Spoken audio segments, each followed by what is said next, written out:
At the deserted armory, I followed Max's spoor down a long cavern and into a whitewashed dressing room. That brought me face to face with Rupert. Oh, Mr. Clover, how very nice of you to be here when I need you so desperately. Later, Rupert. Where's Max? Magnificent. He's there. There on the floor in the corner. He sleeps on concrete because he's so rugged? The Magnificent is not asleep, Mr. Clover. He's dead. What? You see, Mr. Clover? Yeah, I see, Rupert. I didn't touch him, Mr. Clover, so you police would find him just as I found him only a moment ago. That is the custom, isn't it, Mr. Clover? Yes, Rupert. That knife in his back. That means he was... Murdered? Murdered. The Magnificent is dead, Mr. Clover. Long live the Magnificent.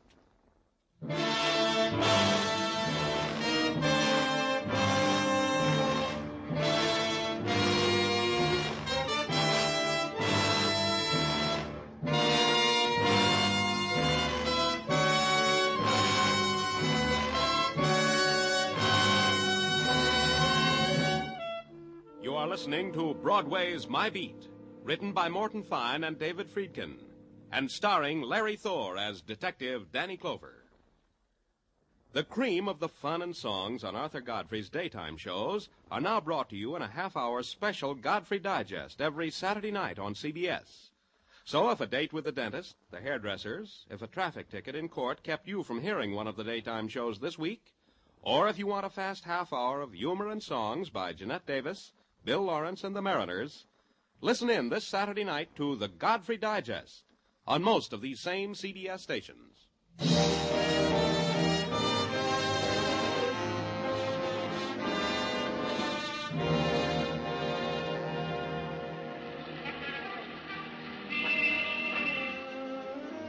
Broadway is a place that can fool you. Can walk by the lost and the broken and the dying without batting an eye.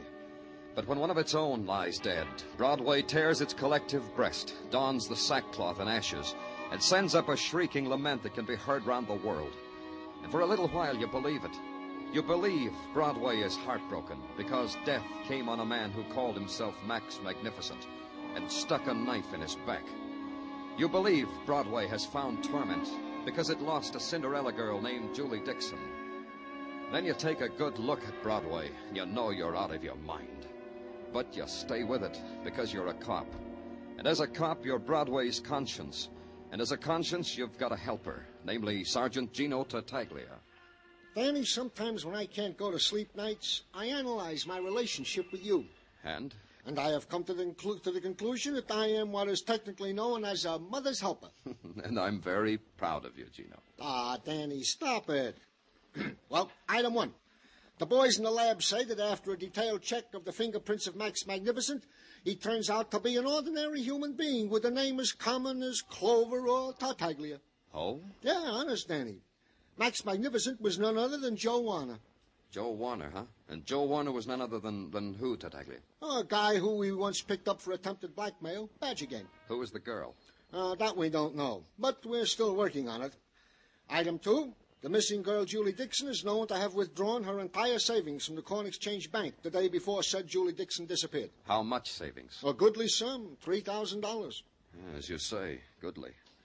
Maybe that explains why she didn't need her bag when she jumped out of Melbourne's cab. Yeah, possibly, Danny. May I continue? Oh, please do. Item three. Detective Muggovan is even now on the tail of the famous and renowned lawyer Alex Malvern. And Detective Kenny is even now on the tail of Rupert the Valet. And Julie Dixon's description? The description? Description, Tartaglia. It's out. Any reports on it?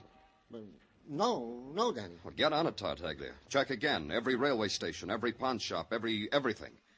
You'll remember, won't you, Tartaglia? Oh, I promise, Danny. Oh, I just remembered. I forgot something. I'm glad for you, Tartaglia. Oh, thank you, Danny. I just remembered you got a call from someone named Sophie Wojciechowski. Huh? Yeah, Sophie Wojciechowski. She skates on roller skates at the roller derby at Madison Square Garden. She says come meet her at 8 tonight. There's something about Julie Dixon. She said... Danny, can I help it if I forgot? I got so much on my mind. Mrs. Tartaglia, the kids, items.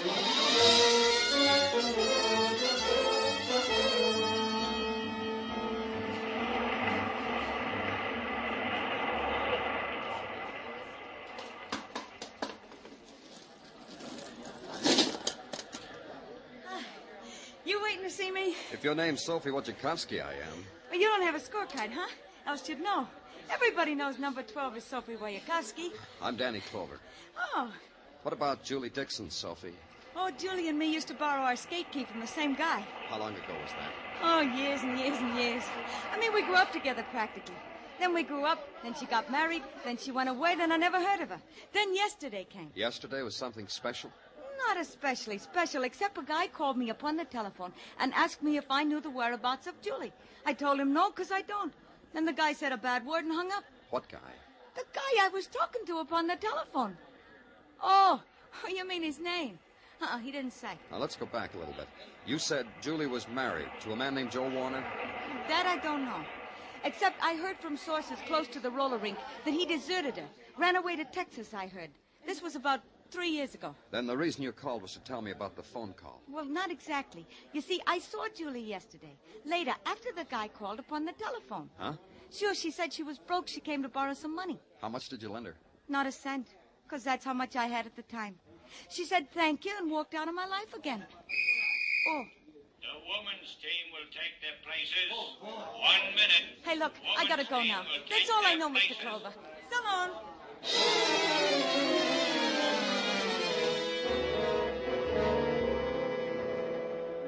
I watched Sophie clatter onto the track, watched her rabbit punch one of the contenders, trip another, sharp right cross to another, and then Sophie Wojciechowski had a clear field.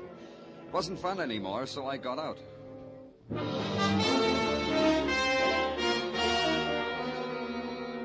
And I began to add it up. Julie's husband had deserted her, Sophie said. And in Julie's bag had been a picture of Max Magnificent, who was Joe Warner. And Julie had gone through $3,000 fast, even for a girl like Julie. And the sum could be blackmail and murder. Except one factor was missing from the equation. Julie Dixon. And at headquarters, Sergeant Tartaglia was being Mother's helper like anything. Danny, I think what we boys got on this Julie Dixon will help you like anything. Oh? Yeah. Now, sit down, Danny. Sit down. This is big. You ready? We have discovered that Julie Dixon was married to Joe Warner, later Max Magnificent, and there is no indication that a divorce happened in the family. You're right, Tartaglia. You've made a big discovery. Thank you, Danny, thank you. But I have here another item that is not so happy. Rupert the valet has disappeared from the tail of Kenny the detective. What? Don't go away, Tartaglia. Oh, where would I go? Danny Clover speaking. Mr. Clover, I am Howard Jones, the mentor of a sanctuary you people call a pawn shop. We'll try to do better. Is that all you want? Not what I want, Mr. Clover. What you people want. Julie Dixon. She was in my place not an hour ago. How do you know it was Julie Dixon? She fits the description. Lots of women might. True, but she pawned a platinum and diamond bracelet with her initials on the back of it.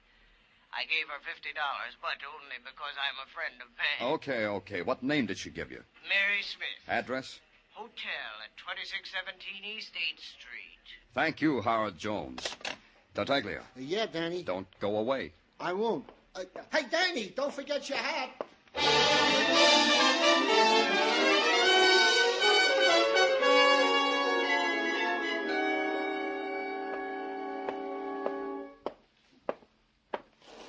You the desk clerk? No, I'm the scrub lady, Mac. But I got word there's no vacancy, so go try another flea bag, huh, Mac? This one suits me fine. I'm looking for a girl. Oh, in that case, you want the Lonely Hearts Club. 3 blocks down, up 2 flights. Tell them I recommend you for membership. A girl, Julie Dixon. What room is she in, scrub lady? For this, I got 2 answers. I doubt if one of our guests, if she has a name Julie Dixon, would sign this same name on the register. Answer number 2 is why should I answer you at all, Mac? Good question. Good answer? Plain clothes, Dick. With badge to match, eh? Oh, impresses me. Tell me how much. This much, Mac. I am a room clerk in this hostelry. We have a guest, a gorgeous doll occupying our diplomat suit. It's possible this girl could be the girl whom you of the gendarmerie... What room? Try number 18. That's the suit with the washstand. If you want room service, just scream, huh, policeman?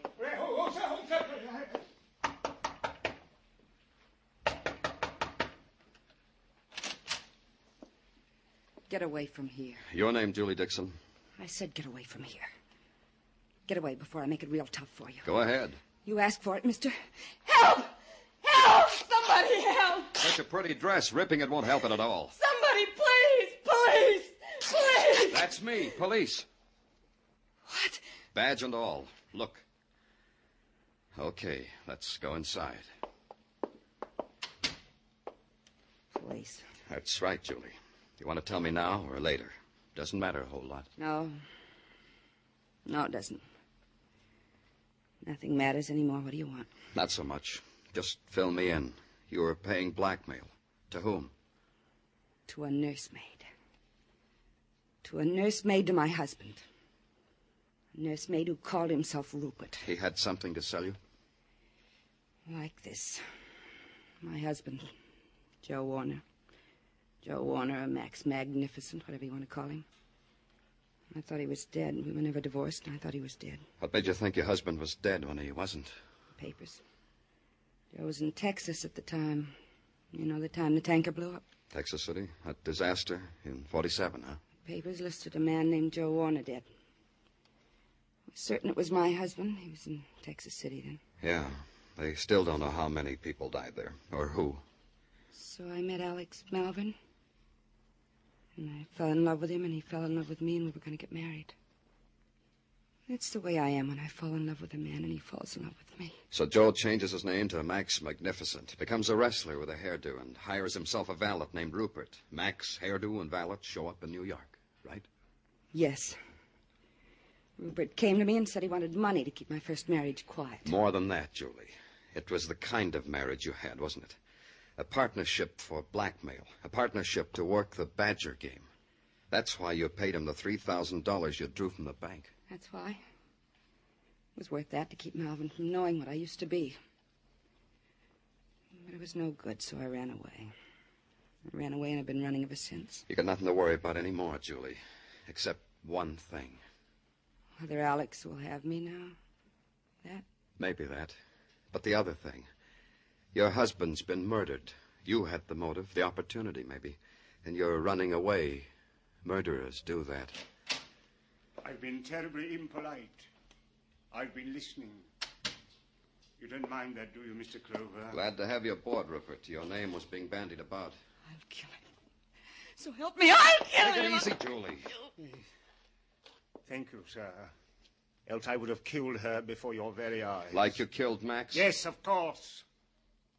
He had the body of an ox, but his insides were not fortitudinous at all. Yellow is the word for Max Magnificent. I laugh at the name. Why did you come here, Rupert? I've been following you, Mr. Clover. I want you to be happy before you die. Now that you found Julie, you'd find me. Then you'd try to have me executed for murder. I just couldn't stand that. One more thing, Rupert, just to make me a happy man. You said Max was yellow. I said it because I meant it. He suddenly changed his mind about blackmailing Julie. Let the kid alone. She deserves a break. Those were his very words. I tried to argue him out of his faint heart. There were words. He had muscles. I had a knife. I won the argument. Julie, you have such poor taste in husbands. You ruined it. You ruined everything. Julie, watch out. You fool! No. I told her! Yeah, you told her. Good.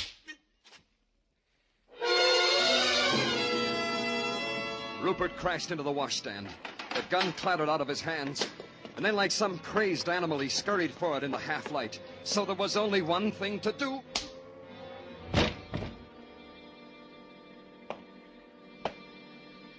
Then I bent over Julie to try to help her. To somehow ease the pain of the wound in her shoulder. And she did something strange. She shook her head and motioned me away.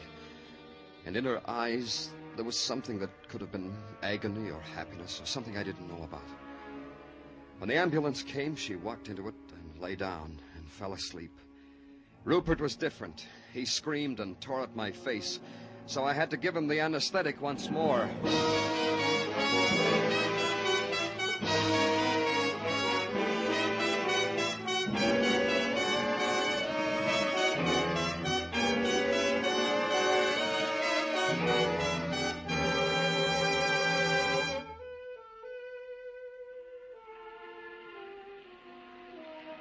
Broadway's wearing its harlequin clothes, and it winks an eye and beckons. And a pale and hungry girl walks its pavements like a queen, because Broadway's a dream street. And a fat man stands with begging eyes because he just found out his last dream didn't come true. It's a laugh or a cry, with nothing in between.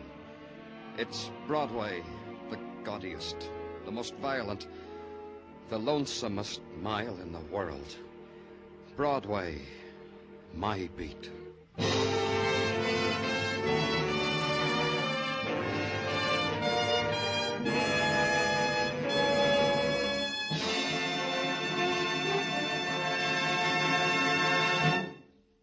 Broadway's My Beat stars Larry Thor as Detective Danny Clover with Charles Calvert as Tartaglia. The musical score was composed and conducted by Alexander Courage, and the program was produced by Elliott Lewis and directed by Gordon T. Hughes. The cast tonight included Vivi Janis, Bill Johnstone, Virginia Gregg, Jay Novello, Junius Matthews, and Larry Dobkin.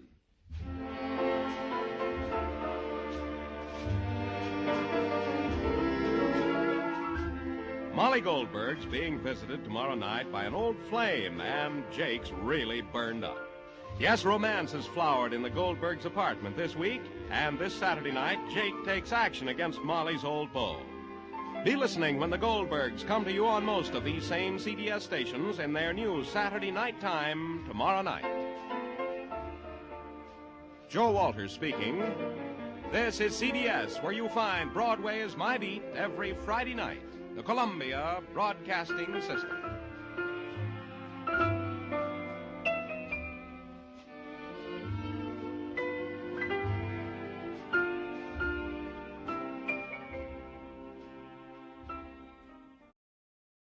My name's Jeff Regan. I get 10 a day in expenses from a detective bureau run by a guy named Lyon. Anthony J. Lyon. They call me the Lion's Eye.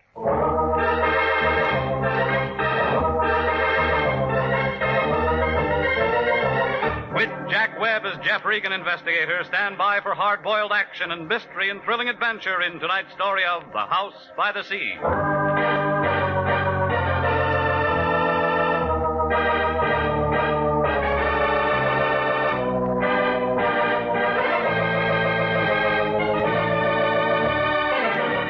Well, this is the way it started. I walked in the office about 11 o'clock that morning. It was a nice, warm day, and I didn't have much on my mind. That's the trouble with nice days. You take a couple of easy breaths, open somebody's door, and it's just like peeling a wrapper off an atomic bomb. The Lion was in his den, sitting behind his desk. You couldn't tell where he left off and the desk began. He was talking to a girl with a flock of black hair. She was the kind you see driving a Cadillac convertible down Sunset Boulevard on hot Sunday afternoons. No wonder the Lion's cigar was out. It was wet on both ends. Well, come in, Regan, come in. I was just about to call you, but now that you're here, it makes things simpler. Miss Carmen, this is Mr. Regan. How do you do, Mr. Regan? Mr. Lyon tells me you're just the man I want. You said the same thing to a mortician last week. He is the man I want, Mr. Lyon. Well, that's fine, Miss Carmen. I knew you'd be pleased. I'm very proud of Jeffrey. As long as I'm in the cast, how about a look at the script, huh? Miss Carmen is associated with the famous psychic consultant, Prince Carew. I help the prince look into people's minds. Well, that ought to be real fun if all your customers are under 6. You don't believe in thought transference, Mr. Regan. Do you? I said I help the prince. Prince Carew sent Miss Carmen to retain an operator, Jeffrey. It's a very delicate matter, and I'm placing the entire case in your hands. Why didn't he come himself? Do you disapprove of me? I just want to know what's what. Well, Prince Carew never appears in public. He prefers to spend his time in meditation and thought. Yeah. I handle all of his outside contacts. So, Jeffrey, you just drive on out to Prince Carew's home in Ocean Town with Miss Carmen and speak to the prince. What kind of a retainer did he send? How much did you get? Now, see here, Regan, we don't discuss finances in front of clients. Oh, stop it, will you? This is another blind spot. You don't know what it's all about. All you know is she waltzed in here with a check, and you'd sell your grandmother to a glue factory for $2. How do I know I won't wind up being a patsy again? Is there any way I can reassure you? Buy me a battleship. Jeffrey, have I ever involved you in anything that I wouldn't undertake myself? Have I ever knowingly imperiled your life? Yeah. Jeffrey. Come on, lady. What's it all about? You work for the guy. Well, I really don't know. He was excited this morning, called me in, gave me this address, and told me to make arrangements. He must have told you something. He never tells me anything. As you say, I just work for him. Well? All right, I'm hired. Good, good. Now call me, Jeffrey. Call me if you run into any trouble.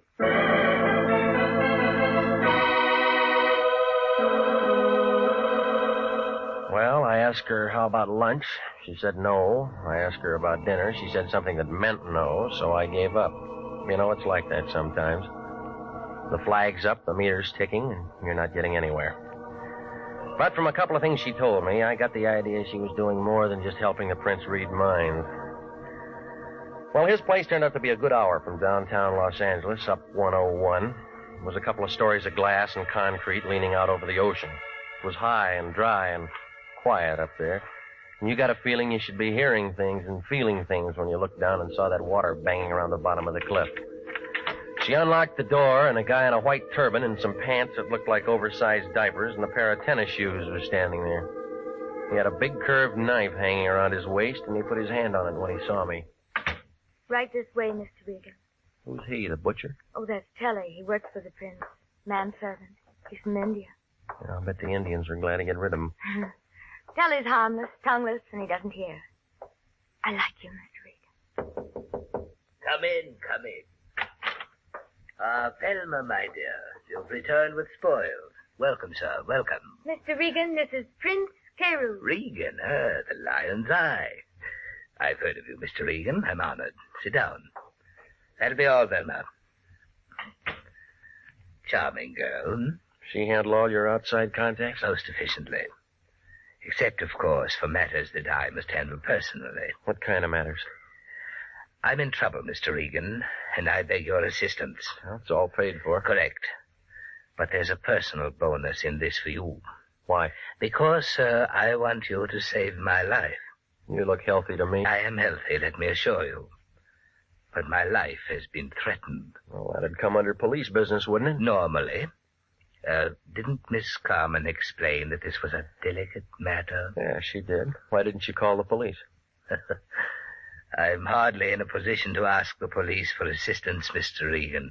It is a delicate matter. Outside it says you're a mind reader, all right? What am I thinking now? That I'm a charlatan, a faker, and that I'm trying to hide something from you. That gets you the cigar. It's been a very lucrative arrangement for the most part and very satisfactory. Except, of course, for the annoyance of having my life threatened. Who's the guy? It would be of no consequence if it were a man. It's a lady, Mr. Regan. A very beautiful and lovely creature. And she'd like nothing better than to see my carcass go out with the tide. Why does she want to kill you? A matter of confidence. Suffice it to say that she is thoroughly capable of doing just that. How do you know?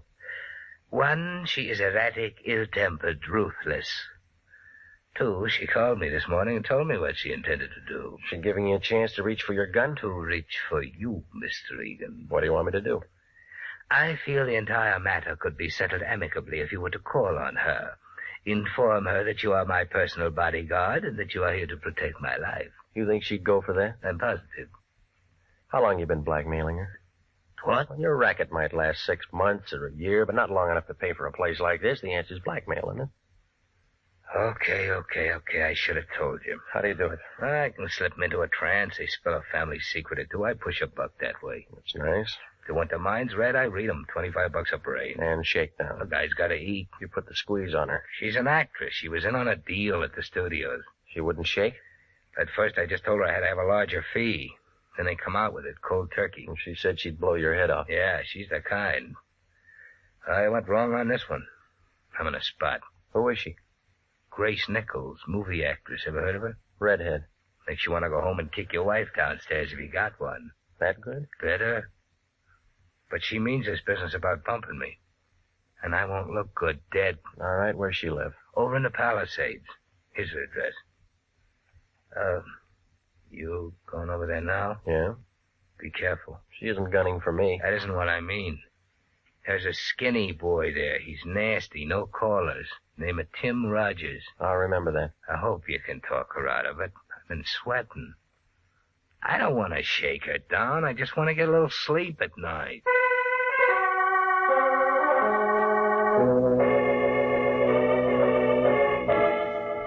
left him sitting there, scratching his bald head under his turban. He looked about as happy as a guy who just ate a Vaseline sandwich. Well, Grace's place was too big for a marble game and too small for football. I think I remember reading something about how she got it from her third husband. There was a big wire fence all around it and a sign every 15 or 20 feet telling you not to trespass. So I parked my car outside the driveway and walked up to the front door. A guy in a chauffeur's uniform was standing there. He looked like a razor blade with arms. He gave me the fisheye and blew smoke in my face and kind of nudged me with his shoulder. Move on, Pilgrim. No handouts here. I came to see Grace Nichols. Yeah. I got business with her. Yeah. So tell her I'm here. Blow. You always like this, or did you miss lunch today? I don't know who you are, Pilgrim, but I don't like you. Beat it. I know you. There's something about a guy in a lineup. Yeah? He memorizes real easy. Copper. Investigator. Private or city, I don't care. You all smell the same. This isn't hunting season. You always carry a .38? Does it show? Maybe you got a broken rib. A real funny guy. I met all kinds of funny guys. Drift. I said I wanted to see her. And I said she wasn't in. All right, I'll tell you once more. I got business with her. So do a couple of hundred other guys. Watchdog? Ah, you're getting smart. You weren't. What kind of a crack is that? I want to see her, I'm going to see her. Trick I learned a long time ago. Shoot a guy in the knee and he'll never walk straight again. You ever done it? Oh, yeah. That's how I learned. Ow! That's one I learned, baby. Well, I might have to get a new chauffeur. You looking for a job? I already got one, lady. Timmy's going to be awfully upset when he finds out what happened to him. When someone works for me, they have to be perfect. Want his job? They wouldn't let me in. I'll let you in. You, do that kind of thing often? When I have to. I suppose you have a name. It's Regan. I'm a private investigator. All right, Mr. Regan, you've ruined a perfectly good chauffeur and bodyguard, and you're in my house. What have we got to talk about? A guy named Carew. The prince? Must we talk about him? He thinks you're dangerous stuff. So do a lot of people. Tell me, Mr. Regan, what do you think? About what? Me. Right now, or when I'm a couple of feet away? Right now. Look, remember, I just got here. I know. You must have a first name. What is it? Jeff. Oh, Jeff, we'll get along. It's in the cards. Pretty fast deal. I like it this way. Fast. Might be a bum deck. Never mind. Deal.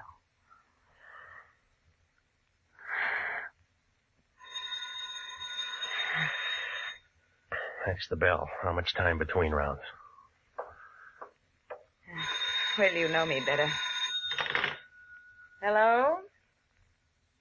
Yes? Yes, right here.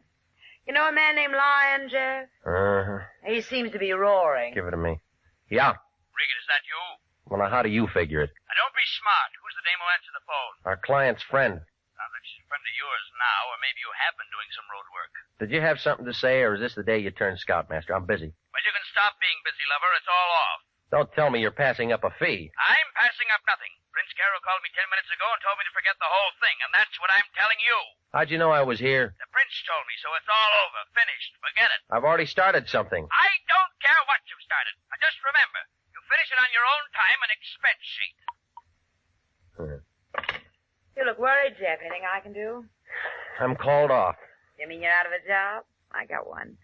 Remember, you put my bodyguard out of commission. You owe me something. Oh, Tim, boy, he'll come around. I don't want Tim anymore. I want you. I'll get you a drink. We can talk about it.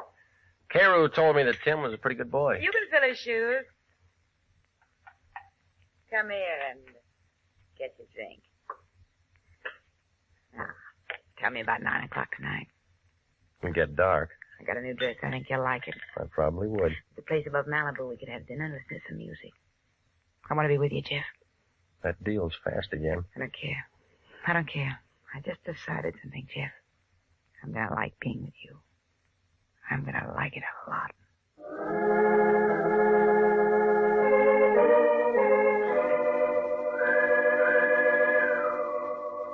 Well, she didn't want me to go, but I was thinking about the prince and the way everything looked. I told her I'd see her that night. I was just climbing into my car when Tim Rogers, her ex-number-1 boy, stepped out from the gate.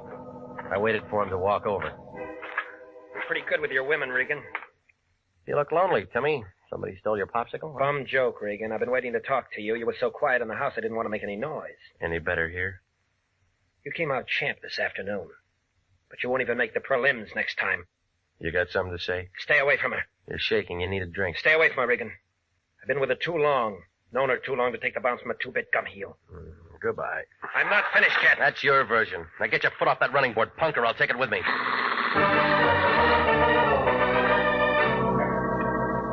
I left him standing in the middle of the driveway. If I'd have waited another minute, he'd have been crying. I stopped off and had some barbecued ribs at a drive-in out on Sunset. It was just getting dark when I got to my place. I had company. It was Velma Carmen, Prince Carewor's right-hand man. She was sitting on the edge of my sofa. Her back was as stiff as a filing cabinet, and there was a little ring of white around her lips. She looked like she'd just been measured for a coffin. There was a .25 automatic sitting in her lap. I've been waiting for you, Mr. Rick. I asked the janitor to let me in. Yeah? He was very nice about it. I told him I was associated with one of your clients. Yes, I told him I was associated with one of your clients. Did you know that Prince Careworn was my husband? Since when? Oh, a long time now, a long time. Not many people know that. Is that what you came here to tell me? No. I came to tell you that you don't have to worry anymore. None of us have to worry anymore. You mean you're calling me off the case? That's it. That's exactly it. I'm calling you off the case. Well, I've already been called off. My office phoned me when I was over at her house. First Nichols? Yeah. Then it was about her? Yeah. Well, then, we don't have to worry anymore, do we? No. She's very pretty, isn't she? I've seen her many times. I think she's quite pretty. I could hardly blame the prince. I could hardly blame him at all. What are you getting at? Of course, all the others were pretty, too. Where'd you get that gun? This? I bought it for $30. Let me see it, huh? Oh, yes. I brought it here so I could show it to you. I paid $30 for it. I paid $30. I'd imagine the air would be cleaner in there, don't you? What are you talking about? I mean, it's really very humane, they tell me. It's just like sitting down and never waking up. I've read all about it. You just walk in and sit down, and if you don't try to hold your breath, you go to sleep, don't you? You've met murderers before, Mr. Regan. Do I make a good murderer? Do I make a good murderer? Stop it, will you? You trying to tell me you killed him? Mr. Regan, that's why I came here. I shot him. I walked up behind him and I put the gun close to his back and pulled the trigger. They don't make such a great deal of noise, do they? I left him sitting there in his house by the sea, and he looked very much alive. Only he isn't alive at all. Now answer me. Now answer me. Do I make a good murderer? Do I make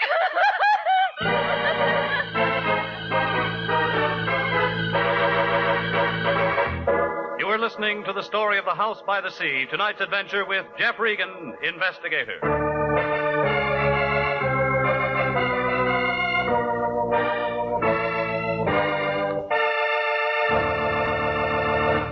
They're still available for qualified nurses. Yes, the Army Nurse Corps Reserve still has commissions available. If you are a graduate registered nurse between the ages of 21 and 45, you may be eligible for a commission in the Army Nurse Corps section of the Regular Officers Reserve. To find out if you do qualify for a commission in the Army Nurse Corps Reserve, apply to the Adjutant General, Washington, D.C. And now, back to the story of The House by the Sea and Jeff Regan, investigator.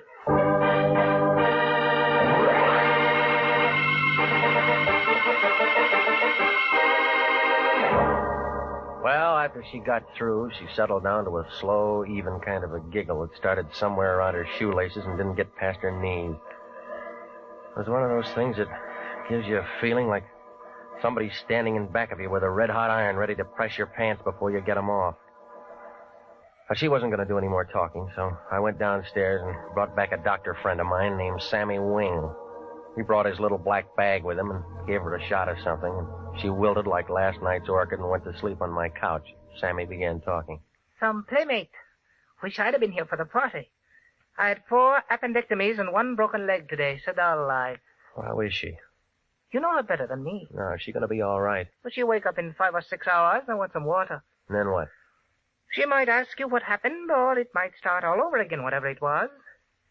By the way, what was it? Well, I found her here when I got home. I should find something like this. She said she killed an ex-client of mine. Oh, maybe I'm lucky at that. What does all the past tense mean? I was called off the case. Oh, nice.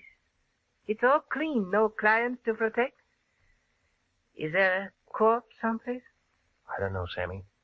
Call the police, they'll find out. And then you and me can go out and get a drink.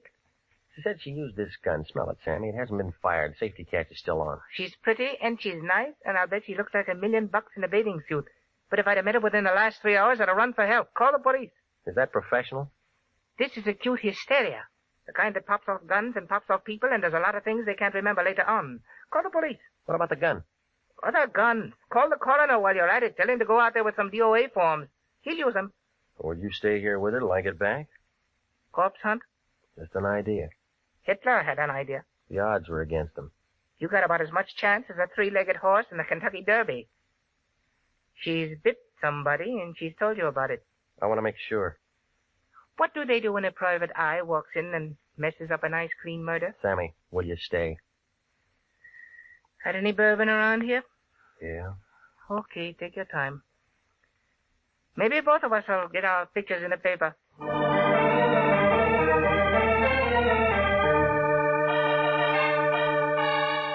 I left him with a kind of a soft smile on his face, like he had some inside information on Tuesday's winner at Del Mar. Well, it was 9:30 by the time I got there, and it was dark enough to give a ghost the creeps. It was different, too. Maybe it was the fog. I used that ring of keys I'd taken from her purse. It smelled dry and funny inside, and it was real quiet, like somebody was waiting for the world to fall apart. I clicked on my flashlight, and I walked down the long hall to his office.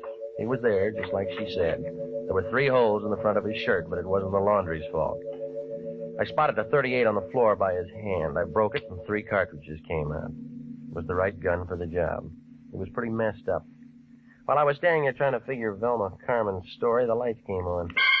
A fat man wearing a sheriff's star was standing by the switch. There was a taller man in a brown overcoat next to him. They both looked like they'd just finished dinner. Scavenger hunt, son? You don't talk, Charlie. Ain't much for him to say, is there, Cap? Guess not. Well, son? Well, it looks like you're going to be calling me names. What do you like best? Killer, murderer, or slayer? The papers use slayer a lot. I don't like any of them. Kind of breezy for a hot boy, ain't you? Mind giving me a name? It's Regan. I'm a private detective. It's Regan. He's a private detective, Cap. Yeah. Got a card or something with you, son? Yeah. Yeah, he's right. With International. Lion still there? Yeah. Who's that? An old bum I used to know. Regan, why do you go around killing people? The Lion will be mad. Look, this is a fix. Now, why do you want to say a thing like that?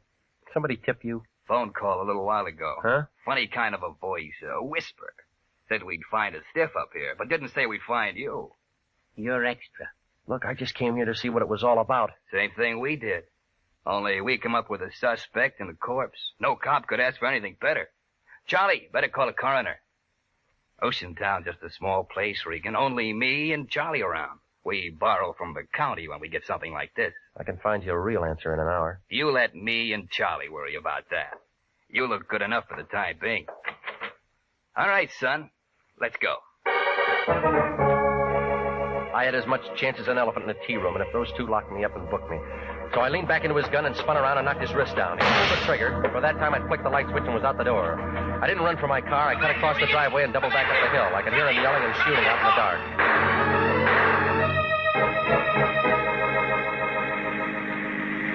I hailed a cab about 5 blocks away, and he took me to the place above Malibu. I found her in a booth with a piano player. She was wearing one of those black strapless things, and it was worrying a couple of bald-headed guys sitting at the bar. You're late, Sam. We said 9 o'clock. I've had 3 drinks all alone. You want me to get mad, or are you going to catch up? How long you been here? You sound like you're out of the mood. I thought we were going to look at the stars together. How long you been here? It's 9 o'clock. What's the matter? I've been working tonight. Well, it's after hours now. tell me how you like my new dress. It's the right color, but the wrong cut for a funeral. I haven't read the obituaries today. It'll be in tomorrow's paper, only it'll make the front page. Have a drink? Let's wait for tomorrow. Your friend was killed tonight. What friend? Carew. He was no friend of mine. I told you that. So did he. Car smash up, or did he fall off his house? 38. We didn't talk about him this afternoon. Let's not start now. Look, 2 cops in Oceantown are kind of crowding me. They think I'm going to take a good picture. Is that why you're late? It's a murder rap, lady. We should have had dinner together. They'll be knocking down your door in the morning. Why, darling? Because you threatened to kill him, because he hired me to call you off. Oh, wait a moment, Jeff. We've been having fun up to now. Who told you that? Why'd you think he sent me over today to sell magazines? I never found out you were called off. I suppose he hired you to scare me. Jeff, we're old friends now. I can tell you a family secret. I know about him blackmailing you, and that puts you ahead of me for the cops. Did you do it? I don't know. Did you? What he told you don't sound right. What does sound right? I went to him one day and put him in a trance, only I used scotch. Found out what he was doing and how I was doing it, so I turned the tables. It was good, clean fun, but expensive for him. You've been draining him? I thought that's why you came today. That's why I had Timmy around. Well, some of this is beginning to make change. If he was your meal tickets, then you got an alibi. I don't feel like stars anymore, Jeff. Let's go over to my place and talk.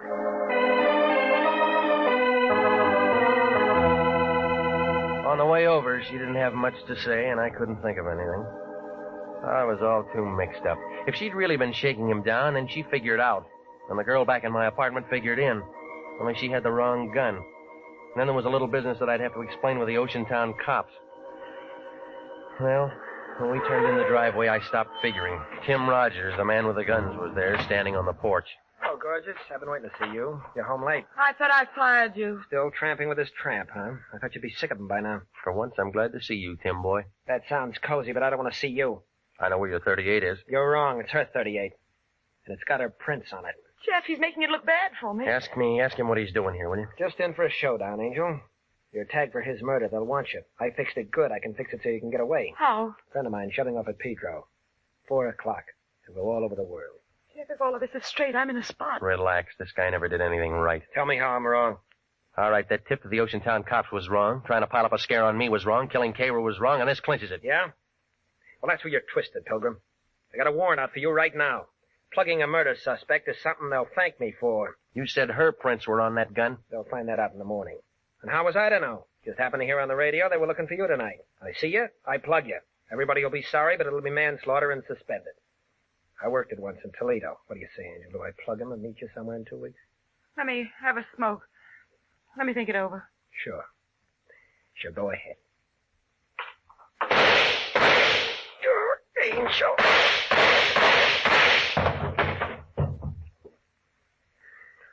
Well, the gun's empty now. I carried this for 3 years. I never used it. He deserved to die, didn't he? Didn't he, Regan, didn't he? I don't know, lady. You knew him better.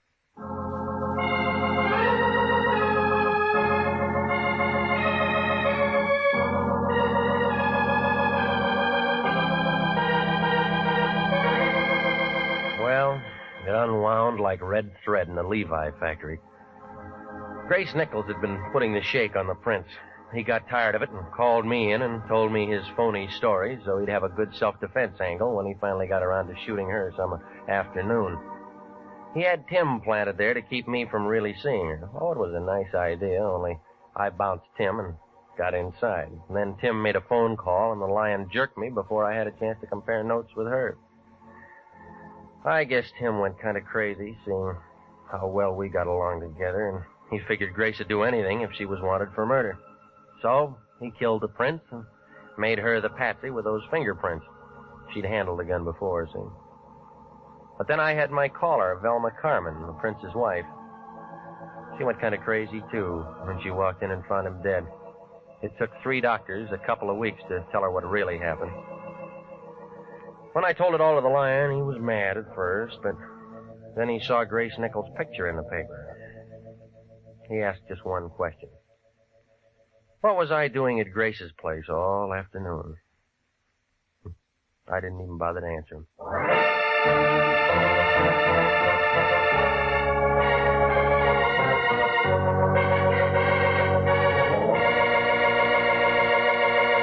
Jack Webb is featured as Jeff Regan with Wilms Herbert as Anthony J. Lyon. It's CBS same time next week for hard-boiled action and mystery with Jeff Regan, Investigator. Written by E. Jack Newman, produced by Sterling Tracy. The role of Grace Nichols was played by Betty Lou Gerson, David Ellis was Tim Rogers, Lorene Tuttle was Velma Carmen, and Marvin Miller was Prince Carew. 29,000 nurses are needed to join the new Army Nurse Corps Officers Reserve. 4,000 of them, if they wish, may choose active duty. All nurses who receive reserve commissions will benefit from the opportunity for specialized training offered to them by the Army. The educational opportunities offered the nurse by the Army Medical Department will be of great advantage to her in her work. Don't wait. If you're a registered graduate nurse between the ages of 21 and 45, drop a card now for complete information to the Adjutant General, Washington, D.C.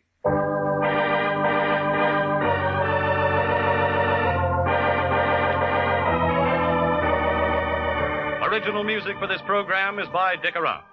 Jeff Regan, Investigator, is heard every Saturday at 9:30 over CBS. Bob Stevenson speaking. This is CBS, the Columbia Broadcasting System.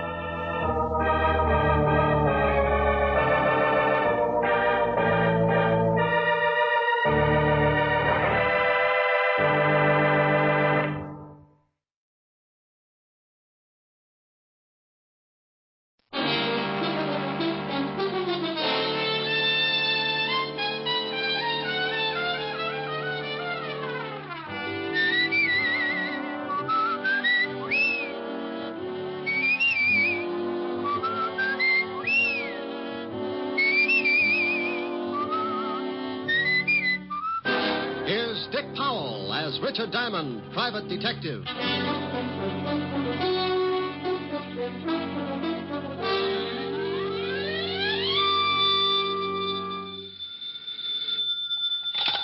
Diamond Detective Agency, surplus homicide, surplus hand grenades, black market embalming. Oh, Rick. Oh, Helen, what's with you? It's what's with you I'm worried about. What do you mean, what's with me? You know what's with you. Now, you stop that. That's my routine. I want that which you pilfered from the living room the other night, and I want it back, and I want it right away. Oh, but Helen, baby. Don't you baby me. Now, you get it down here. But I can't leave the office. I just got in. I haven't even washed out one sock. Rick, it wasn't fair when you stole that picture, and I've been embarrassed about it ever since. Now, I want it back. Oh, but, honey, don't be that way. It looks lovely. Can you see it? Well, sure. Got it right on my desk. Now, Rick, I won't have it. Now, look. If anybody asks about it, I'll say it's me. You never were a baby. You started with a beard and a low whistle. Honey, I had a baby picture just like it once, and believe me, from the way you're facing in the picture, you couldn't tell the difference between us. I'm lying on a rug.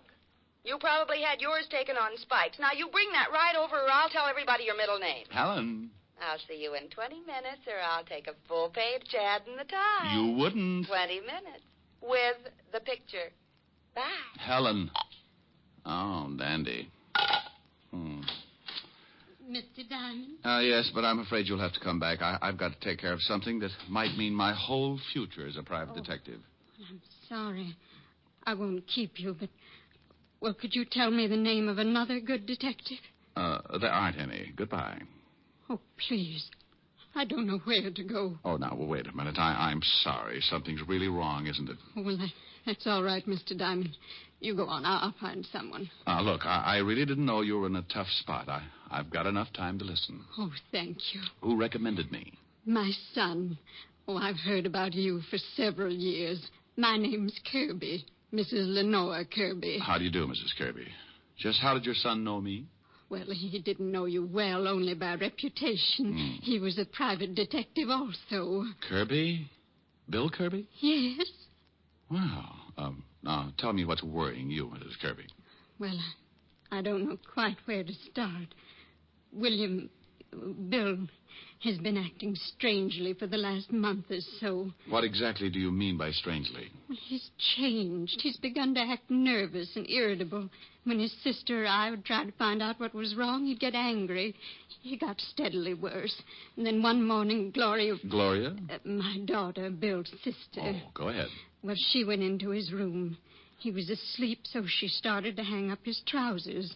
When she turned them upside down, a lot of money dropped on the floor. Oh? Well, what do you mean, a lot of money? Gloria said there must have been several $1,000s. Mostly $100 bills. Did he have another source of income? I mean, besides the private detective business? Oh, no. At least nothing I know of. Mm-hmm. We're not wealthy, Mr. Diamond.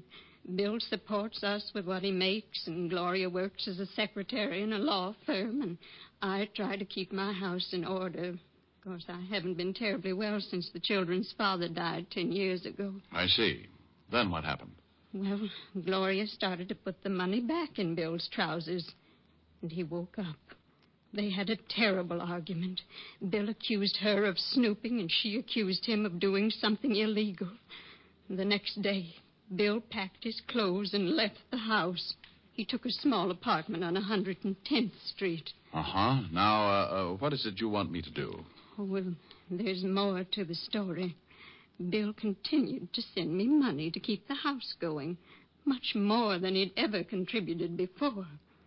I went over to his apartment several times and asked him about the money, and every time there'd be an argument. Did he give you any kind of an excuse? No, he just said he'd run into a good thing, and that as long as it was helping out with the house, I shouldn't ask any questions. Mm-hmm. All right.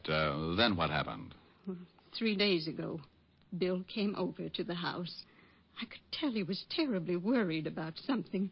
He gave me a package, told me to hide it until he came for it and not to open it. Then he disappeared. He didn't go to his office or his apartment, and I haven't heard from him since. Did you call the police? Well, I didn't want to. If he's mixed up in something. Oh, Mr. Diamond, I'm sure something's happened to my boy. I just know it has. Look, Mrs. Kirby, I admit it sounds a little fishy, but you never can tell. Maybe it's a girl. Could be a lot of things. Where do you live? 984 Amsterdam Avenue. Oh, thank you. Now, you go on home. Take it easy. I'll let you know if anything turns up. All right. I'm sorry I don't usually cry like this. Oh, Mr. Diamond, about your fee. Mrs. Kirby? Yes? Do you cook? Why, yes, I'm considered quite a good cook. Well, if I do anything for your son, I'm a sucker for corned beef and cabbage. Now, go on home, and I'll keep in touch with you. Goodbye, Mr. Diamond. And God bless you. I'm afraid he knows me too well. Goodbye, Mrs. Kirby.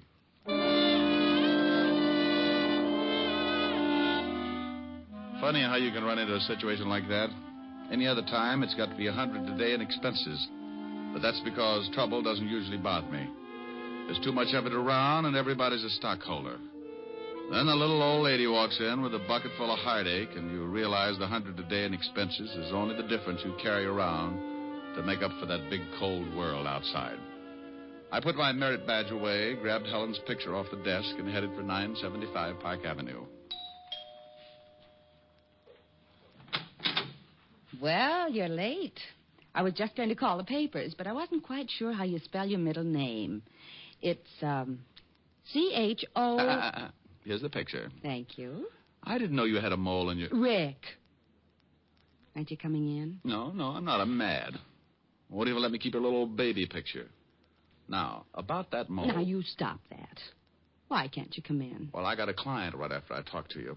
I got to go down to the 5th precinct and do some checking. Will I see you tonight? If you'll tell me about the mole. Now, Rick. See you at 8. Bye, mole. Sam, a baby.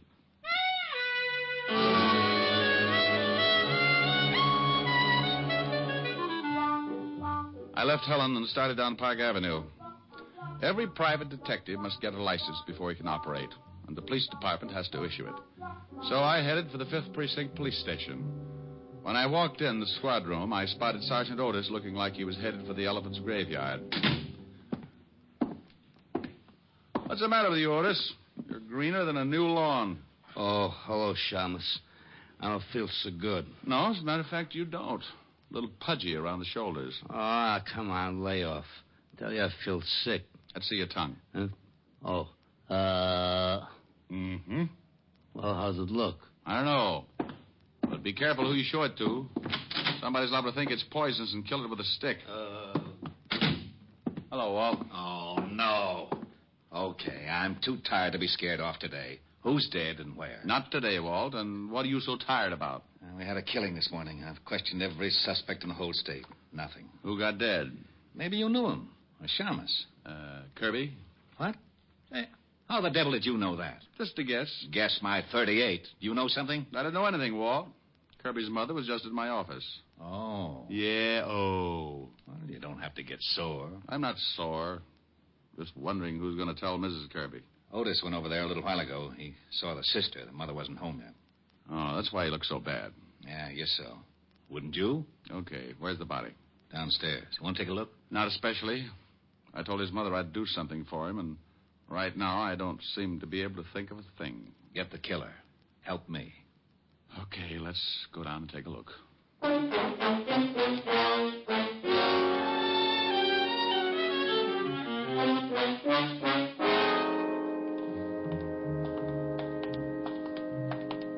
Right over here.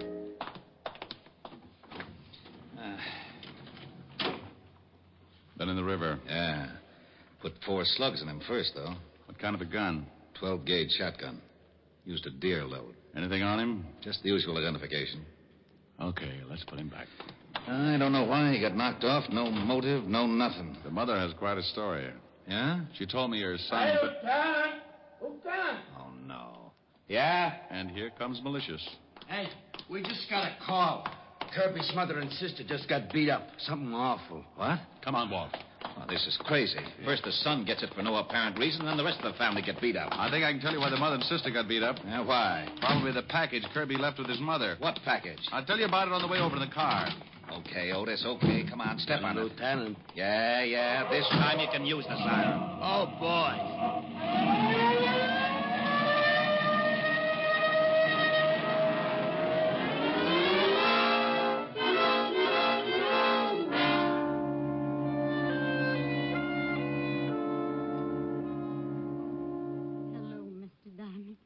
Come in. Hello, Mrs. Kirby. The doctor tells us you won't allow them to take you to the hospital. No, I'm not leaving my house. It'll take more than 2 cheap hoodlums to drive me out of my house. Well, the doctor says you'll be all right, but I think the hospital might be safer for a few days. This is Lieutenant Levinson, Mrs. Kirby. How do you do, How do you Lieutenant? do? I know you don't feel much like talking. Oh, no, that's quite all right. I'll be glad to help in any way that I can. Were they after the package your son left with you? Yes, but I didn't give it to them. I almost did when they started to hit Gloria, but I knew they had something to do with Bill's death. And you knew the package was important, too? Yes. Oh, where is the package, Mrs. Kirby? In the bread box, in a bread wrapper. Pretty cute.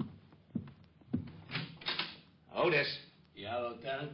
go in the kitchen and bring me the loaf of bread in the bread box. You want some sardines, too? Otis, just the bread. Please?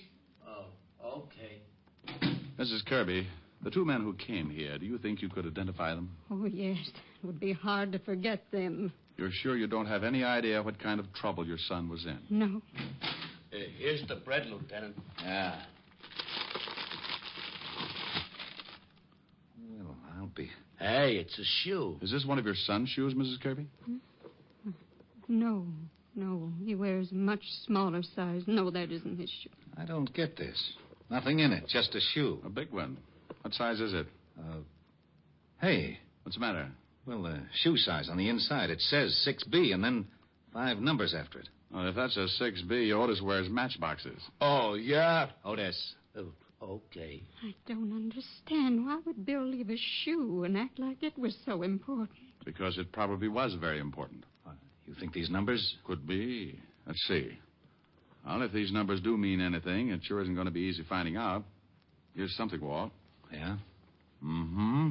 Shoe's got new heels on it. It's been half soled. Otis. Yeah, Lieutenant. Take the shoe down at the station. Give it to the lab. See what they can find out. And then get the boys out and check every shoe repair shop in the city.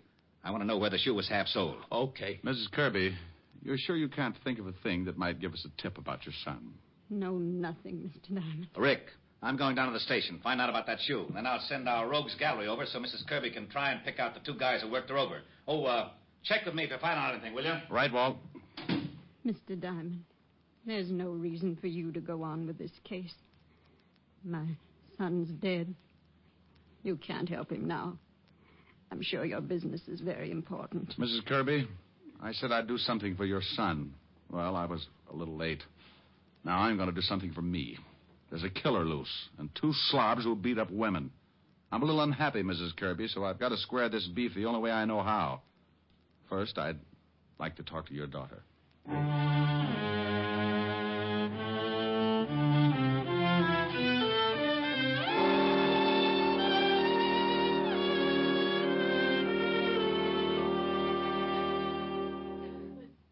Now, look, Gloria. It's tough, and I don't like to stick my big nose in when it is. But you want something done about it, don't you? Yes. Then think real hard. Can you tell me anything about your brother that might be connected with his death? No, Mr. Diamond. I've thought. I just can't understand it. Well, you may have been looking for the wrong thing, a reason or a motive. That's not what I want. What do you want? Something you might not even realize, something that might not seem important, but is very important. Now, try to think.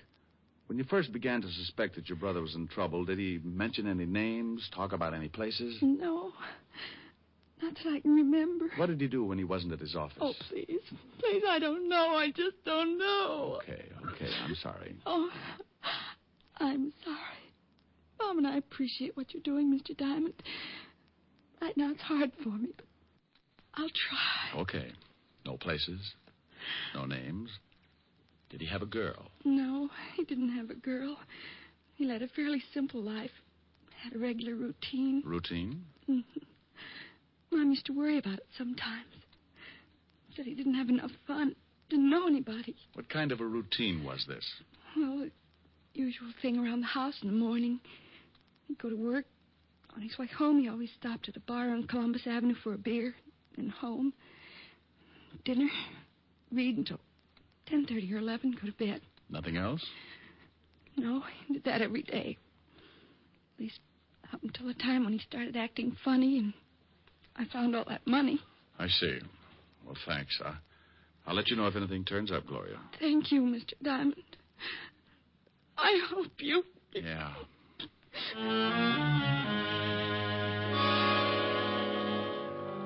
I left the Kirby house and walked out on the street. It was getting near 6 o'clock, and a light breeze was blowing the night in. It was turning cold, so I flipped my collar up and started for Columbus Avenue and the bar that Bill Kirby used to stop in for a beer. I turned on 88th Street, picked up speed to shake the chill out of my ankles. Hey, you. Yeah? You Diamond? So what? So where's this shoe? Oh, you're going to find it harder working me over than a couple of women.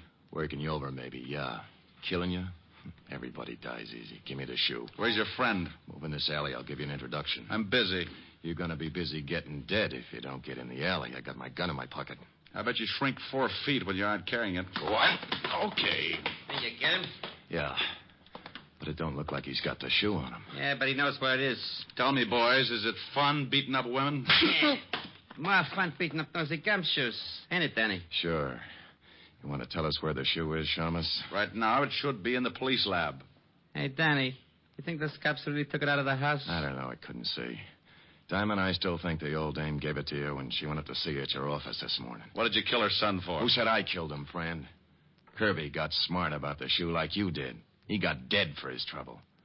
How do you feel about your future, friend? Pretty good. The cops will figure that shoe out. Not unless they know what they're looking for. He ain't got the shoe on him, Bart. I think he's telling the truth. Let's go tell the boss. Yeah, what do we do with the gumshoe? Oh, I'm surprised at you, Bart. Give me your sap. Hey, now, wait a minute. For what?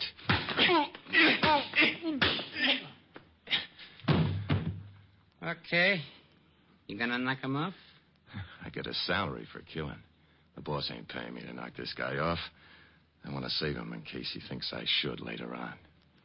Let's go. It isn't easy coming out of a fast beating. When the guy works you over slow, you don't go to sleep right away. Not until he wants you to anyway. Then he taps you with a good one, and that's it.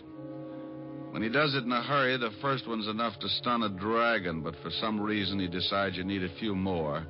And, friend, that's when coma sets in. When I finally pulled myself out of it, my watch said 7 o'clock, and my head felt like a balloon with rice in it. I finally came around to a reasonable way of thinking and headed for the bar on Columbus Avenue. Yes, sir? Holy Ike. Give me anything with nerves in it and tell me where your phone is. Sure. You're a mess. Yeah, I know. Been advertising a popular cigarette. Been stepping out of thousands of store windows all over the country. Now, where's your phone? Right over there, the end of the bar. Hey, you want I should put some plasma in this drink? Oh, that was a gem dandy.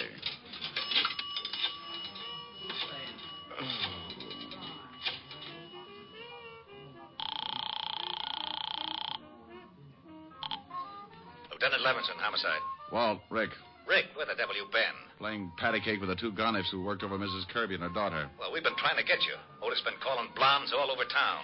Mrs. Kirby and her daughter identify the two hoods. First name's Bart and Danny? Yeah, Bart Franchetti and Danny Miller. We have a pickup out on them now. They hurt you bad? Oh, I'll make it, but I'm going to ache for a while. What did you find out about the shoe? Well, we really got some fast action on those half-soles. Figured if Kirby picked him up in a shoe repair shop, it must have been somewhere in his neighborhood. We were lucky. We were right. Little shoe shop on Columbus Avenue. Columbus Avenue? What address? 695. Why? Because I'm in a bar right across the way. Huh? Can't see the shoe store now because it's too dark, but Kirby's sister told me he used to come in here for dinner. He could have watched it then. Oh, stay there. I'll be right over. Here you are, mister. Thanks. Say, did you know Bill Kirby? The Shamus? Oh, sure. What do you mean, did I know him? He's pretty dead. Oh, no. He came in here every day, didn't he? Yeah, for a beer. But come to think of it, I ain't seen him since he left... Left you what? Nothing at all. Now, wait a minute. If Kirby left you anything, let's have it. If Kirby's dead, I'll turn it over to the cops. You want the badge? Oh, well, okay. Why didn't you say so? I got in the cash register. He told me if anything happened to him to turn it over to the law. Okay. Here. Just an envelope. Thanks. What is it? The name and address. Look. Lieutenant Levinson will be here in a few minutes. Tell him I've gone to this address, 18 North River. That's down near the docks. Yeah. And tell him I've gone to find a guy named James Willis.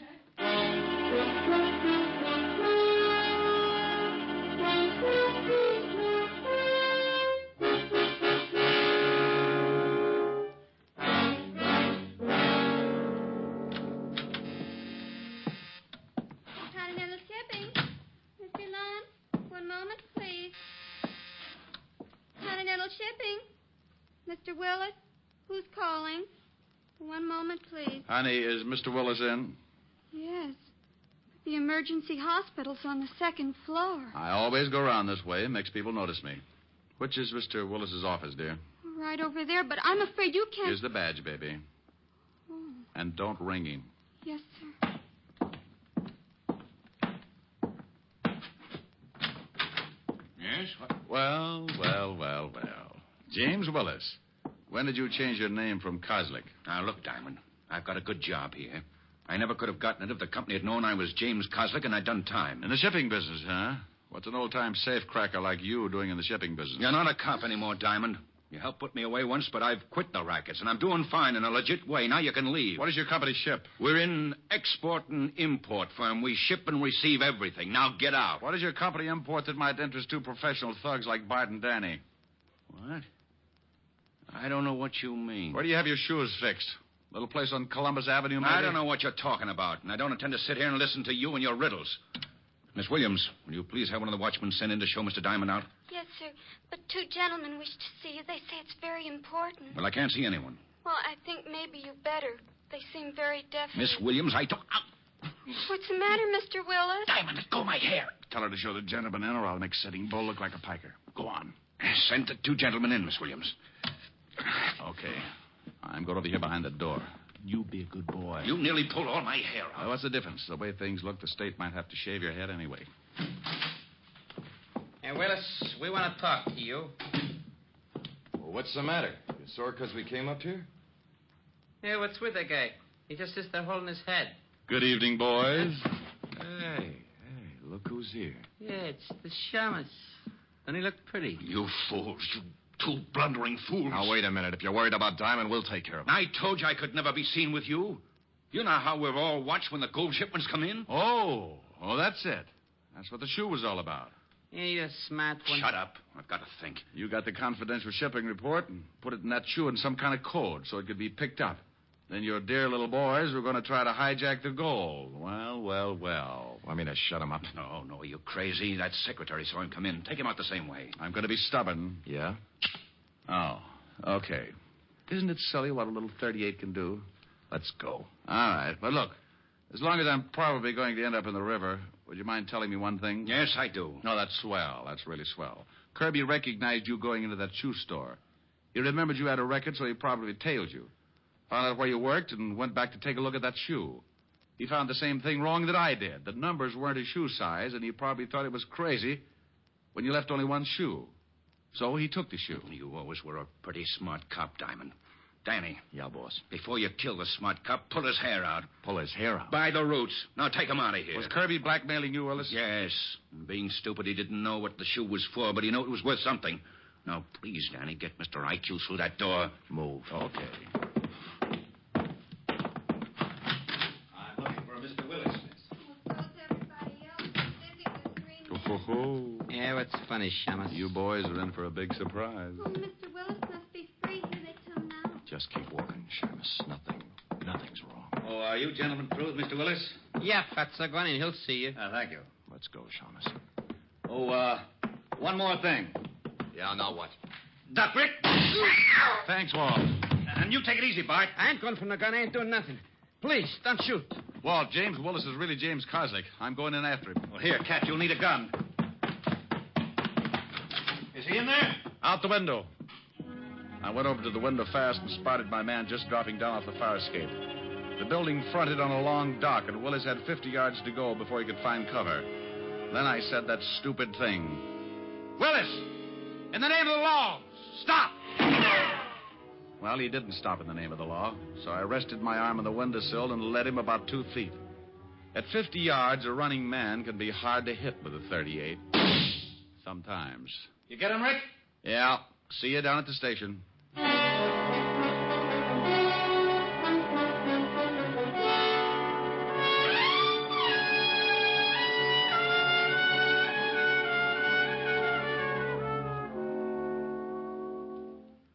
How do you like it, Rick? No cream. 12 lumps. All right. Say, I had a phone call from the president of Continental Shipping where that Willis guy worked. Oh, what do you make this coffee out of? Gunpowder? He says there's always been a standing reward of $1,000 for the apprehension of any person attempting to rob their shipment. Uh-huh. Hey, Diamond, Miss Asher phoned. She wants you should call. Thanks, Otis. Thanks. What's wrong with you? You heard him, Otis. He said thanks. Okay. He must be sick. More coffee, Rick? Yeah, I'll have another cup. Hello? Hi, honey. Rick, where are you? I thought you were coming over. Well, baby, I've got to stop by and see a nice old lady named Kirby. Her son got killed. Oh, I'm sorry. Will I see you later? No, I don't think so, honey. I'm a little tired. All right, Rick. Well, don't sound too unhappy. I'll see you tomorrow night. Well, all right. But you always sing to me, and I wanted you to sing tonight. Well, I haven't gotten any letters from the apartment building next door yet, so I'm going to lay off 1 week and see if the tenants miss the singing. All right, Rick. I'll see you tomorrow night. Goodbye, baby. Bye, Rick.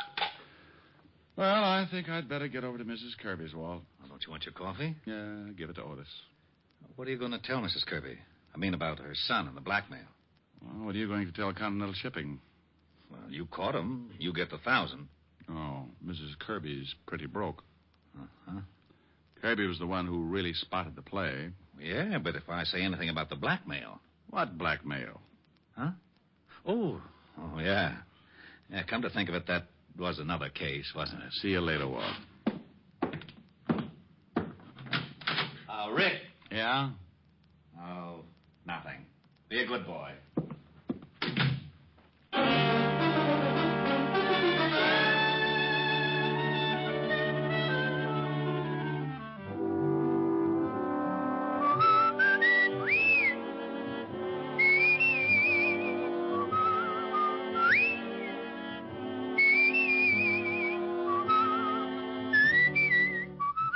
You have just heard Richard Diamond, Private Detective, starring Dick Powell. Helen was played by Virginia Gregg, Lieutenant Levinson by Ed Begley. Also in our cast were Wilms Herbert, Stephen Dunn, Peggy Weber, and William Johnstone. Music was under the direction of Frank Worth. Richard Diamond is written by Blake Edwards and directed by Richard Sandell. Dick Powell soon will be seen in the screen version of the best-selling novel, Mrs. Mike. Now, this is Eddie King inviting you to be with us again at the same time next week when we will again bring you Dick Powell as Richard Diamond, private detective.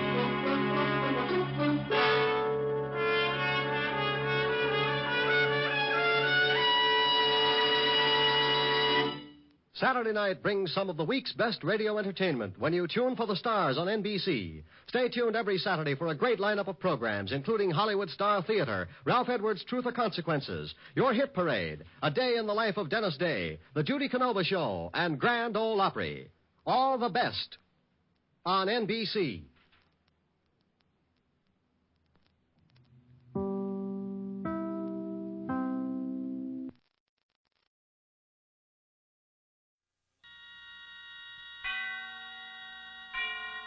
And now, tonight's presentation of radio's outstanding theater of thrills, Suspense.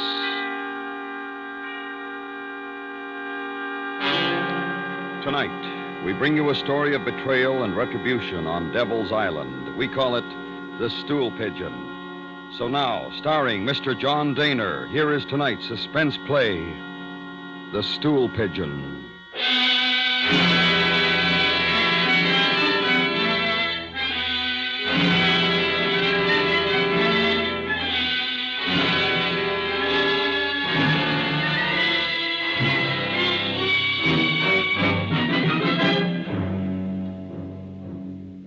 It was hot that afternoon, which in itself, you understand, should not have been surprising. On that Devil's Island, it was always hot, unless there were the rains, and then it was a different, more steaming heat. There were 4 of us racing cockroaches in Cano's hut: Maquille, Thibault, Cano, and myself. We were what the authorities generously called libres. That is to say, we were free to roam within the confines of the island, but never to leave it. As I say, we were racing cockroaches, and Thibault had already won 3 races. His animal was a huge red beast, fully 3.5 inches in length, and possessing a remarkable stamina. She was named Marie. Made me think of a filly I used to bet on in Paris. It's hot. My friends, it is hot. You never get tired of saying that, do you, Thibault? Yeah. Does he? Yesterday you said the same thing last month and last year. You owe me 5 francs from the last race. Pay. Oh, I always lose. Here. Shall we have another? No, it's too hot. Now, there. Now, who says it's hot? Who said it? Oh, shut up. You little maggot. I could break your shell with my nail if I felt like it. But I like you, Maquille, so I allow you to speak to me thus. I heard there's a ship coming next week. Oh? Where'd you hear that? Cano hears everything and knows nothing. I heard from a guard. And it's a lie, because I hear everything first. Did you call me a liar? I call you a liar. Stop it. Put away the knife, Cano. We'll all be put in solitary if you're seen. Hey, a knife. Knife? Where did you get a knife, Cano? Never mind. Oh, but I do mind. That's interesting that you have a knife. Are you thinking of escape, perhaps? Never mind. I'd like to buy your knife, Cano. Not for sale. 100 francs? I'm not selling. 150? No. Ah, well, some other time. I've got half a bottle of wine. Let's go and drink it. I don't feel like quarreling. Oh, Maquille, you have a divine soul. Come, my little maggot. You too, Cano. Exil.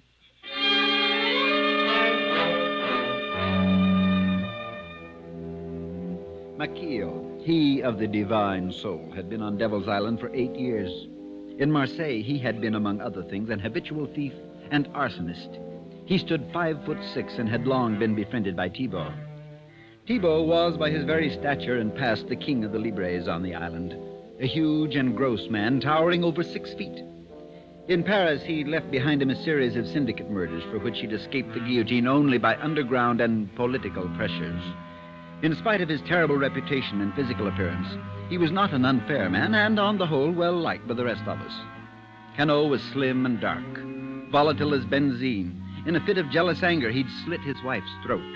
A handy man with a knife, a moody, uncertain fellow, Cano. I was there because I was caught embezzling from the bank. A stupid thing to do, more stupid to be caught. I looked forward to 6 more years before release. Gone. Every last mortal drop. Half a bottle doesn't go far. Not for one with the mouth of a hippopotamus. I remember a wine in Paris, Montrachet. Think of Emile. He might be tasting your wine soon. Away from this pest hole. How long has it been now? 9 days. No, 10. He escaped on the 14th. I give odds he never reaches Maribor. 5 to 1. Why not? Why shouldn't he? Well, the sharks, Cano. The sharks. Very bad this year, I've heard. And his boat wasn't much good either. Any other reason?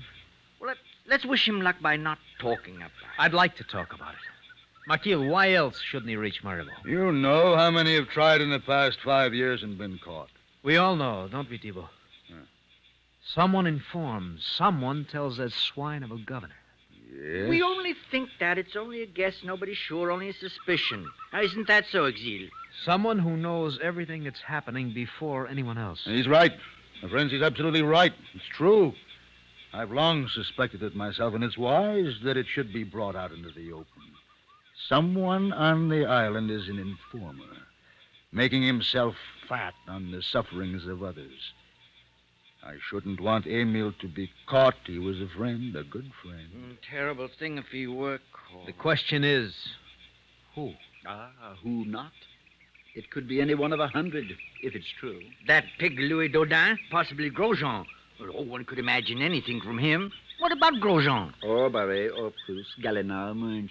Makil, Uxil, Thibault. Any one of us, even yourself, Cano. Oh, no, that is a dreadful thing to contemplate, Thibault. No, not one of us. Over here. Oh, have you seen Thibault? Oh, here you are. Dodin, huh? We were speaking of you a minute ago. What's the matter? It's Emile. What about Emile? He's been caught. They were waiting for him in a patrol boat off Maribor. They took him. Oh, sacre. Now the question is, how did they know he was going to Maribor? I wonder. How did they know?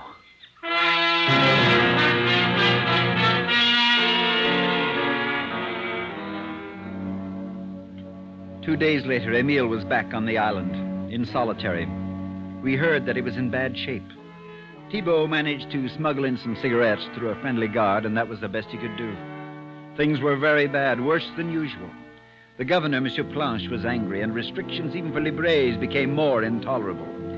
He seemed determined to make us all pay for Emile's attempted escape.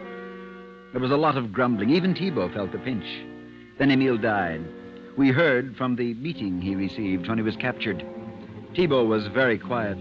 For a week after, too quiet. Then one day he said, I'm fed up. Why don't you take a petition to the governor? No, there's no joke. I repeat, I'm fed up. Something must be done. Escape, Thibault? That or what? Yes, what? A stand. A stand for better conditions. No more oppressions. We're prisoners, but there's still rights, human rights, a stand against tyranny and inhumanity. Bravo. You've just been elected to the Chamber of Deputies. I'm losing patience with you, Cano. Don't be a fool. We have no rights. Even animals. The governor's dog has more rights than we. And you know why? Shall I tell you why? Because the governor's dog is clever. We are not clever.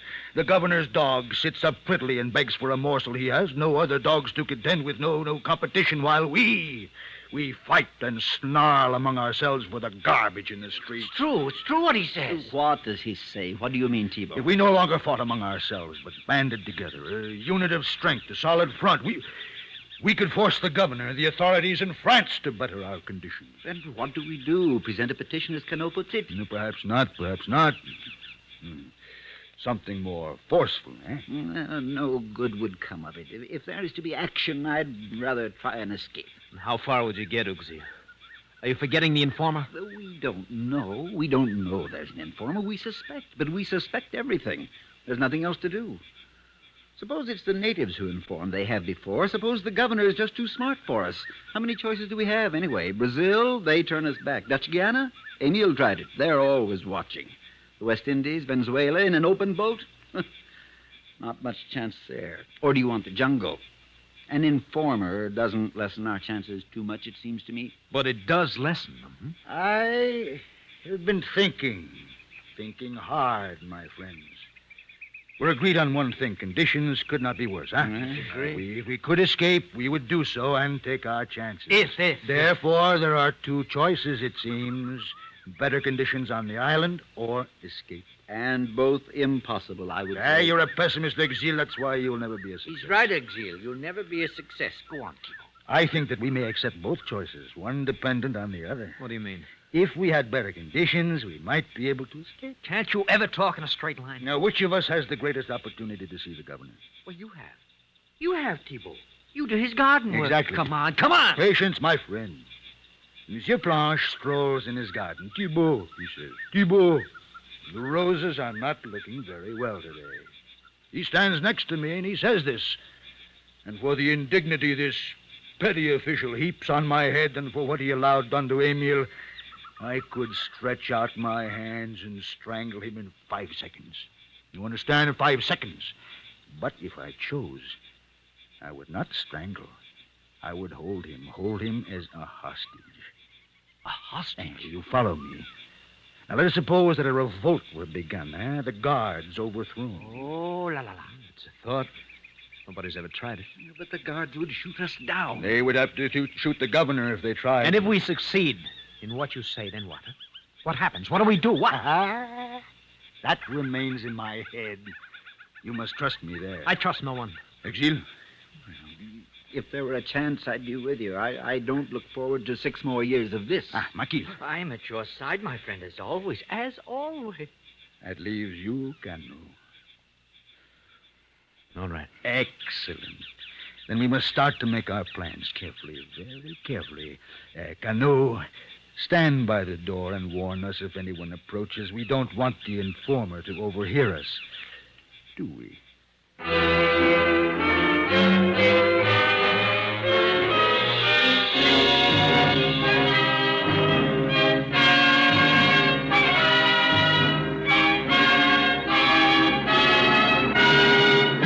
You are listening to The Stool Pigeon, tonight's presentation in radio's outstanding theater of thrills, Suspense.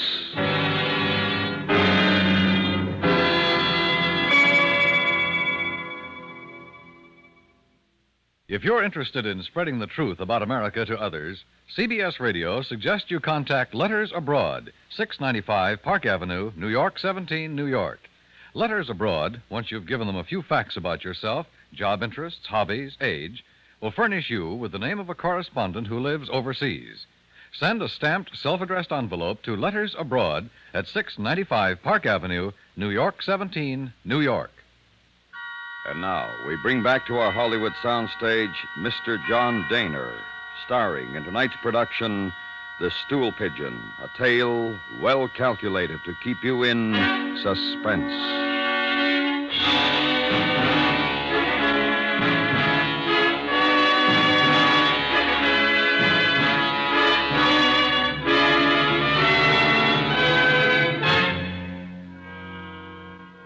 We made our plans in Thibault's hut. Up to a point, they were simple. Thibault, on the next day, was to await the governor's presence. If he appeared, Thibault would grab him and take him to the greenhouse. We 3, Cano, Maquille, and I, would be in the vicinity. I to stand guard over Monsieur Planche with Thibault, Maquille and Cano to spread word among the other libres that the moment had come. If, on the other hand, the governor did not put in an appearance, we would wait for our chance on the next day or the next. As it happened, it wasn't until the 5th day that the thing happened. It was well timed. The island was stifling, the prisoners restless, smarting under the still harsh restrictions which had followed Emil's escape and arrest. We were like a time bomb ready to explode, and the explosion came. We joined Thibault in the greenhouse. He held the struggling governor in his massive arms. All right, Maquille, Cano. Get the others quietly, but hurry. Tell him to gather at the governor's house. Let me go. You fools. You'll suffer. Do not speak of suffering, Monsieur Blanche. It is dangerous talk for you. Go on, Cano, Maquille. And remember, the guards mustn't suspect. Do everything quietly. Yes, Thibault. Come on. Now, if you continue to struggle, Monsieur Blanche, I shall be forced to break open your head. What can you gain by this, Thibault? It will mean a life sentence. You know it. And for you, possibly a death sentence. Do you know that, Governor? What are you going to do? Hold you as a hostage. We demand our rights as men. You understand? As men. You have no civil rights. Human rights. My friend Emil died. He took his chance in escaping, but he wasn't shot. He was beaten to death. An accident. He resisted. Things must change. I can change nothing. The regulations are set in Paris. I simply carry them out. You overdo your authority. You must apply for better conditions for the men. I can do nothing. We shall see. Stay quietly now. We'll wait until the others come back.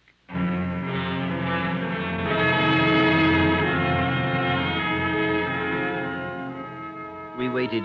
It seemed a long time, and the silence was more terrible than the heat in that place. The governor's hobby was raising orchids, and the greenhouse was full of them. I've always hated the things. Then, suddenly, it was too quiet, as it might be on a summer's day, a moment before a thunderstorm. What the devil's keeping them? I don't know. Maybe the guards know what's happened. Maybe they've been caught. Listen. They're shooting them. Thibault, they're shooting them. Shut up! Someone get the alarm. Where's Maquille? He's coming. What happened? We got word to about a dozen. And word must have got to the guards about him. I told you. Now, before it's too late, release me. It'll be better for you if you do. What happened to the others? Last I saw, they were coming this way. Thibault, it's horrible. I saw 4 of them fall. All right, come on. Where? To his office.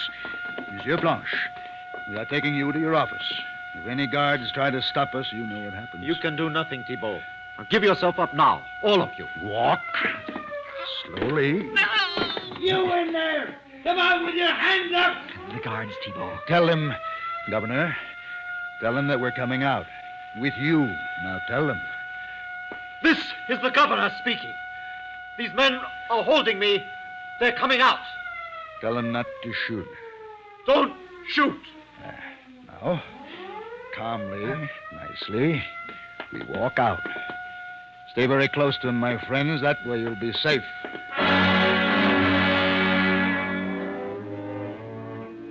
As bees clustered around a honeypot, we sidled along the path, past the guards who stood no more than 20 feet from us. It must have been a ridiculous sight, but the honeypot was the governor and our protection from bullets.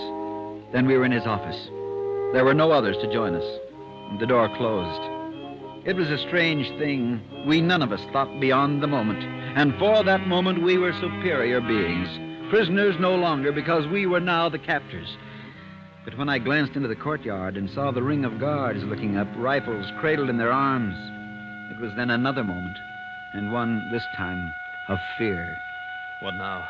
First, the siren must stop. It offends my ears. Governor, give the order. This is the governor. Turn off the siren.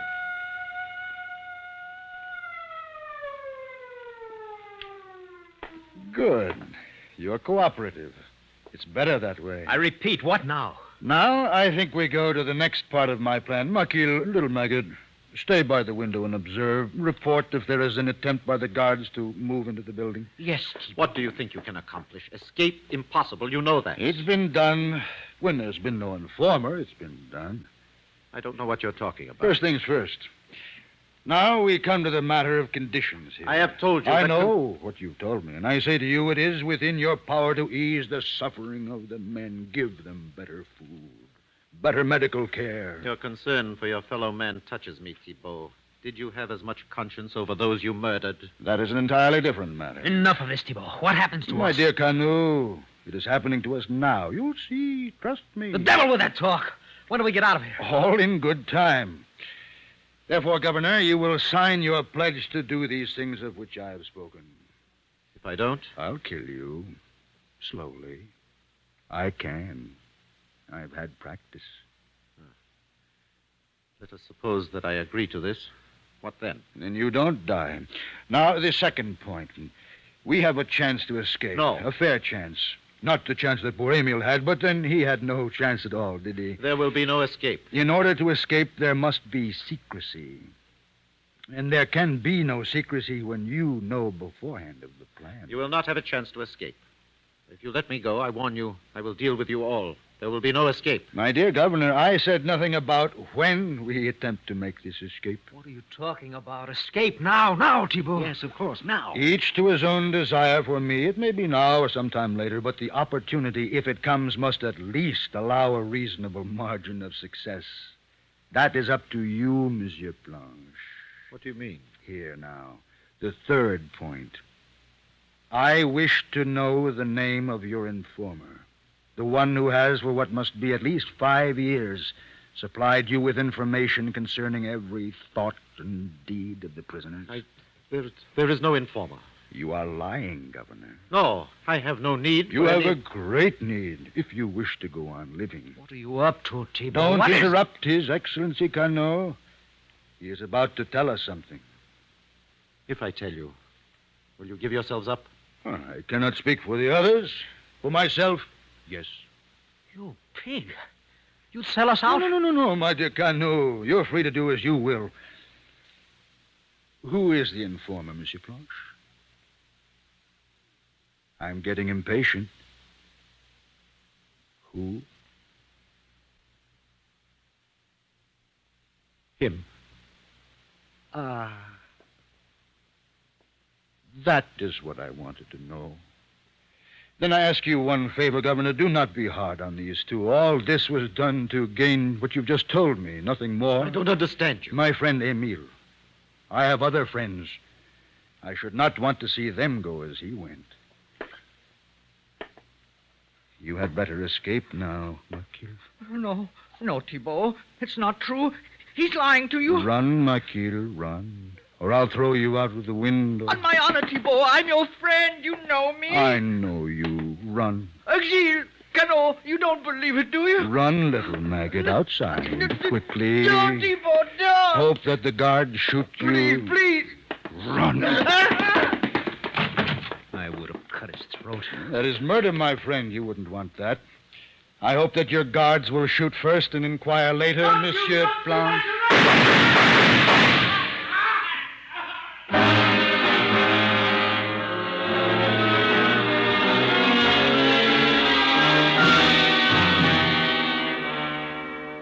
We all went to solitary. It was expected, but somehow things were different, a little better on the island.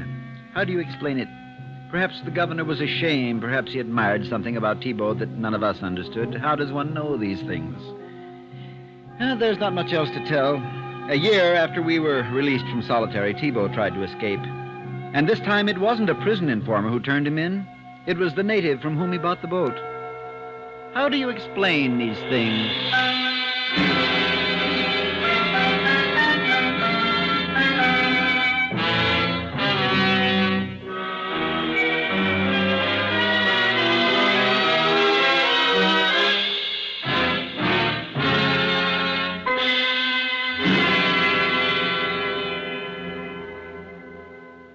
Suspense, in which Mr. John Daner starred in tonight's presentation of The Stool Pigeon.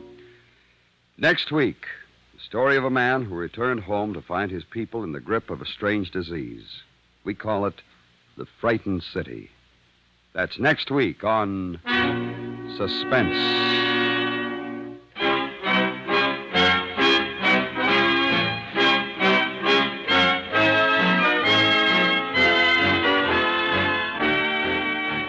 Suspense is produced and directed by Anthony Ellis, who wrote tonight's script. The music was composed by René Garrigan and conducted by Wilbur Hatch. Featured in the cast were Parley Bear, Joe Kearns, Tony Barrett, Jim Nusser, and Edgar Barrier. Tomorrow night on the FBI in Peace and War, a criminal comes up against a determined socialite who doesn't scare easy. And it isn't long before the G-men move in on the ex-con's new racket. Remember, the FBI in Peace and War, tomorrow evening over most of these same stations. Stay tuned now for George Herman in the news, followed by Disc Derby.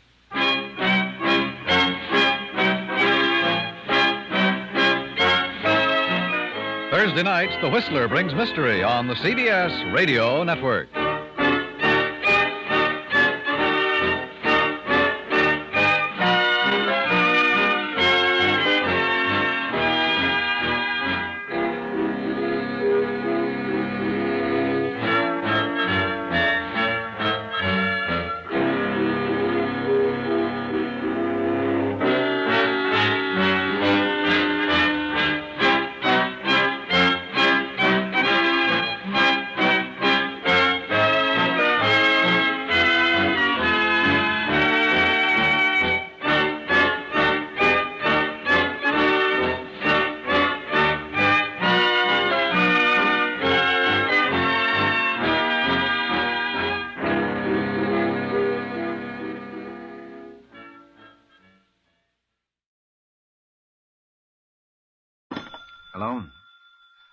Yes, this is the Falcon speaking. Oh, Marcia. I'm glad you called. Now, you'll have to count me out tonight, Angel. I'm going to be entertained by some comic. And when this boy makes with the gags, he really slays them.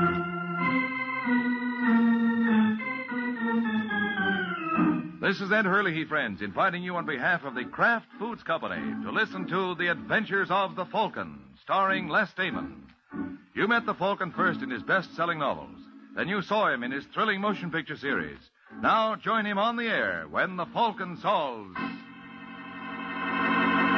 the case of the practical choker.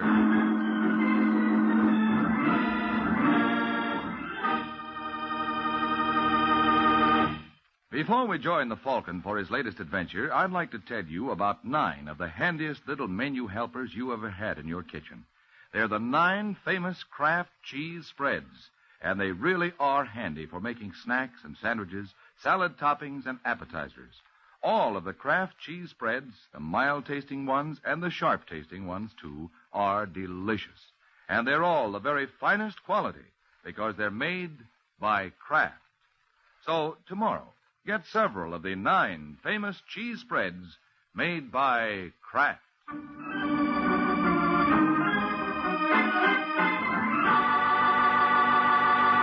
And now, the case of the practical choker. It is Sunday afternoon in New York, and in a parked car outside the Club 91, a bad actor named Chuck Morgan and a blonde named Linda Stewart are rehearsing a new comedy routine. And although Mr. Morgan's ideas of humor may be overdeveloped, still he obviously believes this act should kill his customer. Now, you understand what you're supposed to do, Linda. I'm not too sure, Mr. Morgan. What's the matter with you anyway? Your agent told me you were a hip dame. Look, Mr. Morgan, I don't need a job that badly. All right, I'm sorry, baby. I didn't mean that. You see, I want to play a joke on this guy, and I want to make sure that it goes off as scheduled. Well, the more I hear this joke, the less I like it. I told you there's nothing to worry about. This fellow's a good friend of mine. And why do something as silly as this? Just to settle a bet. Now, he thinks he's a great little guy with the ladies, and I bet him $50 he was wrong. But you promised me $100 for this job. How can you come out ahead? You don't understand, Linda. It's not the money, it's the principle of this thing. I just want to make a sucker out of Davis. Davis? Yeah, his name is Red Davis. Now, he's a thin little guy with red hair and pop eyes. You won't have any trouble spotting him. He owns the joint. He'll be in the corner booth. But suppose your friend doesn't show any interest in me. You haven't taken a good look at yourself in the mirror lately, have you? No, I'm not at all worried. Now, when Red sees you, he'll start baying at the moon. But at the beginning, you want me to act insulted. That's right. That's so he won't become suspicious.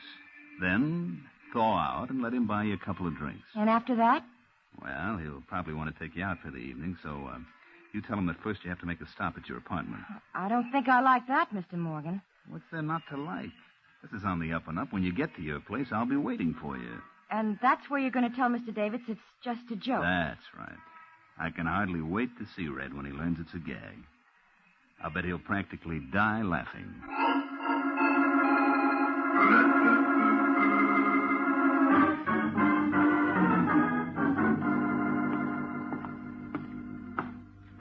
Hey, where do you live anyway, Linda? It's just the next floor, Mr. Davis. Oh, cut it out. You promised you were going to call me Red. I'm sorry. Red, do you know a man named... Man named who? Forget it. You know, I don't get you, Linda. When I first saw you in the club, I immediately said to myself, now there's a dame with class. I was surprised when you gave me a tumble. Well, I don't often do things like that. It was an impulse, huh? Yeah. I understand. I get them all the time. Where do we go now? It's this apartment here. Oh, here. Let me help you. It's all right. I can manage. Come in. Thanks. Hey, nice layout you got here, Linda. I think I'm going to like this. I wouldn't bet on that, Red. Morgan. Oh, then you do know each other. You dirty little double-crosser. But he told me it was a joke. The joke's over now, honey. You can beat it. Now, see here, Mr. Morgan. I said beat it. Oh, I don't If you're a smart girl, you'll keep your trap closed. Now, go on. Listen, Morgan. Shut up.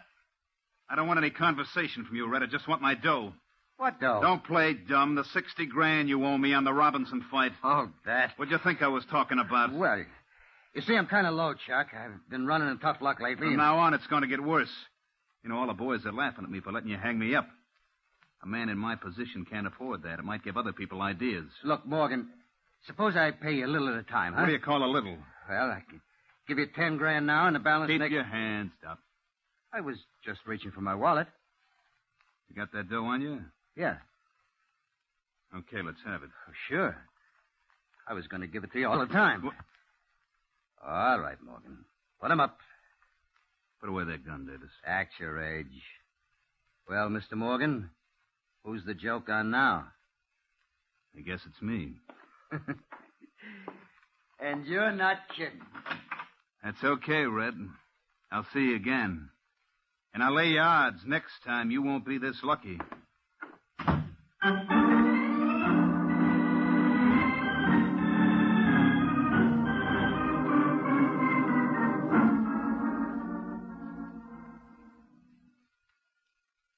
Mr. Lyons, because you'll enjoy it.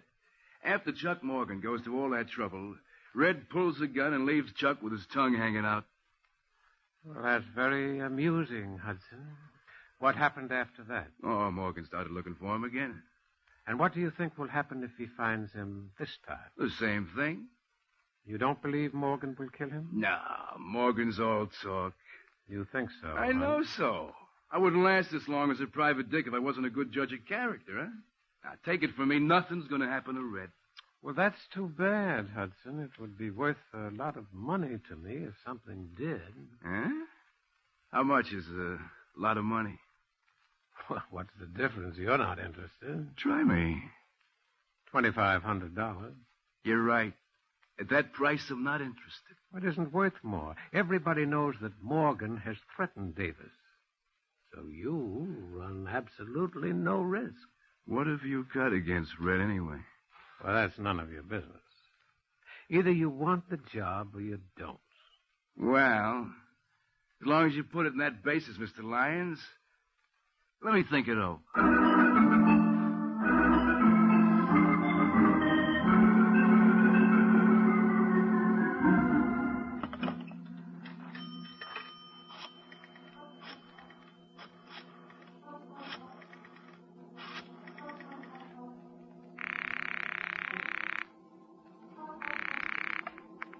Club 91, good evening. Hello, Victor. This is Red. Oh, yes, Mr. Davis. I'm in a booth at the corner of Madison and 46th. Anybody been around the joint asking for me? Several gentlemen. What'd you tell them? That I had not heard from you all day. Good. Norma there? Who? My wife, stupid. No. Mrs. Davis has not been in all evening. Well, when she gets that... cut that out. What's the trouble? Some character's in a hurry to use the phone. Hold it a second, Victor, till I take care of this pest. Now, listen, you. How would you like a good... Oh, punch. Punch.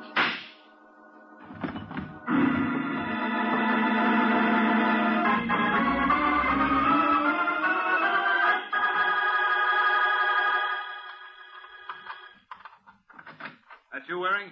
What the... Shut the door. Listen, Morgan. Shut it. Just keep your hands right where they are. What are you doing here, Chuck? Red Davis was knocked off a couple of hours ago. That still doesn't answer my question. I don't see why not. One, the cops think I did it. Two, you can prove I didn't. Now, does it add up? Not to my liking. You better get somebody else. Listen, Waring, maybe I haven't handled this right, but I didn't kill Red. Then why don't you tell that to the police? You don't think for a minute they believe me? Suppose I told you I don't either. Now, look, Mike, I know you don't like me, but give me credit for a little intelligence. If I was going to knock off Davis, would I shoot my mouth off all over town? So? So I tell you I didn't kill him. Then who did? I got no idea. Okay, Morgan. I'll see what I can do for you. But first, I want you to surrender to the cops. Oh, no. All right, then it's no deal. Now, wait a minute, Mike. I'll make you a proposition. No, not interested. For Pete's sake, give me a chance, will you? I'm convinced that with any luck, you can clean this up in a couple of hours. If you haven't by then, I'll give myself up. What'll you do in the meantime? I'll stay right here. What's to prevent me from walking out and calling the police? Nothing. Oh, you just trust me, huh? I don't have any other choice. What do you say, Mike? Well, this is against my better judgment, Morgan. But you got yourself a boy.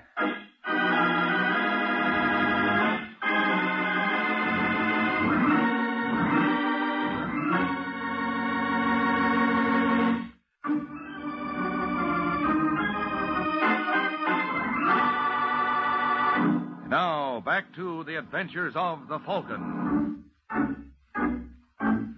20 minutes have passed since Mike Waring agreed to go to work for Chuck Morgan. And now, as we find Mike, he's about to earn his fee. Yes, Mrs. Norma Davis, that's right. my name is Mike Waring. I'm sorry to bother you at a time like this, but I'd like to ask you some questions about your husband. But I've told the police everything I know. Well, I'm working on a different angle. Come in. Thank you. What do you want to know? Mrs. Davis, have you any ideas who might have killed Red? Yes. Chuck Morgan. I mean, besides Morgan. No. Red didn't have an enemy in the world. Now, you know that's not true, Mrs. Davis. Your husband wasn't exactly the most popular citizen in New York. How dare you say that to me? Well, I only... I won't have you talk that way about him. I'm tired of these insinuations. How do you know what kind of man Paul was? Well, I'm sorry. You're sorry. Go on, get out. Mrs. Davis, look, all I don't want to hear any more about it. Now leave me alone. Permit me to congratulate you, Mrs. Davis. That was a marvelous performance. Why, thank you, Mr. Lyons. You think I convinced him I was a broken-hearted widow? How could you help it when you practically convinced me? Come here, darling, and let me console you.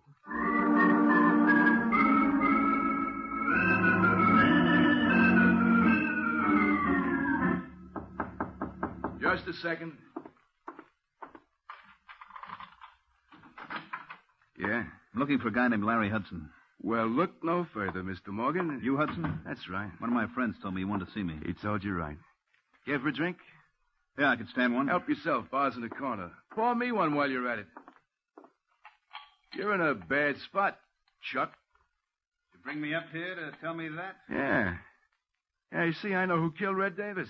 What? You heard me. Oh, that one mine? Yeah. Thanks. Say, how you fix for cash? What do you mean? Well, I got a lot of information to sell. It's going to the highest bidder. You mean you can clear me? I'm not doing any more talking until I see the color of your dough. How do I know you got merchandise? I'll give you a sample. Did you know that Davis's wife was two-timing him? With whom? Oh, no, that's all you get free. But you can use it kind of stuff, can't you? Listen, Hudson, I want you to talk to Waring. Oh? Mike Waring, the Falcon. He's working for me. Are you kidding? No. Will you talk to him? Sure. Providing I can make a buck. I'll take care of you. I'm going back to Waring's apartment. I want you to call him there in about 15 minutes. Well, I'll be sitting right here at the phone. Tell him what you told me about Mrs. Davis. Oh, no good. Get the dough up first. Now, look, Hudson, I only got $1,000 on me. I'll give you another $4 the next time I see you. Ah. Okay, Morgan. You got yourself a deal.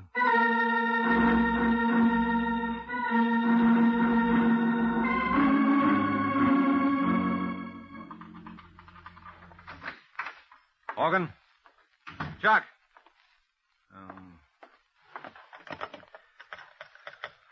Hello, desk. This is Mr. Waring. There was a man waiting in my apartment. By any chance did you... Never mind. Come in. Hello, Mike. I was just asking for you, Morgan. Where the devil have you been? Out. That tells me a lot. I thought you agreed to stay right here. I know, but I had to see somebody. Who? Suppose you tell me what you found out first. Well, not very much. Every lead I explored came back to you. Did you see Mrs. Davis? Just for a few minutes. What'd you think of her? She seemed all broken up over her husband's murder. She was kidding you. What makes you think so? Because I've been doing a little checking on my own. She's been holding hands with some guy who wasn't her husband. Where'd you get that from? Private dick named Larry Hudson. Oh, that lying thief. I don't care what he is, Mike. He's got the evidence to clear me. Who did he say killed Davis? He wouldn't tell me, but I made him promise to talk to you. He should be calling you any minute. Listen, Morgan, I wouldn't trust that guy on a stack of Bibles. What'd you give him? Give him? Yes, a guy like Hudson doesn't talk for free. How much you promise him? $5,000. Well, you better save your money. But I tell you, he can clear me. There, that's probably him now. Hello. That's you, Waring? That's right, Hudson. I take it then you've talked to Morgan. Yeah. Well, what do you think? What I think is unimportant. Morgan tells me you can clear him. Sure. For a price. For my part, I'm not interested. You gotta talk to him, Mike. I don't like it, Morgan. Neither do I, but if this guy can save my Well, neck... make up your minds, boys. I ain't got all week. Okay, Hudson. We'll be over in an hour.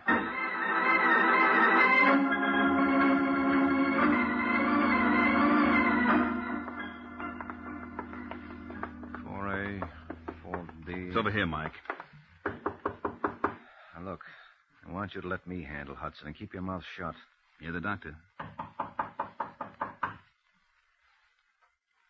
What's keeping him? I don't know. Maybe he went out. I doubt it. How can you tell? Take a peek at that keyhole. I can't see a thing. Sure, because the key is still in the lock. That means Hudson's got to be in there. Hey, Hudson, open up. Hudson!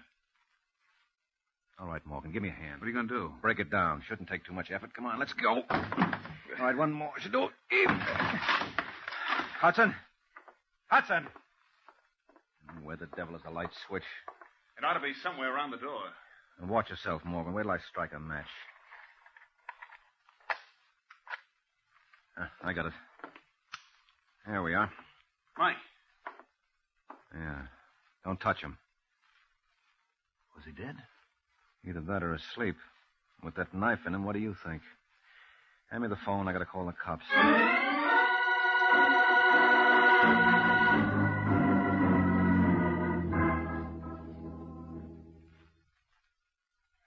A nice piece of work, Mike. A very nice piece of work. All right, Morgan, let's go. Now, hold it, Corbett. He's not the reason I called you. I know, but I'm not complaining. I told you not to call him, Mike. I'm beginning to think you're right, Morgan. For the same dime, I could have phoned someone with brains. What kind of a crack is that? Well, in case you hadn't noticed, Sergeant, that's a body in that chair. It'll keep. But as long as you raise the point, why did you kill him, Morgan? You crazy? I just got here with Waring. Don't hand me that. It's the truth, Corbett. So you're going to be his alibi. Yep. And you better listen to me unless you want to look like a jerk when we get to headquarters. Now, how long would you say Hudson was dead? Yeah, not too long. Body's still warm. Could be anywhere from 15 minutes to 3/4 of an hour. And that lets Morgan out. I don't see how. Because he was with me every minute from the time I got Hudson's call to the time we broke down the door. And the whole business took at least an hour. Your word's not good enough, Mike. Okay, Sergeant. If you don't believe me, you can check with the switchboard at my place and the doorman downstairs. And if that's not enough, I'll dig up the hacky who drove us over. That still doesn't mean Morgan couldn't have killed Red Davis. Oh, no, come on. Use your head, Sergeant. You know both these murders were committed by the same party. Hudson knew who it was, and that's why he was killed. I still say it was Morgan. You're crazy. Hudson was going to clear me. Keep quiet, Morgan. All right, Sergeant. I'll advise him to confess if you can show me one thing. What? How did he get in here?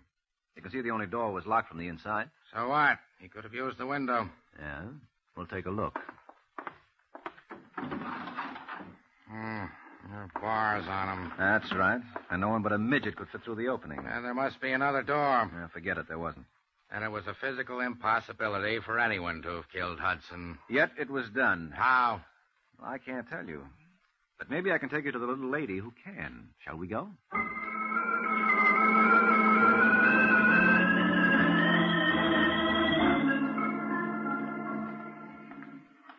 Listen, Mike, if the DA ever finds out I let Morgan go, he'll have... Wait a minute. Huh? Isn't this where Red Davis lived? That's right, Sergeant. Well, you can't bother his wife now. Why not? Because her husband was just murdered. Oh, well, she may surprise you with what she knows about it. Morgan told me that she was being romanced by some character. Oh. I don't know. And apparently neither did Red. If you ask me, Sergeant, Yes? Hello, Mrs. Davis. Remember me? Not too pleasantly. May we come in? I'm sorry, Mr. Waring. I'm busy. Oh, well, this gentleman would like to ask you a couple of questions. This gentleman means nothing in my young life. Well, now you never can tell. He's a sergeant in the New York Police Department's Homicide Division. Oh. Uh-huh. Well, it's just that the house is in such a mess. Well, we promise not to stare. Who was it, Norma? Norma. I think you're being paged, Angel. It's nothing, Raymond. Oh, for a moment, darling, I was... Oh. Hello, Mr. Lyons, Raymond Lyons. Listen, Sergeant, I can explain everything. Sure, but suppose we do it downtown. Downtown? As is customary, Mrs. Davis, when the police are questioning suspects. But we did absolutely nothing. Nothing but murder your husband and the man named Larry Hudson. That's a lie. You deny that you and Lyons are busy in the romance department behind your husband's back? Yes. And what's Lyons doing here now? Well, he's just helping me. Mm-hmm. Like he helped you murder Hudson? No. Now, just a moment, Waring.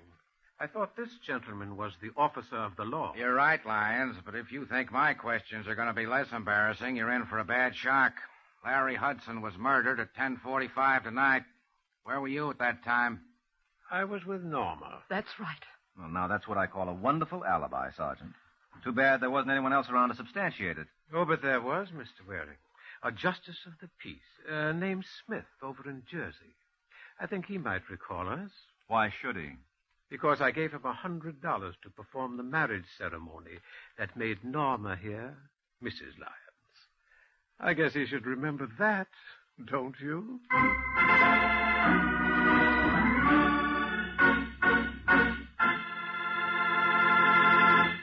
This is Ed Hurley again, friends, and I'd like to help you find out about the 9 most delicious cheese spreads you'd ever want to taste. They're the 9 famous cheese spreads made by Kraft. They're delightfully mild-tasting ones, such as Kraft Pineapple Cheese Spread, Kraft Olive Pimento, and Kraft Relish.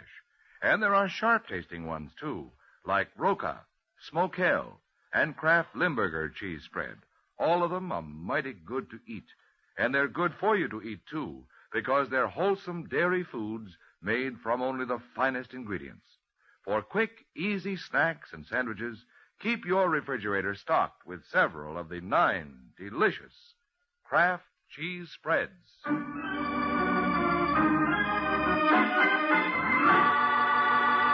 Now, back to the adventures of the Falcon. A half hour has passed since Norma Davis and Raymond Lyons punctured Mike's theory by coming up with an unbreakable alibi. And now as Mike drives home with Sergeant Corbett, he still refuses to accept the obvious. Doesn't make sense, Corbett. I tell you, it doesn't make sense. Hey, will you watch where you're driving? Something screwy about that marriage. You saw the license? Well, doesn't it strike you as strange that within 12 hours after her husband is murdered, Mrs. Davis marries another man? Of course it does. There's no law against it. No, but an alibi like that must have a hole in it. Well, you show me where. And after you do that, show me how either Mrs. Davis or Lyons could have murdered Hudson. If it was a physical impossibility for Morgan to kill him, it applies to them, too. Uh-oh, hold everything. What's the matter? Oh, what a chump I've been. Well, they say confession is good for the soul. I tell you, I've got the answer to the whole thing, Sergeant. That on the level? Yes. I know now who killed Hudson. And with the help of Chuck Morgan, I'm going to prove it.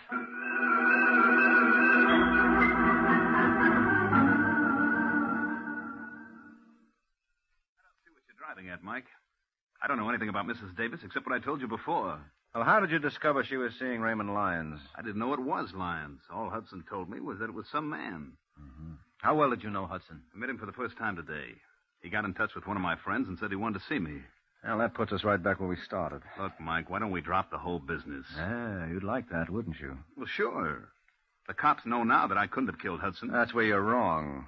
You mean they still think... No, they don't. But I do. What are you babbling about? Morgan, I know how you managed it. Do you? Yes, it was pretty clever. I can't blame myself for not seeing it sooner.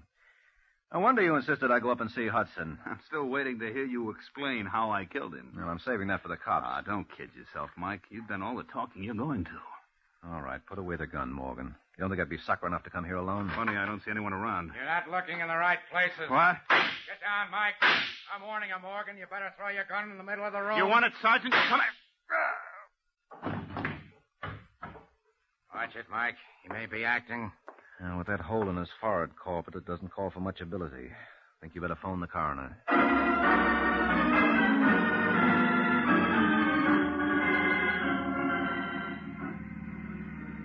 You can drop me off at the corner, Sergeant.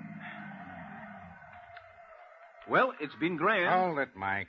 Aren't you forgetting something? I've got a report to make. Who's stopping you? You are. Oh. Well, you know that Morgan killed Red Davis. Sure. I was the first one to say so. You should have stuck to your guns. Well, when you tossed in that razzle-dazzle about Hudson's murder, you threw me. Yeah, well, don't feel too badly about it. I was right with you. Of course, I'm reconstructing now, but this is what must have happened. Lyons tried to hire Hudson to bump Red. Hudson said he'd think it over. When Red was killed, Hudson knew immediately that if he hadn't done it, Morgan must have. I don't see how that follows. It could have been Lyons. If Lyons were willing to do the job, why did he approach Hudson in the first place? No, it had to be Morgan. And when Hudson realized that, he tried to shake down Morgan. He even told Morgan that if the price were right, he might be induced to frame Red's wife. So Morgan played along with him and asked him to get in touch with me. Now we're coming to the part I want to hear. Well, when Chuck went to meet Hudson, he knew it would be the first of many such meetings, unless he took steps. So he slipped a slow-acting drug into Hudson's drink. Why didn't he kill him then and there and be done with it? Because he needed an alibi, and I was it. I don't get it. He needed someone with him while he murdered Hudson. What? Sure. Remember you said it was a physical impossibility for anyone to get into that room and kill Hudson before Morgan and I broke down the door? Yeah? Well, there you hit the nail right on the head. It was a physical impossibility. So it means that Hudson was killed while I was in the room. Let me get this straight. You mean while you were hunting for the light switch? Morgan was hunting for a place to plant his knife. Wasn't he taking quite a chance there? Oh. Hudson was drugged, so he couldn't make an outcry. And the knife makes no noise at all. Well, that'll learn you. The next time I say something, you'll listen. I told you Morgan was the killer all along. Yeah, well, you'll have to forgive me. I've been hearing so many radio shows. I forgot it wasn't unconstitutional for a cop to be right. Let's hope this establishes some sort of a precedent. Huh? Good night, Sergeant.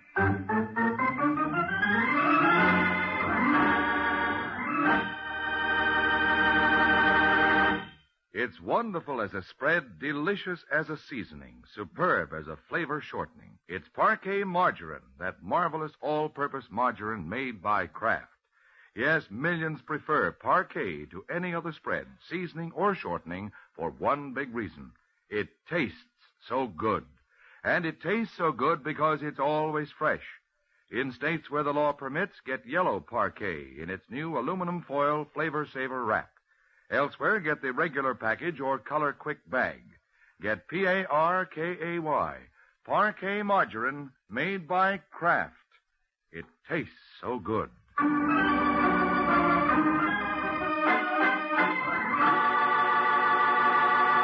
The Case of the Gangster's Girl.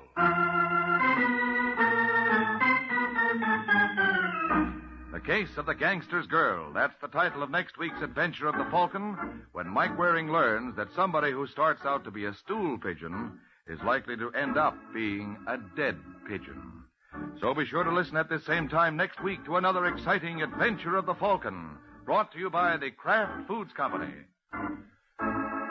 The Adventures of the Falcon are based on the famous character created by Drexel Drake, produced by Bernard L. Schubert, written today by Gene Wang, and directed by Richard Lewis. Music was by Arlo. Les Damon was starred as the Falcon, with Ken Lynch as Sergeant Corbett. Also heard on today's broadcast was Miss Ann Williams of New Orleans, Louisiana, who was chosen by this program from among the dramatic students of Sarah Lawrence College in Bronxville, New York. Be sure to hear the great Gildersleeve next Wednesday evening over most of these stations. In next Wednesday's broadcast, Gildy comes face to face with an hilarious problem and solves it in a way that will keep you laughing for days. Remember the show, the time, and the place. The great Gildersleeve next Wednesday evening over most of these stations. Check your newspaper for time of broadcast. This is Ed Hurley speaking for the Kraft Foods Company. Monty Woolley, Jack Haley, and Judy Holliday join the big show on NBC. Johnny Dollar. Al Turner, Johnny, over here at New Britain Mutual. Al, it's been a long time. Yeah, I know. What can I do for you? Plenty, I hope. How old are you, Johnny? Well, next birthday I'll be 30... Huh? 30 what? Now, why? Well, it really doesn't make too much difference. You see, Johnny, I think it's time you entered a home for the aged. I what? And if you think I'm kidding, I'm not. Okay, Al, what's the gag? I told you, I want you over at the Mackley Rest Home. Where's that? Frog Mountain, New York. Where's that? Down along the Hudson River above Poughkeepsie near Kingston. But, just to pay him a little visit, not to stay. That's right. What goes down there? Sudden death, Johnny. Deaths. Oh? 4 of them in a row, 3 of them insured by us. Well, after all, if they're old folks... That's the beneficiary of all that insurance. Yeah? The sole beneficiary of all the insurance on them just happens to be the Mackley Rest Home. Oh. Yeah. Okay, Al, I'll, kind of drop in on him.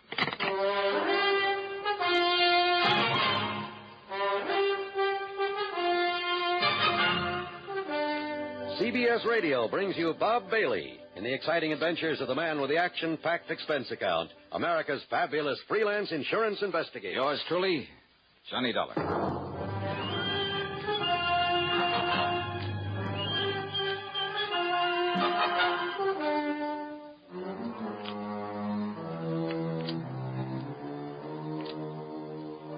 Expense account submitted by Special Investigator Johnny Dollar to the New Britain Mutual Insurance Company, Home Office, Hartford, Connecticut. following is an account of expenses incurred during my investigation of the Paradise Lost matter. I decided my own car would be handy to have along. As usual, the gauge said nearly empty. So, expense account item 1 is $5.20 for a tank full of gas. I drove west on 44, then cut across to Rhinebeck, then Rhine Cliff, where I took the ferry over the Hudson to the town of Kingston, New York. On Route 28, I passed through Stony Hollow, and a few miles further on, I found a sign indicating Frog Mountain. It was on a side road to the left. At one side of it overlooked the famous Ashokan Reservoir, and some pretty big fish have come out of that water. Thinking about it, I almost drove on past what was obviously a rest home for the agent, in among the trees. There was a large, very old frame house set on the side of the mountain, and sitting about on the front lawn, reading, chatting, playing cards, or just enjoying the afternoon sun were the happy-looking customers. As I stopped the car, a pleasant-looking middle-aged man walked over to me, smiled, and said, "How do you do, young man? How do you do?" "Oh, how do you do? My name is Johnny Dollar." "A pleasure to meet you, Mr. Dollar. I'm Justin Perry? You have some elderly relative, perhaps, very dear to you, for whom you'd like to provide a quiet, comfortable retirement home?" Well, no. "Oh, Justin Perry. I'm the owner of Paradise." Paradise? A really appropriate name for our lovely place, don't you agree? Well, Just yeah. look at the happy faces of our guests, and you can... But then you say you don't wish to send someone to us. Well, now, wait. This isn't the Mackley Rest Home? Oh, no, Mr. Dollar. This is Paradise. The Mackley place is further up the road.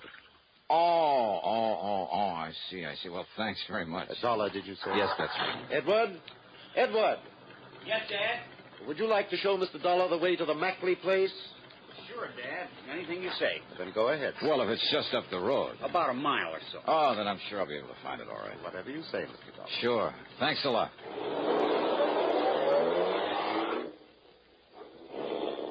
A very nice spot. And some of the folks on the lawn waved cheerily as I drove on back up the road toward the mountain. I wondered if the Mackley place would be the same. It wasn't. At least, it was brand new, a modern ranch type of thing, built on a single level.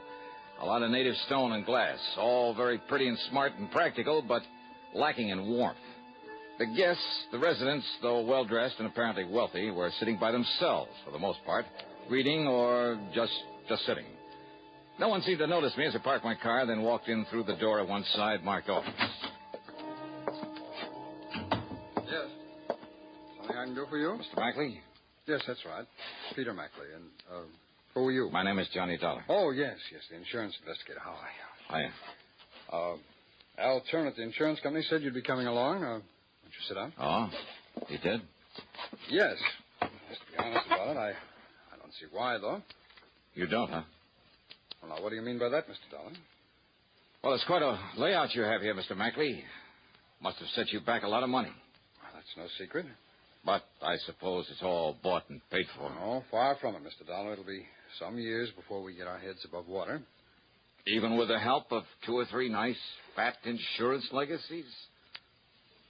Now, look here, Dollar. Well? If you're referring to the fact that some people happen to die and just happen to leave some insurance to us... Just happen to, huh? Now, what's that mean? Just exactly what you think it does, Mackley. Are you trying to imply that I or anybody else... If the shoe fits where it... Now, if you're saying that you suspect we might have murdered those old Did people... I say that? Well, that's what you meant, isn't it? You've no right coming here accusing me of something like that. Now, look, you... What's more, you're not the police, and you have no authority around here. So just go on, get out of here. Sorry, but I'm not leaving this place until I find out something more about how those people died. Dollar, you're going to be sorry for this. Is that a threat? You take it any way you like. Well, it may sound a bit corny, Mackley. Now, just get out of Just here. remember that anything you say now might be used against you. Why, you arrogant... And now, Act 2 of yours truly, Johnny Dollar, and the Paradise Lost matter.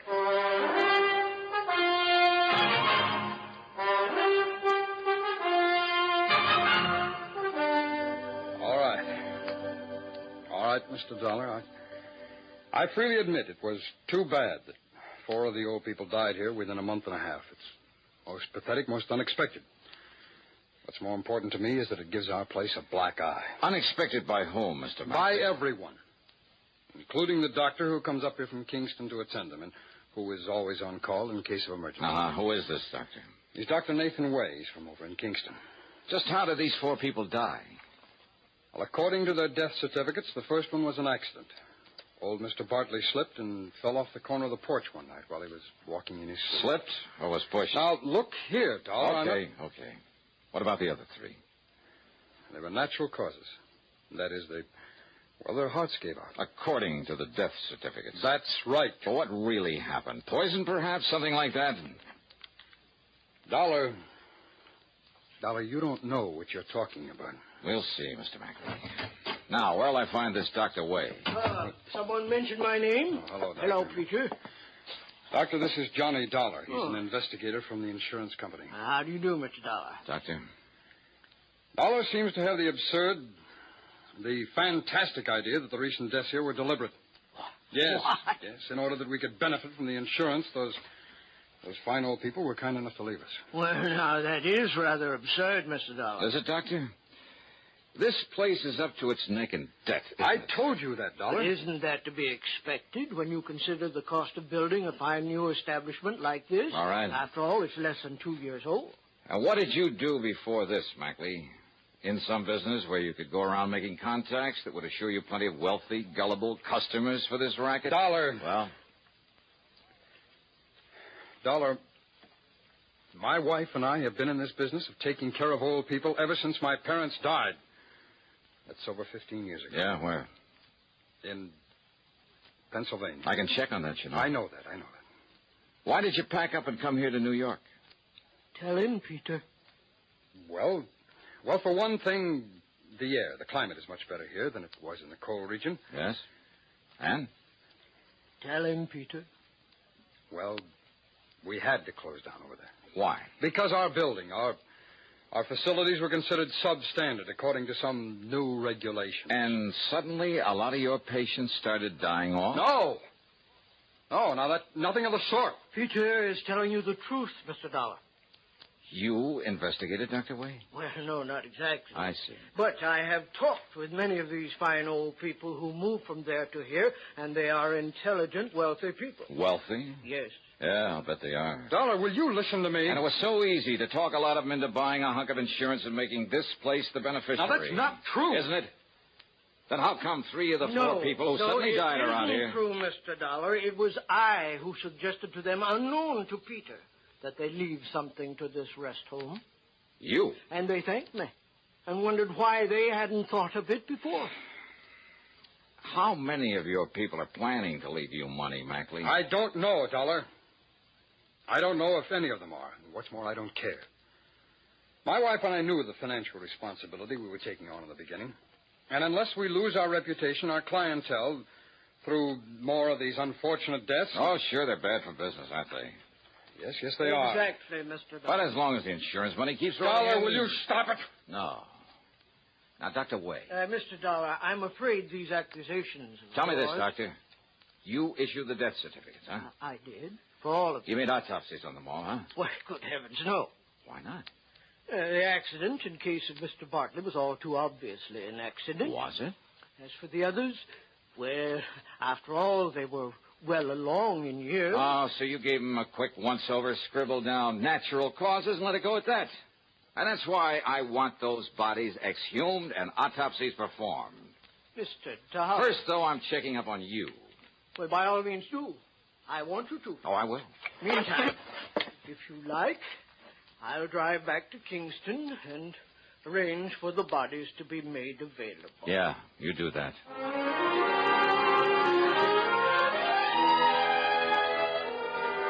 I followed the doctor into Kingston, parked my stuff at a hotel, and dropped in at police headquarters where I talked with Lieutenant Art Conley.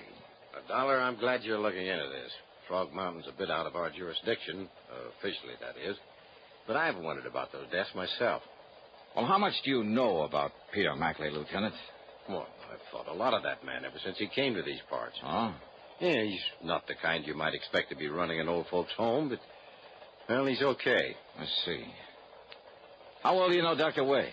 Well, one of the finest people we have here in Kingston. And without a doubt, the best man to make those autopsies you want. He's connected with the department? Yeah. And if you ask me, he'll get you results so fast it'll... Oh, now, wait a minute, Dollar. You're not thinking that Dr. Wade... Mackley, huh? And I'll tell you this about Pete Mackley, Dollar. It took a lot of guts for him to go to that place of his. What do you mean by that? I mean, against some of the folks around town who were partial to Justin Perry, who runs the Paradise Home, who were afraid it might put him out of business. Mackley's place being so much nicer and modern and all. That still doesn't mean anything, Lieutenant. And you know, those old folks like things new and modern. And if Perry doesn't improve that place of his... Oh, yeah? Oh, hello, Doc. Lieutenant, Mr. Dollar, I'll be able to make those autopsies tonight. When I'm finished, I'll call you at your hotel. Sure, Doctor. You do that. I talked further with the lieutenant, but I'm afraid I didn't get much help from him. He was convinced, a little too convinced, that Peter Mackley was all right, and he spent all his time defending him. A late dinner at the hotel was item 2, $4.25. Item 3 was 35 cents for a magazine. I went up to my room, sprawled out in a big overstuffed chair, put my feet on the windowsill, and promptly went to sleep. Yeah, the combination of a big dinner and the quiet night had really got to me. Too much for my own good. He must have used a calling card to slip the lock on the door, because the first thing I remember was hearing the door close. And when the light switch went off... Huh? Who's that? What's the idea of turning off the... Oh, no, you...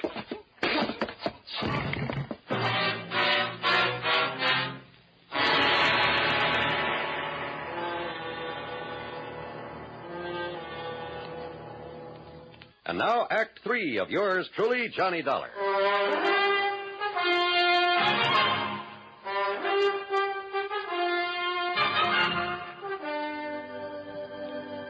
Oh. Easy now, easy. Another piece of tape to hold this bandage on your head. You'll be... Doctor. Yeah, there you are. That's Doctor, right. wait. Now, don't tell me you fell asleep and fell out of your chair and did this. Oh, no. Listen, listen. And here. Perhaps a drop of this medicinal brandy? No. Yeah? Oh, yeah. Thanks.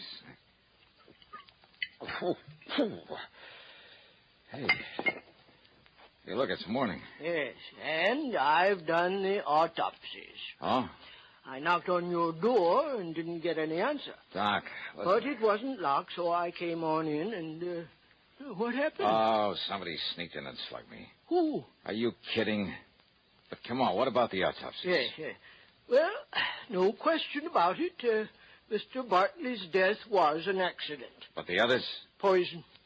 A poison that made it look like heart failure. Okay, then. Hello. Your order, please? Lieutenant Art Conley at police headquarters. I'll call you right back, sir. Emergency, operator. This isn't... Okay. And now, Mr. Dollar. So, Doctor, somebody at Mackley's rest home gave them poison. So that's it. But the only medicines those people get are the ones that I myself prescribe. And I have never prescribed even the most minute dose of sodium Lieutenant Johnny Dollar. I'm glad you called, Dollar. Doc told me the result of his autopsy is on his way over to see you. Then you know. But I still refuse to believe that Peter Mackley... No? Then why did he come here and try to put me out of the picture? What? I don't know what scared him off before he could finish the job, but I'm thankful something did.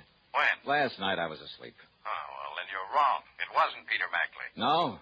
Knowing that sometimes you have to suspect even your best friend on a case like this, I had Mackley here at headquarters all night. So, Dollar... Doctor. My prescriptions? Yes. I've been thinking about that. They're always made up at Pearson's drugstore by Mrs. Pearson herself. Then she is going to have some visitors. What? Come along, Doc.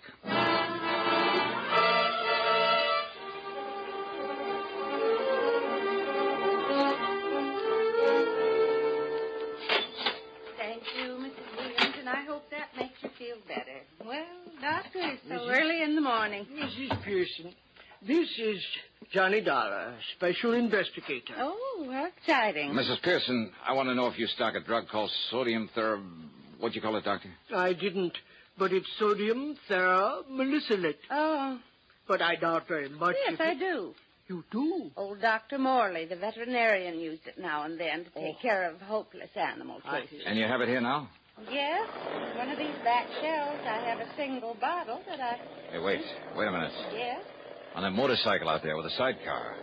You pulled away from in back of this place. Yes. He helps in the store and makes all the deliveries for me. And he must have seen us in here. Must have seen me. What? He makes all the deliveries, including prescriptions for the Mackley rest home? That's right. Doc. He's taking some of Dr. Wade's prescriptions up there now. Good. No, listen. Now, let me find that bottle of... Doctor, listen. That may be the answer. That he's the delivery boy for Mrs. Pearson? Yes. Well, I'm afraid I Dr. don't... Wade, look here. No, Doc, we've got to go after that kid. Here's the bottle, Doctor. But I don't understand. Doctor, will you listen to me? So many of them are missing. Unless we can... What was that, Mrs. Pearson? Well, a lot of these sodium theramolysilate tablets are missing. Then that's the answer, Doc. He's the answer. Come on.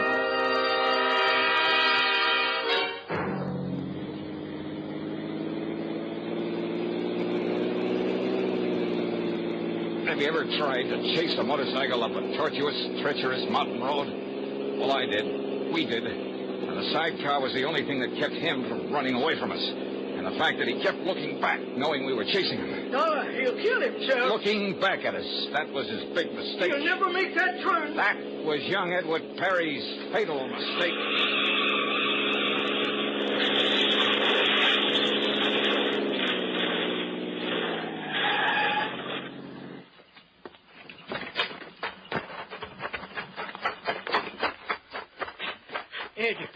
Edward. He's still alive, Doc. Here, I'll see what I can do for him. Now, Ed. Now, let's see. Now, take it easy here. No use, Doc. Well, we can try now. We can try. But why, Eddie? I saw you there in the store.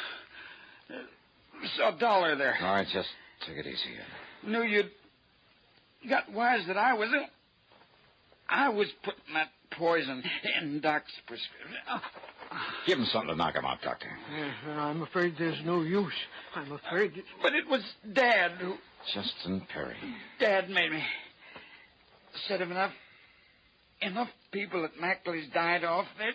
Now, easy, lad, easy. They'd leave Mackley's, come to Dad's place. Eddie, why? To the paradise. We'd put Mackley out of business. Bear his arm, Dollar. Right, Doc. Put Mackley out of...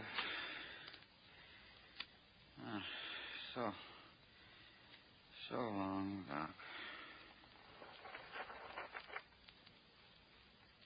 Doctor. It's all over.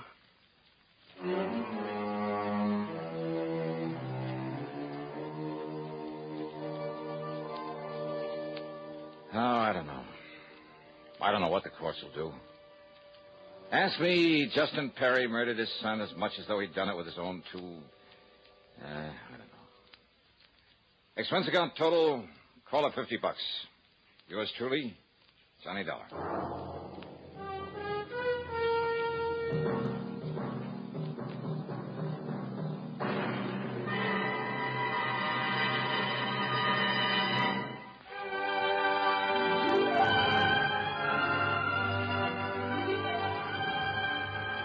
Yours truly, Johnny Dollar, starring Bob Bailey, originates in Hollywood and is written, produced, and directed by Jack Johnstone. Heard in our cast were Virginia Gregg, Harry Bartell, Edgar Barrier, Sam Edwards, Stacey Harris, Junius Matthews, and Forrest Lewis. Be sure to join us next week, same time and station, for another exciting story of yours truly, Johnny Dollar. This is John Wall speaking. Johnny Dollar has come to you through the worldwide facilities of the United States Armed Forces Radio and Television Service.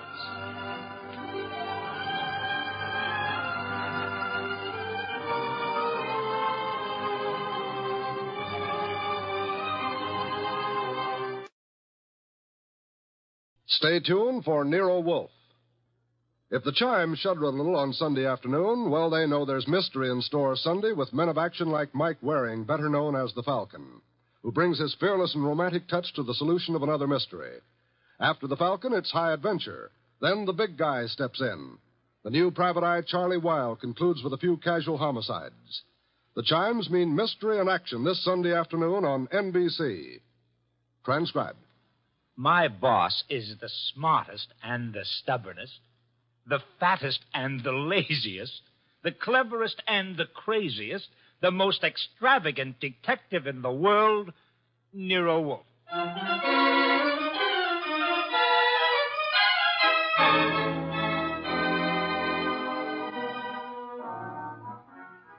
It's the adventure of Stamped for Murder, with that brilliant, eccentric private detective, orchid fancier, and gargantuan gourmet, Nero Wolfe, starring Sidney Greenstreet.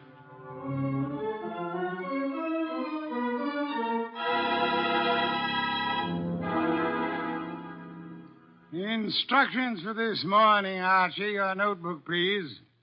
First, Mr. Salinsbeck. Inform him that the Long Island peafowl he sent were most unsatisfactory. Peafowl's breast flesh is not sweet and tender unless it is well protected from all alarms, especially from the air, to prevent nervousness. Long Island is full of airplanes. Look, Mr. Wolfe, I shall want a dozen chickens that have been raised on blueberries and a fresh-killed lamb for tomorrow. Mr. Wolfe, please listen. There's... Mr. Goodwin, be quiet, and then dinner on the following day becomes a problem. Mr. Wolfe, dinner any day is going to be a problem if we don't pay Sausenbach's bill. Then pay it. With what? The bank account's empty. Ridiculous. There were $4,000 yesterday. But you bought that shipment of orchid bulbs from Winold Gluckner. Mr. Wolfe, we need money. You've got to stop eating and drinking beer long enough to earn some... Phew. You're an alarmist. Will you, for the love of heaven, stop turning down clients and turn an honest dollar? I've got a couple of prospects right outside the door. Send them away. No, sir. Send them away. Tell them I've gone to Egypt. Nothing doing, sir. Confound you, Archie. Obey orders. Send them away. Miss Kent, Mr. Rodman, come in, please. Thank you. Confound you, Archie. You're mutinous. Yes, sir, and you're stuck with it. This is Miss Gloria Kent and Mr. Rodman. They arrived as advertised with a pressing problem. Good morning. You people are here by sufferance only. I shall speak to Mr. Goodwin about it later. Yes, indeed. I don't like pressing problems, Miss Kent. What are yours? My father. Indeed, I'm not a court of domestic relations, Miss Kent. What did your father do? Beat you? Withhold your earnings? Discourage your suitors? Mr. Goodwin should have informed you this office does not undertake cases involving marital or family problems. But that's not... If Mr. Goodwin had not been beguiled by your pretty face, he might have warned you and avoided this embarrassment to you and annoyance to me. Now, take it easy, take it easy. How many times have I told you you don't know how to handle women? Then suppose you let Miss Kent handle me. Well, it's simply this, Mr. Wolfe. I had some money my mother left me. My father's just spent it without my permission. I want it back without a scandal. Thanks, Miss Kent. How much? How spent? $10,000. Father bought a treasure map. Indeed, from whom? A pair of swindlers named Cross and Halleck. They've driven him crazy, talking about fortune salvaged from the SS this and the SS that.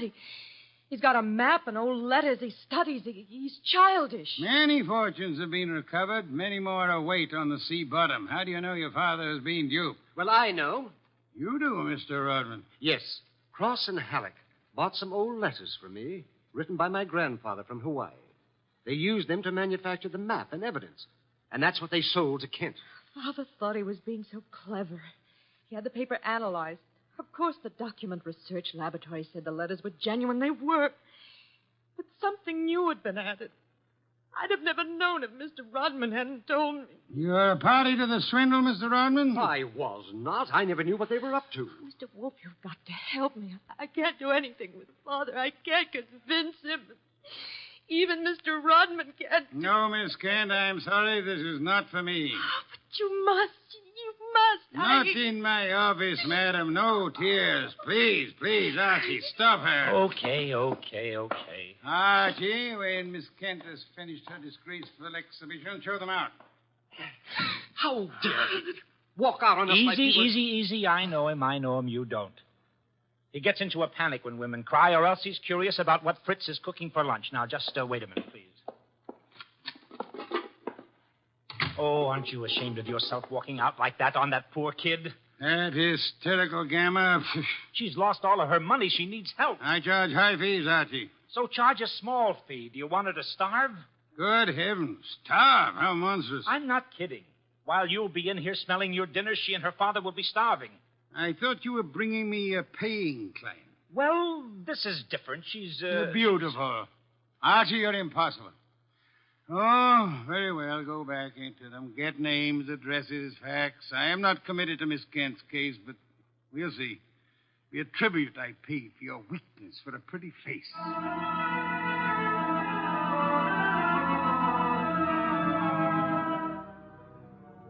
Rodman and Gloria Kent were gone, however. So all I had were the few facts they'd given me before they met Wolf. I felt guilty about that when he came back into the office and sat down in his specially built chair. He closed his eyes, and I glared at him. Well, how much of you is awake? Mr. Wolf. Well, they disappeared. Did you tell me you were going to help this girl just to get her out of the office, or did you mean it? You're a gadfly. No, sir. No, sir. You made a promise, and you're stuck with it. What did you get from Rodman? Name, address, occupation. He's a librarian, that's all. Very careless, Archie. You missed a significant point. Such as, How did Rodman discover the letters he sold were being altered by forgery and used for swindle? How did he locate the dupe, Mr. Kent? I guess you're right. I'll ask him next time. But what about now? Are you going to get Gloria's money back? I assume you call Miss Kent Gloria solely in order to annoy me. It does. Stop it. Get Cross and Halleck. On my way. You'll find them at the Hotel Bogart. Wrong, sir. According to my notes, their address is... Never mind their address. The Hotel Bogart is the headquarters for successful, confident tricksters. They celebrate their victories there while the money lasts. You will possibly find Cross and Halleck drinking whiskey or lunching, probably both.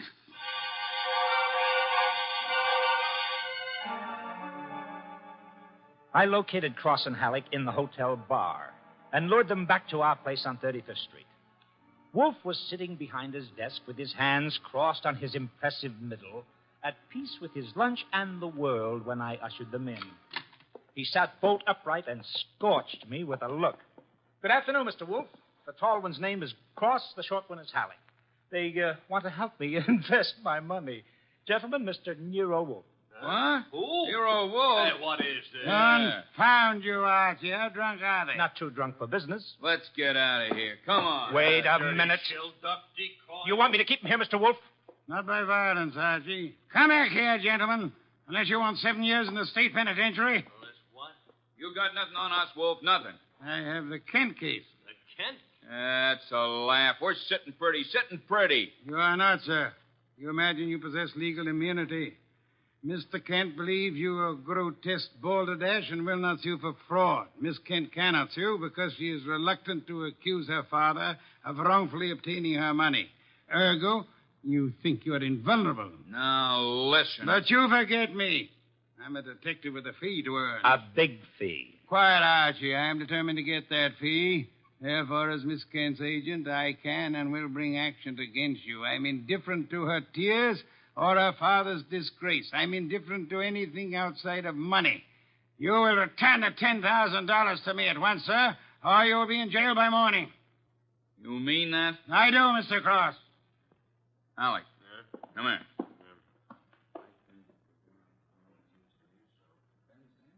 Come on, hurry. Okay. Here, Mr. Wolf. Alec and I have decided we don't want to get in any trouble with you. Here's your $10,000. Let's have it. Give the dough to Kent, Mr. Wolf, and get the letters and map back for us. You've got a reputation for being tricky, but honest. We trust you. Come on, Alec, let's go. Well, how about that? Preposterous. No, sir. Take a look. $10,000, genuine coin of the realm. That man Cross is a fool. Does he imagine I'm to be fooled so easily? What do you mean he left the money? He surrendered too quickly, Archie. Too easily. And that money in the envelope he was carrying all ready to refund. Why? Well, maybe he's got a better sucker. I heard him mention a Ben Sanford. Nonsense. Does he need Kent's forged letters and map to cheat this Ben Sanford? Couldn't he prepare another set? I guess you're right. Something's fishy. In any event, it's no concern of mine, thank heaven. Why not? I'm not committed to Miss Kent in any way. As a favor to you, I undertook to regain her money. I have done that. You may take it back to her and obtain the forged papers in return. But, Silence, Mr. Goodwin. Go to your red-haired charmer. Leave me in peace. I intend to spend this afternoon with my New World Atlas.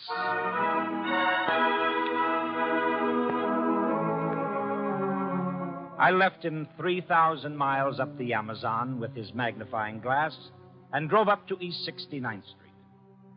The Kent house was a broken-down little brownstone, and as I went up the stoop, the door opened and Gloria Kent burst out like a skyrocket. Hey, Miss Kent, easy, easy. Let go of me. Let go. What's wrong? What's wrong? Wrong. Nothing is wrong. Nothing at all. Well, how about seeing your father? You want to see my father? Come inside. Oh, for the love of heaven. Come inside, Mr. Goodwin. I'll introduce you. He's in a back room. Come right through the living room. What else came through this living room? A hurricane? No, Mr. Goodwin. Something else. There's my father, Mr. Goodwin. What in the devil? He's dead. His throat's cut. Father, this is Archie Goodwin from Nero Wolf's office. He and his boss refused to help while they could. Maybe he can help you now. Stop it. All I'm good for now is revenge. That's all. Stop Archie. it. Stop it and look at me. When did it happen? I don't know. When did you find him? Just now. Keep looking at me. Who went through this house like a hurricane? You? No. Where did you go after you left the office? To the laboratory. What lab? Document research. The place that checked the map. How long were you there? Until an hour ago. I was with Mr. Rodman. Keep looking at me. And then? I had lunch. With Rodman? Alone. And then I came home. All right. All right, now listen to me. I want you to go to Mr. Wolf's house right now. Have you got cab fare? Yes. All right, take a cab.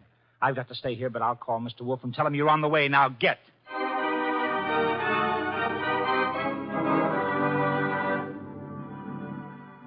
I called Wolf, told him everything, and he instructed me to advise Inspector Kramer, who arrived with the homicide squad.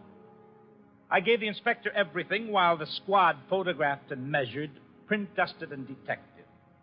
At 3:30, Kramer took me back to the house on 35th Street for a fight with Wolf. It's a great story, Wolf. Great. Kent buys a phony treasure map. Everybody knows it's phony except Kent. But Cross and Halleck try to buy it back, and Kent gets himself murdered. Did you find the map and letters in the house, Inspector? No, I didn't. The killer was after the map. The phony map? Certainly. Why? Well, if we knew that, we would know why Cross and Halleck so willingly paid back the money and why Kent was murdered. Maybe it's not phony. I'd better see the girl now. No, you fancy her for the murder. Well, I'll know after I ask a few questions. Tonight. She's had a shock, Mr. Kramer. She needs rest. Look, Wolf, I want her. Why bother with her when there's so much to be done? Yes, such as? Cross and Halleck, find them. And the mystery man they spoke of, Ben Sanford. These are the men you want now, not this poor, overwrought girl. Yeah. All right. The girl will be here for questioning tonight, though, huh? Tonight, Mr. Kramer. Okay. You'll hear from me later on. Well, you buffaloed him out of that, okay. Say, why don't you want her questioned? Is she guilty? I don't know. Well, what did she say when she got here? She said nothing. She never arrived. She never what? She never arrived.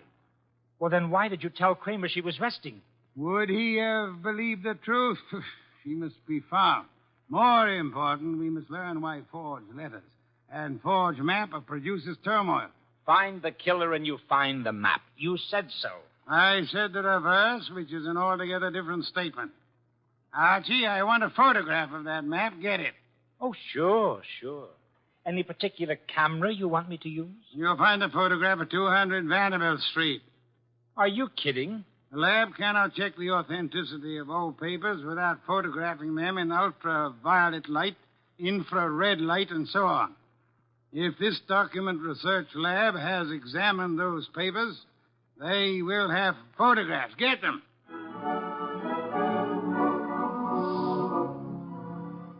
He got out of his chair and waddled back to the house elevator. It was 4:00 and time for his regular afternoon session with the orchids. I drove down to the document research laboratory on Vanderbilt and got such a shock that I grabbed the office phone and dialed Wolf at once.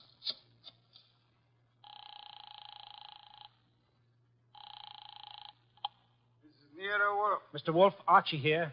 What's the matter? You lost? No, sir, but I found something. Photographs? No, Mr. Wolf, I don't think you'll ever see any photographs of the Kent map. I don't think any were taken. Indeed. But guess who runs the document research laboratory? No, don't guess. You probably know. A man named Ben Sanford, and he's sitting right here looking at me.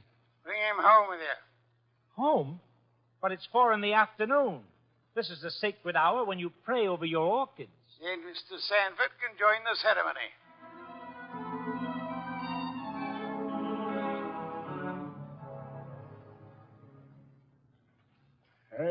how about this place? How about it? There must be a million flowers up here. No, not flowers. Orchids only. Mr. Wolf has 10,000 plants. Never saw anything like it. And you never will again, brother. Hey, what kind is that on the bench? Oh, that's our pride and joy. Odontoglossum harianum. Above them, the Van Petersirana, and the pink ones are the Coelogiani panduratas. Now, the large object, mulching flower pots, is Nero Wolf. Mr. Wolf, Ben Sanford. Good afternoon, sir. Hi. I came along to be obliging. I've got nothing to say about anything. How much have you offered Cross and Halleck for their treasure map? No comment. Mr. Sanford, I'm going to make some assumptions. I assume that you are not, in fact, a document expert, but an accessory to the fraud of Halleck and Cross. No comment. That you actually prepare fraudulent maps for those swindlers, and then, in the guise of an expert, guarantee their authenticity. No comment. But this you must answer. You did guarantee the authenticity of the map and letters Kent bought. It's on record. All right, I did. Then will you admit they were forged? What are you, a comic? No. You guarantee the value of the Kent map? Yes. As an expert? Yes. Then you've convicted yourself of murder. Murder? What is this? Mr. Kent was murdered, sir. Evidently for the map and letters he bought. But of all persons involved, you alone believe in the value of the map. No one else does. Therefore, you alone would have murdered Kent for the map. For the love of... Now, wait a minute. Chew it over, brother. Chew it over. Either way, he's got you. Okay, you want me to level? Here it is. Level, Archie? Okay, boss. Thief-type talk. It means tell the truth. It's like you say. The letters were bought from Rodman. I forged the map and evidence onto them. I guaranteed them to Kent. The swindle. The letters are without value? Oh, sure, they're old, that's all. From 1851. Just tired family gossip and stuff. Indeed. There we have the problem again, Archie. Mr. Kent is swindled with a map and letters that are known to be worthless. He alone believes the fantasy of the treasure. There isn't any treasure. Never was. Yet Cross and Halleck refunded the swindle money so eagerly. It is obvious they want those worthless documents back badly. Someone else wants them so bad he murders Mr. Kent. Why? I don't know. Archie, we must find the girl. There's a chance she turned to Mr. Rodman for refuge.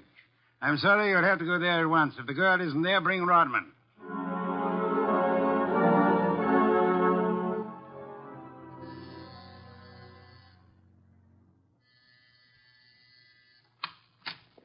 Yes? Hello, Rodman. Remember me? I'm Archie Goodwin from Nero Wolf's office. Oh, yes, of course. I came to get Gloria Kent. There's been a change in plans. Tell her to come out, please. Gloria? Well, she's not here. Why should she be? Haven't you heard? Heard what? Well, I guess you'd better come down and see Wolf. Mr. Goodwin, I'm afraid I can't. I'm rather busy. Look, Rodman, maybe you ought to know. Old man Kent was murdered. What? Yes, just after you and Gloria left us. Kent murdered? Well, this is awful, Mr. Goodwin. You want to see Mr. Wolf now? Get your hat. Murder? Well, believe me, I never wanted this. I'm going to tell Nero Wolf the whole mess. Every word of it. Okay, then. Come on, let's go. Yes, of course. Just a minute. I'll get my hat in the bedroom. Murdered? Kent? I never dreamed. Oh. Come on, Rodman. Come on, Rodman. Come on. What? I didn't hear you. Oh, Rodman. What the... Oh, Rodman. Oh, Rodman. Good. Oh, what next? Come on. This is Nero Wolf? Archie here. We've had a tough break. Yes? While I was waiting for Rodman at the front door, he went into the bedroom for his hat. The killer was there. How do you know? He cut Rodman's throat. Tell. The back window was open. It's a ground floor apartment. He was out and gone before I had a chance. Archie, where were your wits? Let me alone. I've had a man murdered 20 feet from me.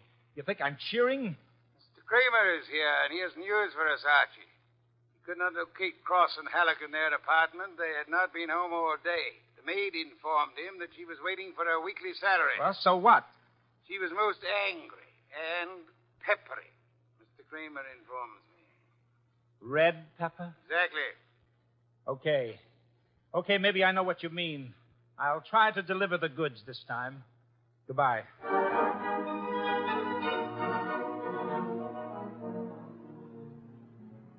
I drove down to the apartment house on Gramercy Square where Cross and Halleck lived, took the elevator up to the 10th floor, found the right door, and slipped in with a pass key.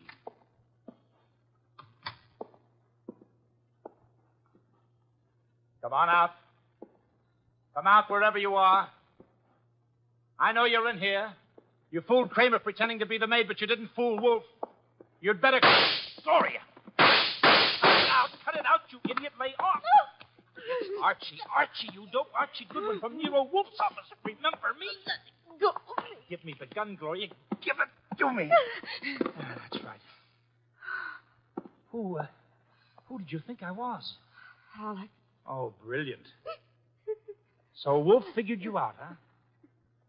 Well, you are a brave girl. They killed your father. You came up here and waited for them. You were going to kill them right back, huh? Oh, that red-headed temper. And you bluffed Kramer into thinking you were the maid. I had to do something. It was the only thing I could think of. To come here and kill him. Well, you're coming home with Archie. And just remember one thing. When Wolf's working for you, don't try to do any thinking. It only gets in Wolf's way.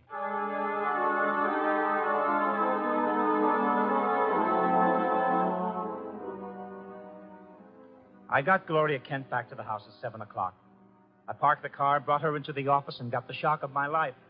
There was a convention on. Wolf was there, with Inspector Kramer representing the cops. Cross, Halleck, and Sanford were there representing the crooks. When Kramer saw Gloria, he scowled first at her and then at Wolf. So it was a slick one after all, Wolf. You didn't have the girl. You had no intention of producing her. Please, Mr. Kramer, that can wait. There are other matters more important. I dine at 8. That leaves me 1 hour to solve your murders. Murders? More than one? Yes, 2. Elmer Rodman. By heaven, Goodwin, if you... Please, Mr. Kramer, not now. First, Miss Kent. Good evening, Miss Kent. I presume you have met these gentlemen, Cross, Halleck, and Sanford? Yeah, I'll take your purse, please. Why? Don't think me as naive as Mr. Goodwin, miss. When you left your home after the murder of your father, you took the map and letters with you. They're in your purse Well, now. that's not true. Archie, the purse. Thank you. We have here an interesting situation. There exist some old letters and map, forged and fraudulent. They're worth $10,000 and more to Cross and Halleck, and worth 2 murders to a killer. Why? There must be something of great value in the letters. Yes, such as? Something which Mr. Sanford could not see, although he worked on the document closely. Yet something which could be made manifest. What is the answer, Miss Kent? You know it? I swear I don't. Secret writing, Archie. Bring the chafing dish from the dining room. Right. Secret writing? I saw nothing when I worked on those letters. Naturally, Mr. Sanford, the writing is invisible. The heat is an agent. It makes most forms of secret writing visible. The chafing dish, boss. Thank you, Archie. Place it before me and light it. Right. Now I open Miss Kent's purse. From it, you see, I withdraw these ancient letters which he took from her house after her father's murder. That's not true. Archie. That's enough, Gloria. That's enough. From now on, you just listen. We remove the letters from the envelope and toast them gently. The secret ink vintage 1851 will easily succumb to the agency of heat. Careful. Those envelopes will catch fire. Hey, they're caught. Don't be upset, Mr. Cross, Mr. Halleck. The envelopes. They'll burn safely in the dish. We can concentrate on the writing. Watch closely.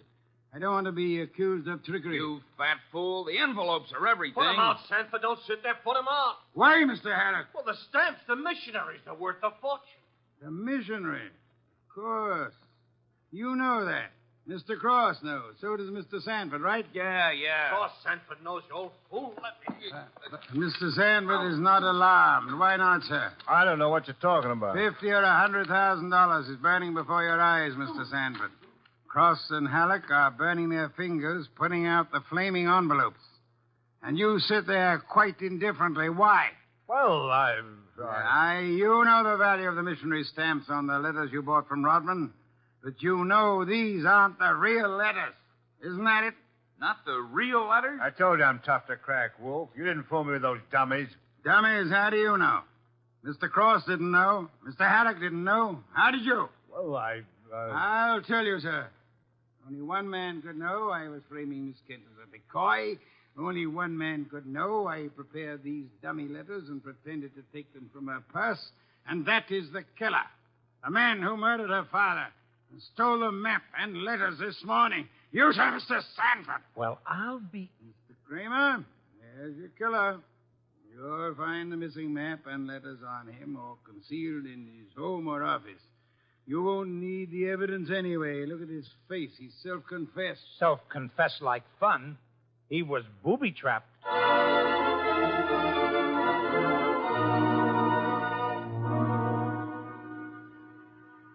No, Mr. Crane. Not a complicated case, really.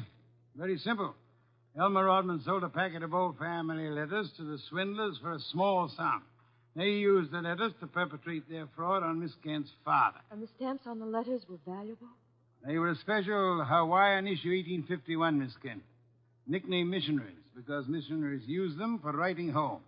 They are extremely rare stamps worth upward of $25,000 each. Hey, no wonder they were worth 2 murders. We found 5 of them on Sanford. Excellent.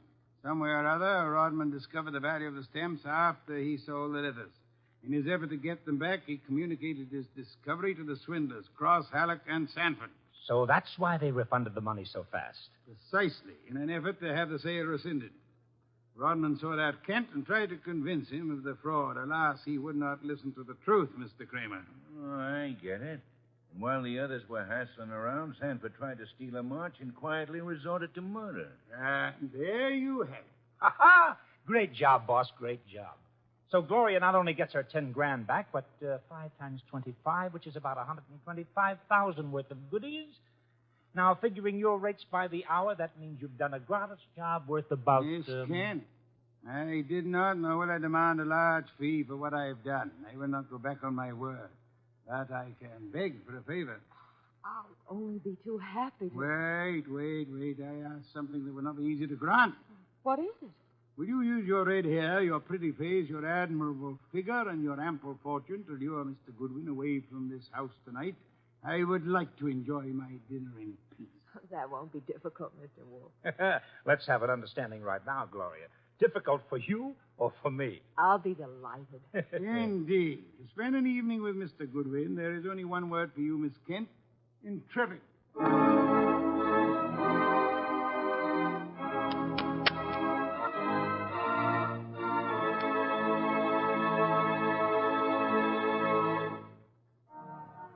You have been listening to The New Adventures of Nero Wolfe, starring Sidney Greenstreet. Tonight's story by Alfred Bester was based on the famous characters created by Rex Stout, produced by Edwin Fadiman, and directed by J. Donald Wilson. In the cast were Wally Mayer as Archie Goodwin, and Gene Bates, Howard McNair, Jay Novello, Larry Dobkin, Bill Johnstone, and Herb Vigran. Music by Joseph Enos.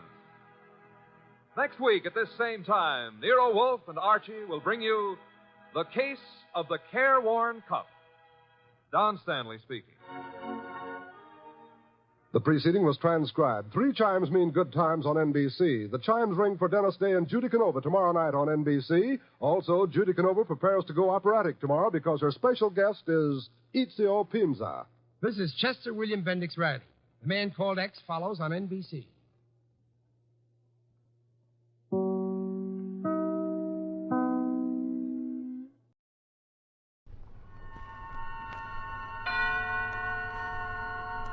Suspense. And the producer of radio's outstanding theater of thrills, the master of mystery and adventure, William N. Robeson. One of the greatest pleasures we find in this business of keeping you in suspense is the discovery of new talent and of unusual story twists. In what you're about to hear, we think we have combined both. The twist? You'll never guess it, no matter how familiar you are with that mystical literary device, the ventriloquist dummy. And the new talent? 2 young men, Bob Jorn, whose first radio play this is, and DeForest Kelley, a bright new luminary in the Hollywood firmament. Put them all together, and you have a strange half hour ahead. Listen. Listen, then, as DeForest Kelley stars in Flesh Peddler, which begins in exactly 1 minute. It took mighty men to conquer mighty America, and the men set before themselves even mightier heroes, some real, some not. For instance, there was the legendary keelboatman, Mike Fink. Let Mike tell you about himself. I'm a Salt River roarer. I'm a ring-tailed squealer. I'm a regular screamer from the old Mississippi. Whoop! I'm the very infant that refused his milk before its eyes was open and called out for a bottle of old rye.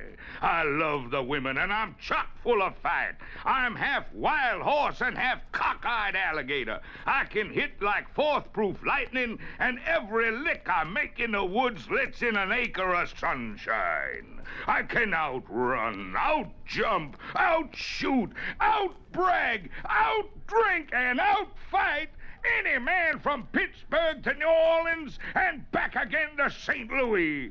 Come on, you flatters, you bodgers, you milk-white mechanics, and see how tough I am to chaw. I ain't had a fight for 2 days, and I'm spiling for exercise.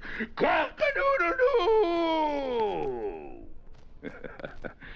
Folklore belongs to every nation's legendary past, and I guess we Americans have our share of some tall ones. And now, Mr. DeForest Kelly in Flesh Peddler, a tale well calculated to keep you in suspense. I'm an agent, a booking agent.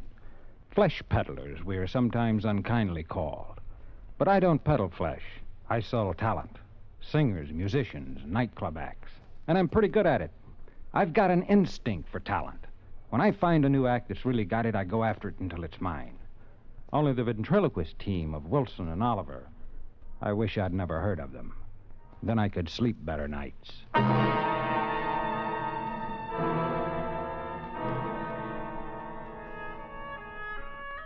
My wife and I were vacationing in the Catskills last summer, and the night before we were due back in New York, a carnival pulled into town. Now, I don't want to sound like a snob, but to me, the carnival is the lowest form of show business. I hate them. But my wife, Gloria, loves them. Since I love Gloria, we went to the carnival. Pete, isn't it exciting? It's just cheap noise. Oh, I wish it had come to town sooner. I wish it hadn't come till tomorrow. Oh, come on, Pete. You might even find some new talent. Here? Why not? Freaks are for sideshows, honey, not class spots. You never can tell. A bearded lady might go great at the Copa. I can tell. Folks, right here for the wonder of the Midway. Hey, the one and only Alexander Wilson and his lovable little dummy pal, Oliver. Hey, you've seen ventriloquists before, you say. Hey, but you've never seen anything to equal Wilson, the remarkable Wilson and Oliver. Hey, don't pass us by, friends. Pete, let's go in. Oh, ventriloquist, a dime a dozen. Come on, I want to see him. Honey, you've seen 100 just like him. Well, maybe he's 1 in 100. All right. We pushed through into the small tent and took our places on the hard, uncomfortable benches. Wilson was already seated on the platform, a typical childishly dressed dummy on his lap. He was a man in his 50s, I'd say, with the saddest face I've seen in 15 years of show business. When the people were in, he suddenly sprang the dummy to life. Shut the doors, shut the doors. All present accounted for, Mr. Wilson. You're sure, Oliver? Sure. Well, then, say hello to the people. Hello to the people. Oh, now, come, Oliver. You can do better than that. I can? Yes. Well, you ought to know. The routine was awful, dull, time-worn. But for some reason, this Wilson fascinated me. He had a talent, all right. His handling of the dummy was amazingly accurate. As the act went on, I began to think that Wilson was even better than the Barkard said he was, and he was going over with the house. Wilson had Oliver sing while he himself smoked a cigarette. After a few more gag routines and a couple of neat tricks, the performance was over, and I knew I had to sign the act. I parked Gloria on the merry-go-round and then went looking for Wilson. I walked back of the Midway through the maze of painted trailers that were home to carny people. Suddenly, the door to one of them flew open, and a woman stepped out. a neatly trimmed beard covering her chin. What do you want? I'm looking for Alexander Wilson. Wilson? Why? I'm a talent agent from New York. I'd like to talk to him. Agent? Yes, Peter Harris, and you're... Bernice, it's on the posters. Oh, yes, of course, Bernice. What do you want with Alexander Wilson? I told you Who is it, Bernice? Talent agent. Never mind, go back in. Agent? I'm looking for Mr. Wilson. Well, I'm Arthur. You caught my knife act? You know, I could pin a fly to a penny of 40 Quiet. feet. Don't mind him, flesh peddler. Go away. Go home. Agents are no good for us. Leave Wilson alone. And you know, like I could put out a candle flame with a penknife at 30 feet, Agent Man. Arthur? And go back in. Maybe he could sell my act. Go in. All right. Wilson's in trailer 17, Agent Man. Hey, if you ever need a good Shut up, knife Arthur. George. Shut up. Get in there. Forget what he said. Arthur is... well, he isn't quite bright. You know what I mean? Yeah. What's so wrong about seeing Wilson? There are plenty acts like his. You don't need him. Well, you've got my curiosity going now, Bernice. I hadn't intended that. But forget your curiosity. And go home. Now. Why? Believe me, flesh peddler, you will thank me for this advice someday. Which is trailer 17?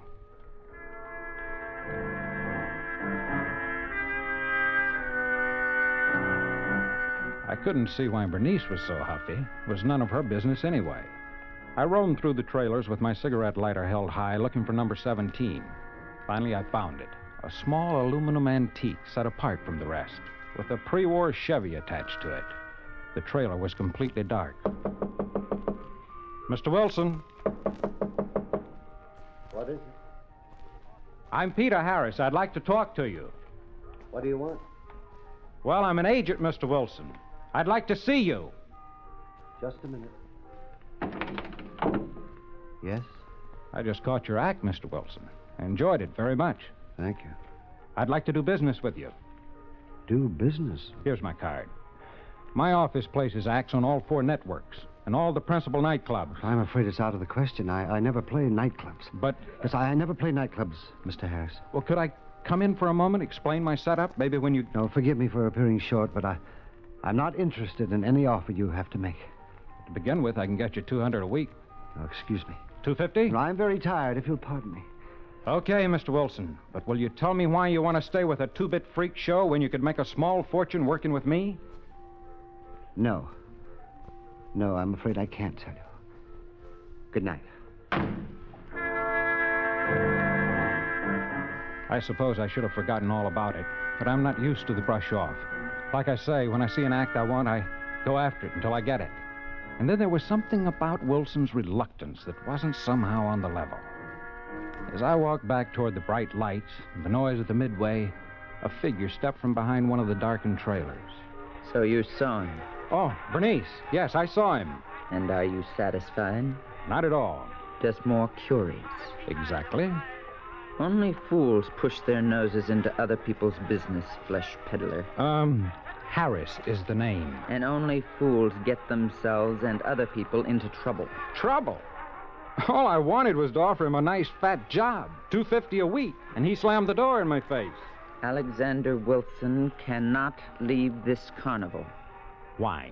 You don't know, Mr. Harris, and you're not going to know. Know what? Stop asking foolish questions. Your curiosity can do a great deal of harm. Bernice, where does the carnival go from here? Really, Mr. Harris, you don't expect me to... Look, I can ask any one of the Barkers or setup men. Ask them then. All right, I will. But remember, flesh peddler, if you follow us to Poughkeepsie, Poughkeepsie? Very well, now you know. But if you follow us and try to see Wilson again, you are a fool.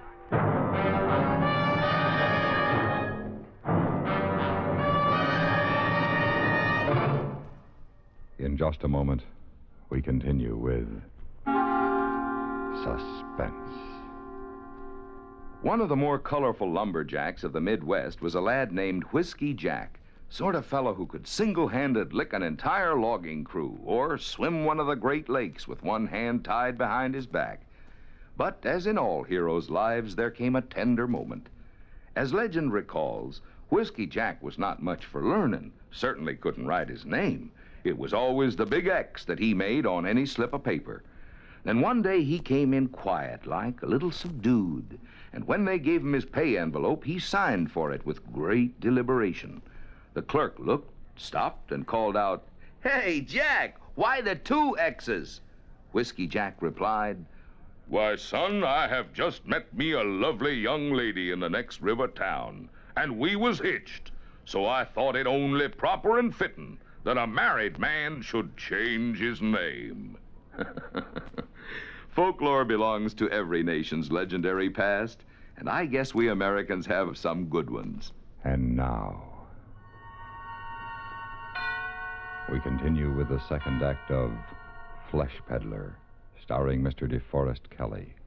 A tale well calculated to keep you in suspense.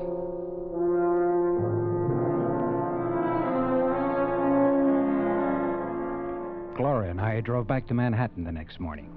And 2 days later, I hopped a Poughkeepsie local out of Grand Central. The more I thought about Wilson, the more of a challenge he became. I wanted him for my list, but more than that, I wanted to find out what was behind Bernice's strange attitude.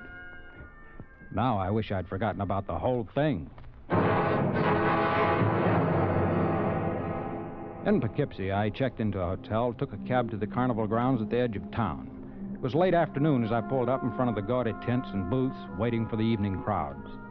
I made my way through the cluttered midway, looking for Wilson's aluminum trailer and hoping I wouldn't run into Bernice. Yo, agent man. Hey, agent man. Hello. Hello. Remember me, Arthur the knife thrower? I can pin a fly to a penny. Yes, I remember you. And you've come for me? What's that? You come all this way to get me for your agency? Well, no, I'm afraid not. Oh. Well, that's all right. I mean, you know, like, I've been giving it a lot of thought, and I don't think I could go with you anyway. I see. So I couldn't leave Bernice in the carnival. My sister says carny folk should stay with carny folk. Your sister? Bernice. Oh. Arthur, why is Bernice so close-mouthed about Mr. Wilson? She acts as though she's afraid of him. Well, us carny folks stick together, see? Like, we don't like other people sticking their noses into our business. Bernice said that? Yes. Arthur, where's Mr. Wilson's trailer? I don't know. Oh, come now, Arthur. Bernice says, you know, I know. Bernice says too much. I don't know anything, agent man. Well, I have to go practice my knife throwing now. I got to practice every day, you know. Well, it was clear Bernice had given Arthur his instructions, and no thanks to him, I finally found Wilson's trailer set off from the rest. Mr. Wilson? Mr. Wilson! The door to the trailer was unlocked, and it swung open at my knock. Wilson obviously wasn't there, but I didn't think he'd mind if I went in and waited. The inside of the trailer was dim and musty.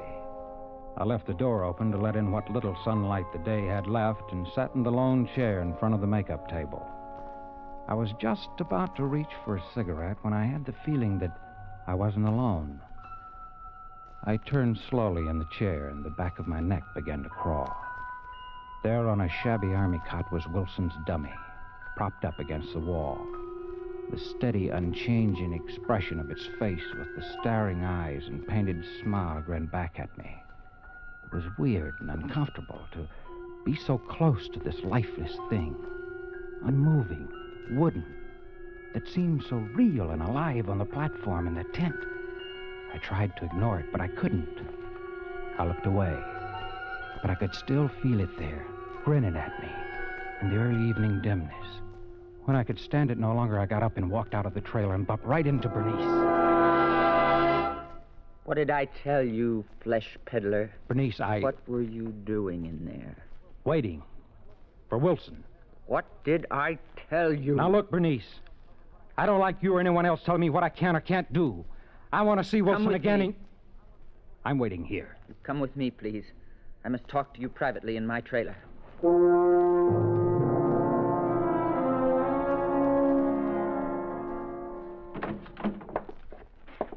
Sit down. Well, what's on your mind, Bernice? I didn't really think you'd follow us. I told you I'm not easily discouraged. Mr. Harris, I must warn you again to leave now without seeing Wilson. I don't think you understand me.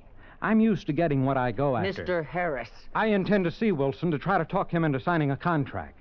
And you've said so far, all that you've said is go away. Can you give me a good reason for not seeing him? Okay, then why did you insist on dragging me in here? Mr. Harris, can you assure me your interest in Wilson does not go beyond signing him as a client? What do you mean? Your interest in Wilson wouldn't by chance be in his past, his private life, and not in his professional talent. I never heard of him until I caught his act 3 days ago. Mr. Harris, I'd hoped I wouldn't have to tell you this. I didn't realize you were so stubborn, but... Yes? Well, Alexander Wilson lost his mind many years ago. That doesn't disturb you?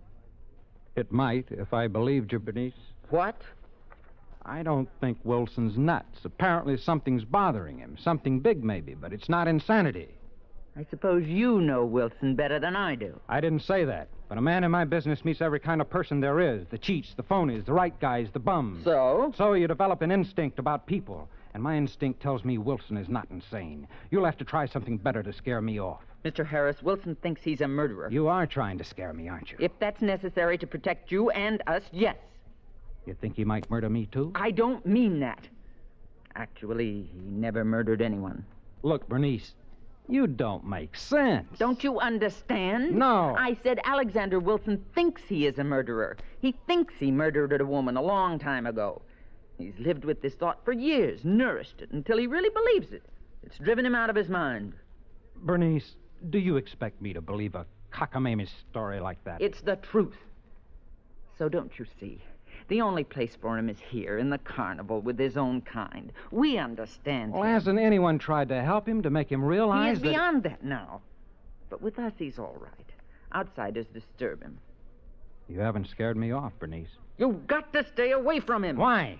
If anything you've told me is true, it's only half the truth. It's enough for you to know. From you, maybe. Perhaps Wilson will tell me the rest. I've warned you. I will not warn you again. Paul, Bernice. Oh, hello again, Agent Man. Hi, Arthur. How's your throwing arm? Well, Come in, Arthur. Mr. Harris is just leaving. Yes. So long, Bernice. Goodbye, Mr. Harris.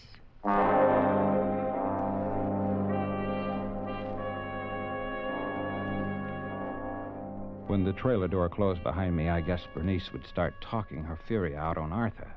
So I moved around to the small window in the back of the trailer to see if I could learn anything more. I don't care.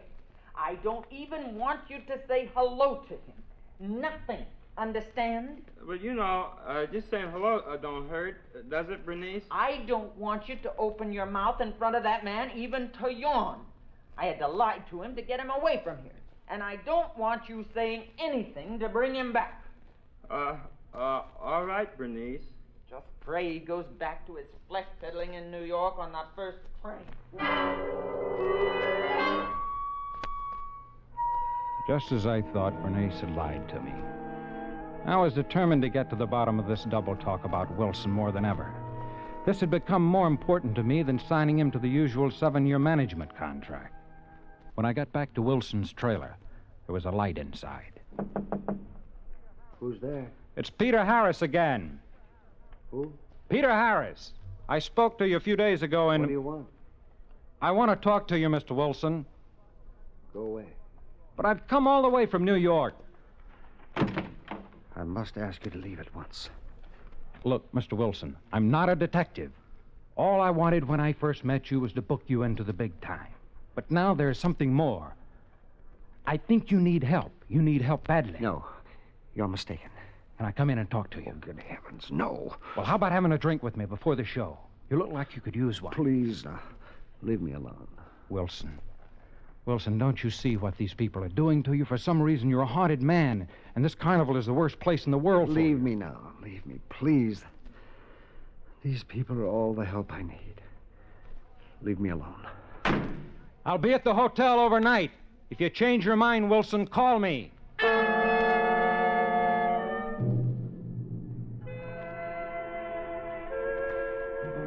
No, I was mad. If he wanted to rot there going with the carnival until it wasted away, it was no business of mine. I had a few drinks in my room at the hotel, phoned Gloria that I'd be home the next day, went to bed.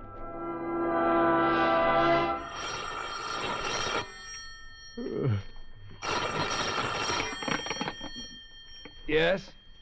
Mr. Harris? Wilson. Can you meet me right away? Right away? What time is it? Well, I don't know. It's after midnight. It's 1:30. Well, Please. I must talk to you. Can you meet me? Sure. Okay, where are you calling from? An all-night drugstore. Well, where is it? Wait, no. Not here. Meet me at my trailer. Okay. And please, hurry.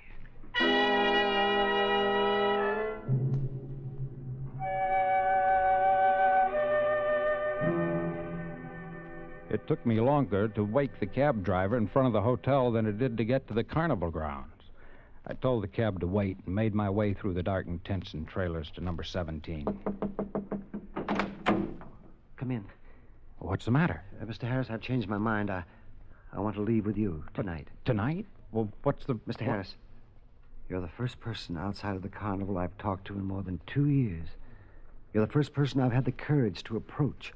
Go on. I trust you, Mr. Harris. I can't see why, but I know you'll believe me and help me. I can't live like this anymore. Sure. Now, just take it No, easy. listen to me. 2 years ago, I killed a woman. A beautiful woman. I loved her more than I've ever loved anything or anyone in my life. When I tried to tell her how much I loved her, she laughed at me. I couldn't stand that laugh. I understand, Wilson. But that isn't exactly justification You see, for she murder. and her son, she was divorced, were working in this very carnival when I first saw her, back in my hometown in Illinois. Yes? I fell in love.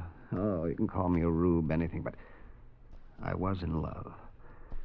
I quit my job and followed the carnival for months. That's how much I loved her. And she laughed at me. So I shot her one night. And then I wanted to die, too. And when I saw her lying there at my feet, I wanted them to hang me, but they laughed at me. They laughed at you? you? The law, the police, they didn't believe I'd done anything. They wouldn't let me give myself up. Where did you get this crazy idea, Wilson? It isn't a crazy idea. It's the truth. Look, lots of people get lots of funny ideas. They think about something they want to do, and they think about it so much that they really believe they've done it. It was real from the beginning. I killed her. I did. But there was no evidence against me. Listen, Wilson, you're not making sense. You listen. He destroyed every bit of evidence so he could punish me himself. The police couldn't arrest or even suspect me. Who destroyed what evidence, Wilson? Her son, Oliver. Oliver? Yes, Mr. Harris. He's referring to me. A trick? No. Wilson was too upset to be tricking me. I wheeled at the sound of his voice, and there in the doorway stood Wilson's dummy, Oliver, a small but capable pistol in his hand. You are just as curious as Bernice said you were, Mr. Harris. Oliver. Bernice told me a lot about you. You had to know. And now you do. No, you're not... You shocked to learn I'm a midget. I must admit you gave me quite a start when you made yourself at home in the trailer this afternoon. But that was... That was me, Mr. Harris. Fortunately, I was already made up for the evening performance. Mr. Harris hasn't done anything, Oliver. Let him go. That depends on you. You see, Mr. Harris, Wilson is no ventriloquist. I guess that's obvious now. It is. Wilson murdered my mother, and I protected him from the police. But why? Why? So the law couldn't punish him. What satisfaction would there have been for me if they'd just hanged him? He'd been dead at an instant. Is that enough punishment for a man who has murdered your mother? No. He deserved more. And I've given it to him. I've punished Alexander Wilson for years. That's right, Mr. Harris. He's held this over my head ever since. Sitting on my lap at every performance, reminding me night and day. Well, I've had as much as I can stand. So go ahead, Oliver. Shoot! Shoot! Oliver, be sensible. If you pull that trigger, they'll hear it. They? Bernice and Arthur and everyone else? Bernice already knows, and now I don't care if the others do, too. For heaven's sake, shoot me. Get it over with. Shoot me, you monster! Shoot me! With horror frozen on his face, Wilson slid to the floor, dead. Then Oliver turned on me, the pupils of his eyes tiny with madness and his frail little body trembling. I'm afraid this is one act you can't book, Mr. Harris. Oliver. You wanted to know everything. Oliver, now wait. I'm really sorry for your sake. He asked me to let you go, but under the circumstances. No. I'm sorry, Mr. Harris. It flashed by my head and landed quivering in Oliver's chest, a long, gleaming knife blade. And there was Arthur in the doorway of the trailer with Bernice, his face like stone, watching Oliver crumple the little distance to the floor. Slowly, the faces of the others appeared in the doorway, silent. The terror I was holding back was a physical pain. I walked to the door and stood looking down at the little body lying awkwardly like a dummy now. A lifeless thing, unmoving, staring, even with the traces of a painted smile grinning up at me. This couldn't have gone on any longer, I suppose. The police will come now, and at last there'll be an end to it. Go home, flesh peddler, and forget all about us. I went home, but I haven't forgotten, and I'm afraid I never will.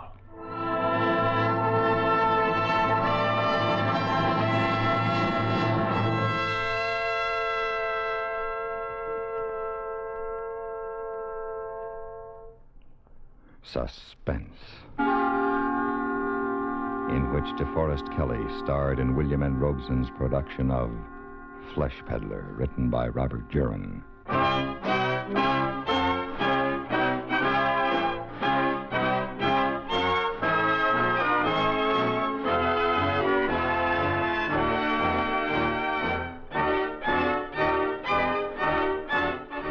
Suspense has been brought to you through the worldwide facilities of the United States Armed Forces Radio and Television Service.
My name's Jeff Regan.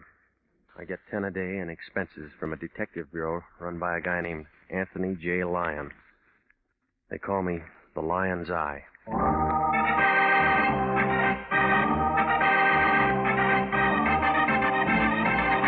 With Jack Webb as Jeff Regan, investigators stand by for hard-boiled action and mystery and thrilling adventure in tonight's story of The Lady with No Name.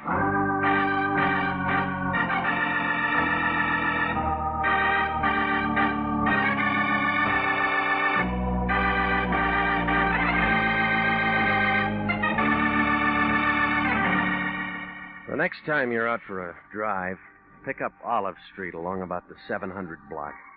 You can't miss it. It's a big building made out of white granite. The Cosmopolitan Building. The man who built it is doing a long run up at San Quentin for graft. Anthony J. Lyon, the guy I work for, rents an office in that building. International Detective Bureau, Suite 308. A couple of rooms with a connecting wastebasket. The Lion has the only desk in the office and a typewriter that Remington dropped from their catalog back in 1915. Well, I walked in last Tuesday at 10 a.m. The office was full of taboo. She was a tall girl, very pretty, wearing slacks and a coat that must have set the mink population back 20 years. But she still looked cold, like she'd never get warm again. The Lion had one arm around her shoulders. He knew by this time that coat was the real article. There wasn't any music, but he didn't seem to mind. Come in. Not much room to dance. We got trouble. She's your date. This is one of my operators, Mr. Regan. How do you do, Mr. Regan? Now, tell him exactly what you just told me. Yes. Yes, all right. May I sit down? I feel strange. Of course. Oh, there. Thank you. Get this, Regan. I don't know where I live. I don't know my name. Yeah? I want you to find out who I am. You heard that, Regan? Heard what? It's a verbal contract. She just hired us. Oh, you're out of your mind. And you're a witness in case anything comes up. Please. Please, I don't feel well. I'm perfectly willing to pay you. You'll just find out who I am. Well, look, lady, there's a cop on every corner. I couldn't go to the police. You got here. Quit pushing her. This is our case. I was afraid. I found this in my purse. 32 caliber Smith & Wesson. Been fired. There's 3 gone. What are you doing with that, miss? I don't know. It's just been used by you. I don't know. Well, where'd you get it? Just found it in my purse. Remind you of anything? No. You take it. Now, look, miss, I know you don't feel well, but there are certain questions you'll have to answer. I just want you to find out who I am. It's terrible this way. It's... Ain't it? Yeah, you always had a way with women. Help me bring her around so she can sign that contract. She hasn't got a name, remember? We'll give her a name. Jane Doe's good enough. I guess so. What do you mean? She's dead.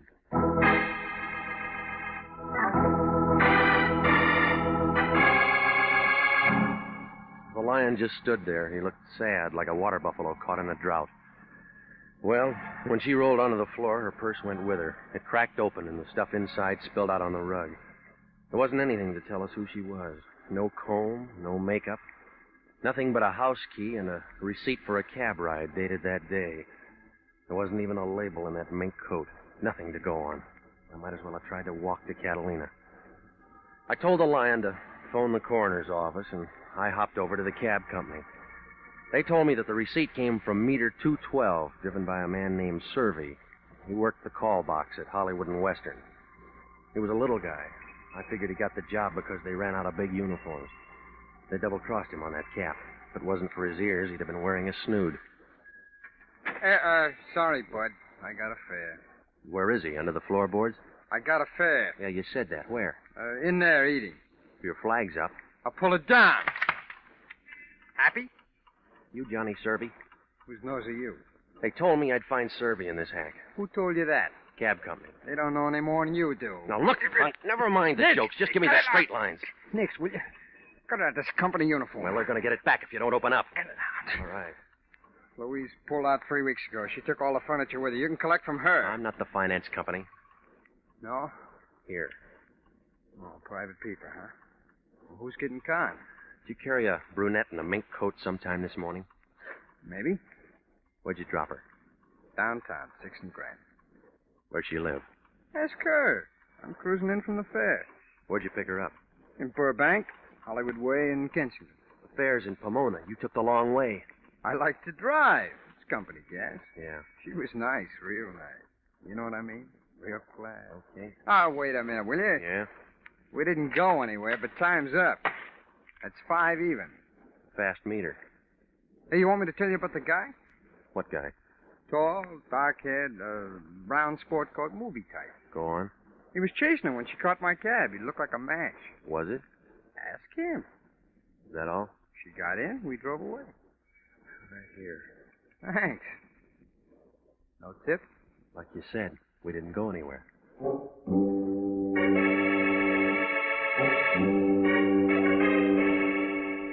Ever have somebody drop a key in your lap and say, go find a door?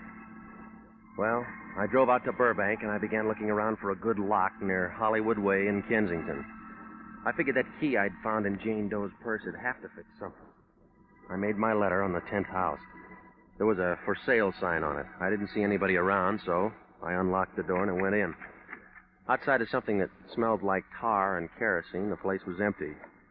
I was just about to turn around and leave when a brown sport coat slid into the room, movie type. When he walked over to me, I knew he drank the right kind of scotch.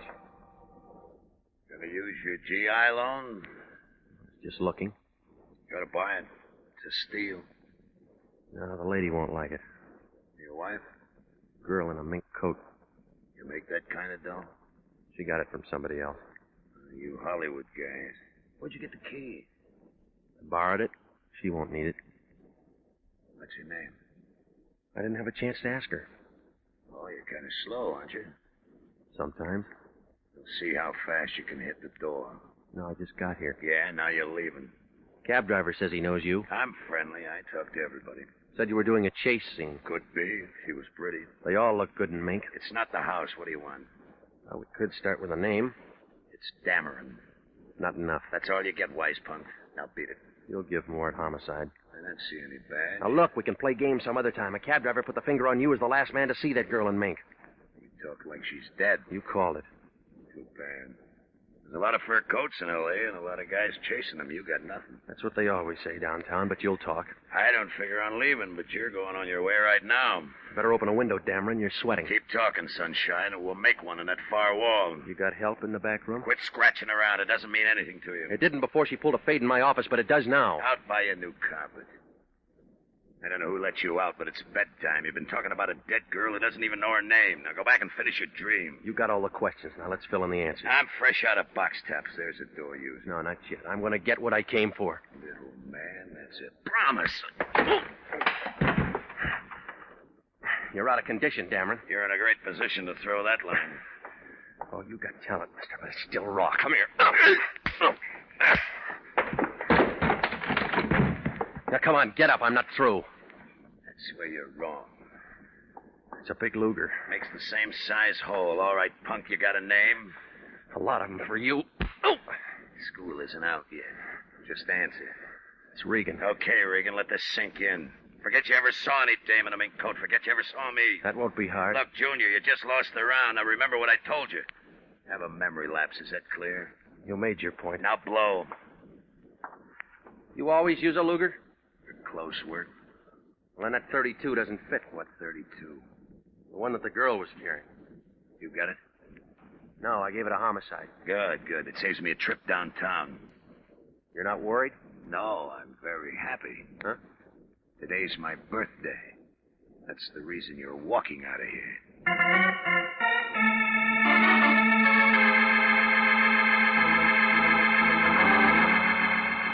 The whole thing looked as phony as an undertaker in a white derby. Well, I went back to the office, and the Lion was sitting there with a bottle of beer and a sandwich that looked like a couple of end tables.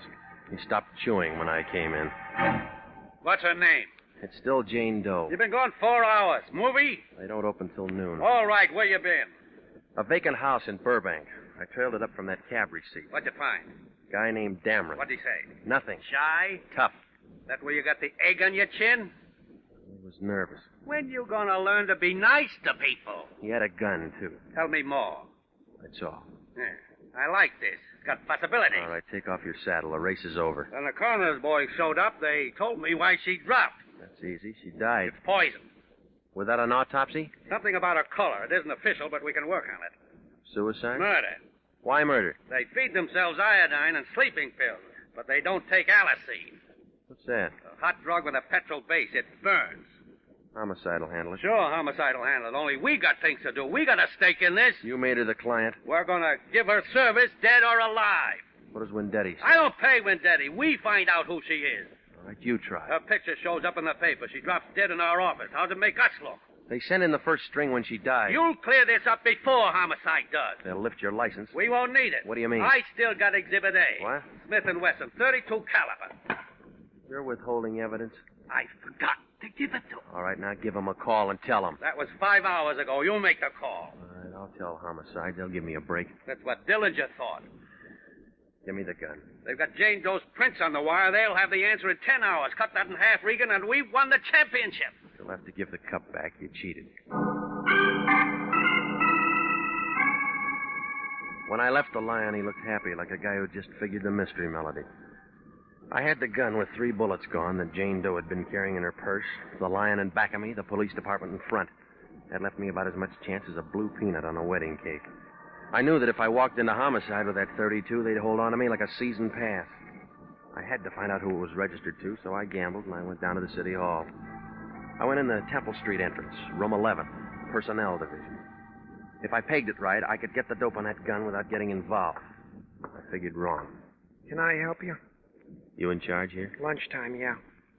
All right, whose name matches these numbers? Small arms? Yeah? What authority? I just bought it. Want to know if it's clean? Yeah. Caliber and make? It's a .32, Smith & Wesson. Okay. Smith & Wesson.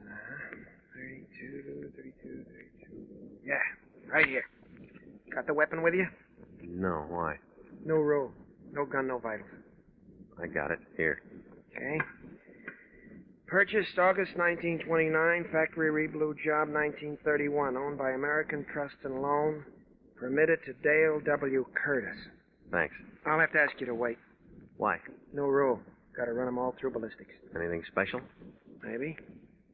Found a guy floating around Silver Lake this morning, full of 32s.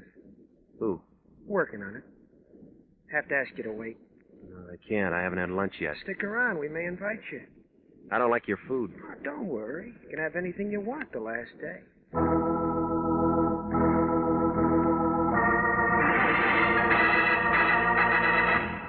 You're listening to the story of the lady with no name, tonight's adventure with Jeff Regan, investigator.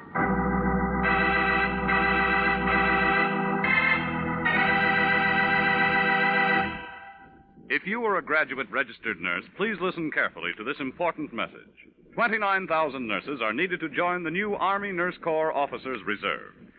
If you're a registered graduate nurse between the ages of 21 and 45, drop a card for complete information to the Adjutant General, Washington, D.C. And now, back to the story of the lady with no name and Jeff Regan, investigator.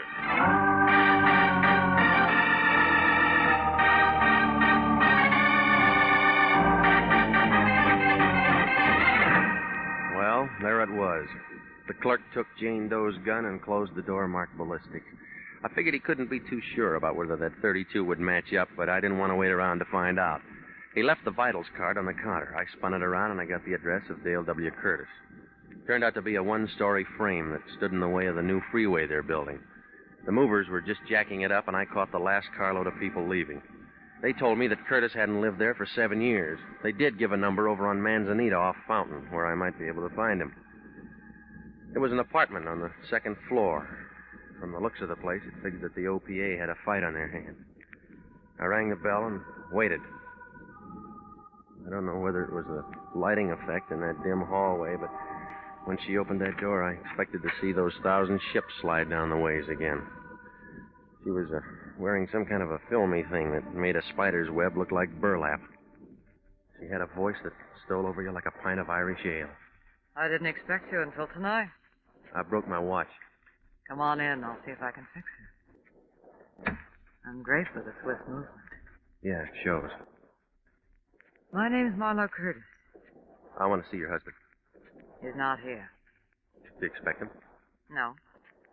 Where is he? Up north. Business trip? Yeah. He sold out. Oh, what kind of business?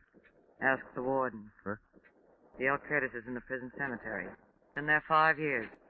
Sorry. Don't be. He deserved it. You're going to drown in those tears. I'm still burning back. The right color, wrong occasion. Soda? What? Your drink. How do you want it? Well, you're mixing. There. Now, isn't that better? I don't know. This is my first drink. You'll get another. The weather's changed. No, nothing here. You're quick. Must have a good straight man. There, you. You get top billing. What's your name? Regan? Detective. Maybe. Arrest me. Sergeant. I'm due for a promotion. You'd make a better lieutenant. Come here. If I had anything to do with it, you'd be captain. Yeah, sure, until you snag your colonel. You're nasty, too. Did I pay for my drink? Get out. Tell me about this nail file. You got that out of my purse. I had one hand free. You two-bit shadow artist. Oh, now get out. Hello? Yes, he's here. Yeah? This you, Regan? You don't know me. I've been lucky so far. They should never have taken that gun down to the city hall. You get around. You shouldn't be up there in Marlowe's apartment. You gonna run my life? Now, I told you what you shouldn't do.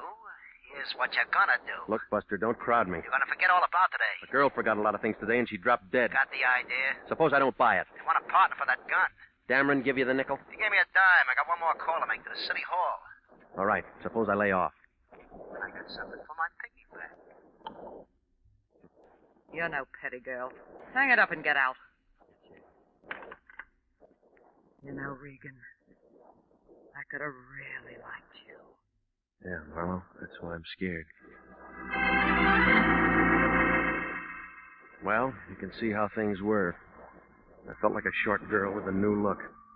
No matter how I tried to break it down, I figured to cop the leading role. A Jane Doe walks in her office and drops dead. She has a gun that probably talked to a couple of people. A cab ride receipt takes me to Bill Dameron, a guy with a talkative gun. I end up in Marlowe Curtis' apartment for a lot of punctuation marks. Everybody talks but the people. Well, I knew I'd have to begin to move before homicide tagged me, so I hopped down to the Times and I checked the morgue file. I pulled the clips on Dale W. Curtis. Marlowe didn't lie. He was dead. The old papers didn't mean anything, but the banner headline on the night final put one piece of the jigsaw in position. It told about a Treasury Department agent named Shields.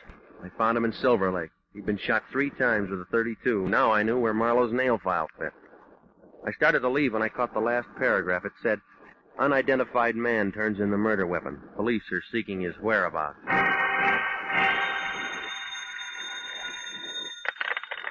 Yeah. This is Lyon. I've been calling your place for 2 hours. I just got home. Gonna give yourself up? It was your idea. Who's Jane Doe? I don't know. Why? You got a badge, you try. Look, Regan, you're hot. Every prowl car in town's looking for you. Yeah. Better start filling this in or they're gonna get you. Now listen, big shot, you're in this too. Not from where I sit. I gave you the gun. Now send me some dough over here. I don't have enough for your bail. I need some money for cab fare. No petty cash in the office. Don't lie to me. What about that money you got out of Jane Doe's purse? What do you mean? She could have never got up there without cab money. Well, she must have lost it in the elevator. Look, I haven't got time to play games. Now send it over. How much do you need? $10 won't break you. Where you going to, Yuma? I'll expect it in an hour. Goodbye. Hello? Hello, Dameron. Always like your door. That wouldn't stop you. You'd crawl under. Come on in, fellas. It's drafty out there in the hall. You got a parade permit? Rodney, say hello to Regan. I already did on the phone. What about Slim? Hiya, Grogan. His name's Regan, isn't it, Big Mouth? Oh! Sitting right next to Rodney when he made that call to you, it was perfectly clear to me. Wasn't it clear to you, Big Mouth? Oh, Rodney told you to lay out, but you just had to get onto that newspaper, didn't you, Big Mouth? Rodney, Slim. Slim on the bed. All right, let go. Now, Regan, once more, they got a gun downtown. They got a dame and her prints are gonna fit it. They got a stiff and that gun's gonna fit him, okay? And I'll lay you off, huh? You said that before. Rodney, Slim, hold his hands.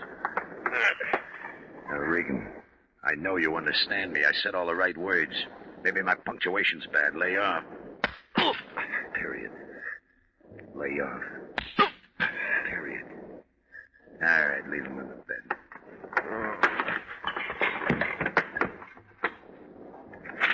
He's on the floor. That's fine. Now he won't have to change his bedding.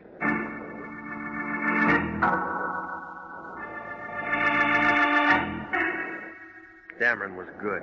When I got up, my face looked like a relief map of Death Valley. He was wearing a signet ring. He left out all the water holes, but the mountain ranges were rising fast. I figured I was safe now. That guy in the personnel office had never recognized me. Well, I was standing in the kitchen giving myself the cold water treatment when somebody knocked. I figured that was a switch, so I opened the door. It was that hacky, Johnny Servey. He had an envelope in his hand. Yeah? Hi. Remember me? You give up cab work? Oh, I found this under your door. Here. Thanks. Football? What do you want? Well, you asked me about a dame in a mink coat today. Now I'm asking you. I don't run a meter. Well, I figure all this might help. All of what? Well, I get to thinking about it, see, and then I think some more. All right, come on, get to the point, will you? You played a hand, now I'm playing a hand. Go on. Well, dames mean trouble, and mink coats, they mean double trouble. Yeah? Is it worth $5 if I remember another guy? Maybe. Well, he's all over the papers now. I seen him. Who? Shields, the guy they fished out of Silver Lake. Where? He was out in Burbank this morning, early. Thought you were at Pomona. I was, but... Well, I guess I wasn't exactly cruising. I got a friend lives out that way. Know what I mean? When was this? An hour before I pick her up. This guy they find in Silver Lake is walking around that house. I'm looking for a store for breakfast. All right, you eat. Well, that's it. After breakfast, I hop in my cab, and that's when I pick up the dame at Mink. Why'd you bring me all this? Well, I figure we got somewhere this time. Now do I get my tip? I gave him his $5 and he left. Then I opened the envelope he'd handed me. It was the money that I'd asked the Lion to send over. 2 $5 bills. Well, I looked at it, put it back in the envelope, stuck it in my pocket. So far, all I could see that I got out of this thing was a good beating from Dameron. The question still stood, who was Jane Doe? Well, I knew my next move. I wanted to hop over to the Treasury Department and see if my 2 matched their 2, and maybe between us we could come up with 4. I didn't have much to go on. It was just a hunch. I took Marlowe's nail file with me, and I walked in the front door of the Federal Building. I showed my license to the chief agent. That's right, one of our agents, Shields. They have the murder weapon down at Homicide. I know. All we want is the man that pulled the trigger. Well, I got an idea. I'll listen. What's wrong with these $5 bills? You can't spend them. I figured that. Where'd you get them? How bad are they? Lousy paper, rotten ink, terrible engraving job. You could do better with a rubber stamp outfit. Where'd you get them? Any of these been floated? We picked up a few. Was Shields working on it? That's as much as I can give you. Well, where'd you get them? The girl faded out in our office this morning. She was carrying them? Yeah. What's her name? That's what I gotta find out. Jane Doe, huh? Well, that's what we called her. So there's the paper. Same girl? Yeah, that's her. Any identification? Not yet. They've been running a picture for hours. I'm short on time. You're the guy. Wait a minute before you hit that button. Yeah? Your addition's good, but you haven't got all the figures. Don't make book on that. You're the number 1 boy with me. You think I'd solo in here? You might. No, I got an ace. All right, so you keep your nails clean. Now look at it. It's a nail file. They cut dum-dums out of Shields. Who told you? A second-story apartment with a deep floor. How did you know? You're holding the file that cut the grooves. You use it? I can give you the guy who did. Dum-dum makes a big hole. Ask Shields. Through the tip of a .32 slug, it'll spread from here to Kansas when it hits. Can do it with a nail file. Maybe. Where's that apartment? No, I'm too close to quit now. I can't let you go alone. I got a big car. Well, before we go, mister, if no one belongs to that file, you belong to the gun. In that case, I'll have a lot of time to do my nails. Well, it was a long shot, but that's all I had. The agent just sat there on the way over. He didn't say a word. Well, I figured he didn't believe me, but it was a short drive to find out. We hit Manzanita Street just after the dinner-time rush. It was quiet, and everybody was eating or they'd gone out for the evening. We climbed the stairs to Marlowe Curtis' apartment. I told the agent I wanted to go in alone. He didn't like the idea, but I explained to him that I expected friends and somebody should cover me from the outside. Oh, she looked even prettier than I remembered her. One tear was just about ready to take that last plunge across her cheek. What do you want? I brought you a paper. I've seen it. You know the girl? Yes. What's her name? Too late. For you, maybe. I gotta know. You wouldn't understand. Try me. You're still looking for things. No, not this trip. You didn't think I could cry, did you? No. I learned. Weeping over a nail file? I said you wouldn't understand. It split a slug in a treasury agent. I don't know. Well, I do, sis. You filed the grooves. Shows you how many times you can be wrong in one day, Regan. Kind of cramped behind that screen, Dameron? Small apartment. Yeah. Always wanted to get the girls a bigger one, but Marlowe's got pride. You're wrong, Dameron. Not anymore. You've been around Regan too long, Marlowe. Now you got a mouth just like his. Big. I just figured out what he's been trying to do. You putting brains on the market, too? The Jane Doe he's been looking for was Evelyn. Your sister could have been a rich woman. Not with the kind of money you printed. What are you playing this scene for? I didn't count on murder. Evelyn forgot things. You killed her. It was no good. She couldn't tell the fives from the tens. I'm going to identify her. You know where that leaves me? Sure I do. And I'm going now. You'll have to walk through this Luger. Is that the same gun you used on the Treasury agent? You and Regan hardly got acquainted, didn't he tell you? Your sister did that for me. You lied. Ask Regan. Nail file. That's right. Dum-dums. Evelyn wanted to be sure. Rotten. Now get out of my way. Marlowe, don't try it. I'm going out that door. Not standing up. It was a real photo finish. Just as Dameron pulled the trigger, the agent kicked the door open and threw a couple of fast ones into him. I'd call it a dead heat, but you'd have to give the agent the edge. His first slug cut Dameron down like a blade of grass. I figured the second was for Shields. Marlowe wasn't in a hurry anymore. Regan. I'll call the doctor. Don't bother. My phone bill's too big now. You're hurt, baby. Yeah. I got a big hurt. I almost made it. It was a good try. Now, Dameron. He's all used up. Good. Regan. You think I'm as bad as him? No, baby. You just played on the wrong team. He was... Let's go. Yeah. From here on, it's a monologue.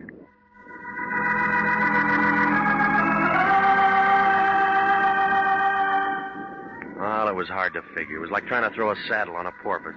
I gave what I had to homicide, and it unbuttoned something like this. The girl who pulled a quick exit in the office, Jane Doe, was Marlowe's sister, Evelyn. She was front man for Dameron's bad money. She helped him pass it. The Treasury agent, Shields, got a little too close, so Evelyn pumped a couple of dum-dums into him. She did it for Dameron, and then he slipped her the poison. He figured this stuff would work faster, but she lived long enough to take that taxi ride to the office. Well, it didn't begin to make sense until I got down to personnel. I didn't think to check it before, but when I handed the clerk that gun, I noticed the tip of the slugs were grooved. Then over at Marlowe's, I picked up that nail file. It was full of lead filings. From there on, it was a fast reel. Dameron filled in the rest in the fight with Marlowe. Yeah, well, too bad about Marlowe. We might have had something. That's what I don't like about this business. You can't build friendships.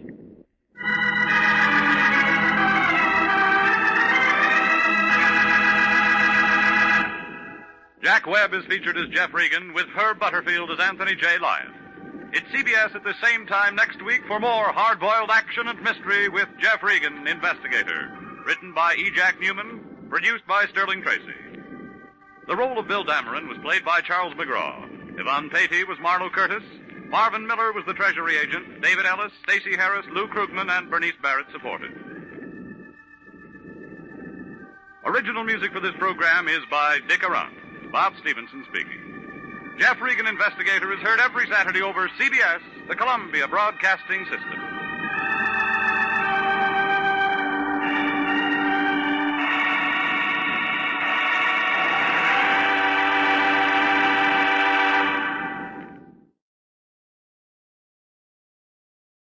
The Adventures of Michael Shayne, Private Detective.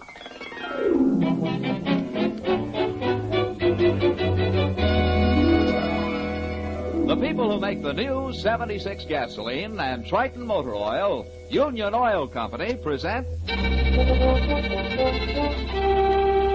The Adventures of Michael Shayne, Private Detective, starring Wally Mayer and Kathy Lewis.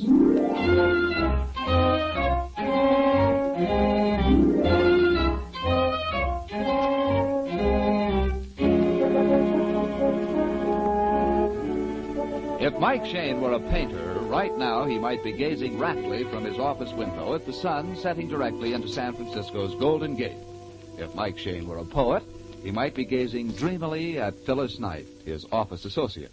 Being simply a very practical private detective, Mike's eyes are focused upon a typewritten letter on his desk, while he and Phyllis share the telephone, talking to the inspector of homicide. And it goes this way, Inspector.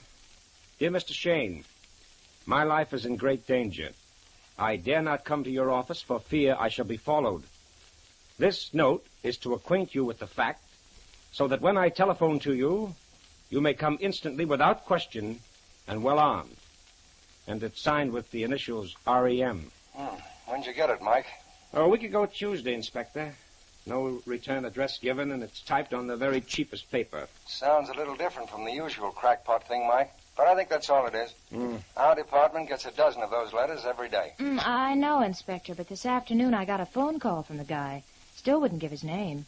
Said he was in really desperate peril now. He was going to risk coming to see Mike anyway at 4 o'clock. And so? Well, it's 6 o'clock, and we're still waiting. And forget it, Mike. Guy's just a screwball. If it had really been serious, he'd have gotten in touch with the police. Yeah, I suppose so. Oh, by the way, Mike, what are you doing this evening? Oh, Mike and I are going to go to dinner and maybe a movie. You want to make it a force? Well, my wife is spending the night down on the peninsula with her folks. Okay, Inspector. Look, I'm going back to my apartment and change shirts. Say, what do you say you meet us there in a few minutes, huh? I'm on my way there right now.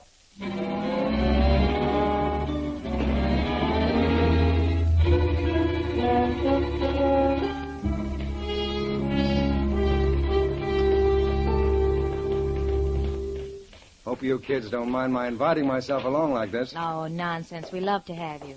But I make one condition. No shop talk from you kids tonight. Deal. Well, it'll be a painfully quiet evening, then. Let me see. Any mail in my box? No, not today.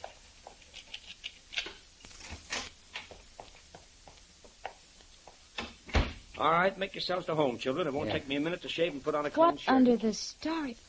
Mike! Huh? There on the floor. Holy. Mike, what do you want? Where did you get it? It's a head. A mummified human head. Yeah, it's been shrunk. The head's no larger than a baseball. And the skin, it's almost black. That long hair. Oh, it gives me the shudders. Mike, how in the devil did it get in here? Somebody pulling a gag on you? Blamed if I know, Inspector. From what I've read, I'd say it's a trophy of some head-hunting tribe. Probably Sarawak or Borneo. The cheekbones look more like an Indian's to me. You know, they say they have headhunters in Martinique and up the Amazon. You're right, Phil. It's a South American Indian. But how did it get in here? The front door was locked. Well, the same goes for the windows. Unless maybe the one in the bedroom. Inspector? Yeah? Yes. Look. Look on my bed. A body. These slight markings on the throat are conclusive, Mike. He was strangled. Yeah. And with a good deal of finesse. It was done with some soft noose, a garrote or something. First we find a mummified Indian head and then a man strangled. Well, kids, there must be a connection between the two. Yeah, Phil, but what? Did the killer leave the head for Mike, or did this man drop it? Hey, there's something on the floor. Yeah. Huh? The man's wallet. The driver's license gives his name as R.E. McIntyre, 1198 California Street. Born April 5th, 1896. Listed as married. R.E. McIntyre. R.E. Inspector. Yeah, Mike? The initials on that letter. R.E.M., R.E. McIntyre. This is our man. Yeah, but what in the blazes was he doing in your bedroom? I thought he was to meet you at your office. Well, maybe he was being followed, Inspector. Decided he'd be safer if he could hide in Mike's apartment till Mike came home. Oh, it's dizzy any way you look at it. There's almost $100 here in his wallet. He's dressed like a Nob Hill millionaire. Yet he wrote to me on the cheap paper a schoolboy would use. Yeah, let's go through his pockets and see what else we can find. Okay. First, the wallet. Here. A gold pen and pencil initialed R.E.M. Yeah. Here's a checkbook. Key ring. Gold knife. A couple of dollars in small change. 1 pack of cigarettes. Match folder.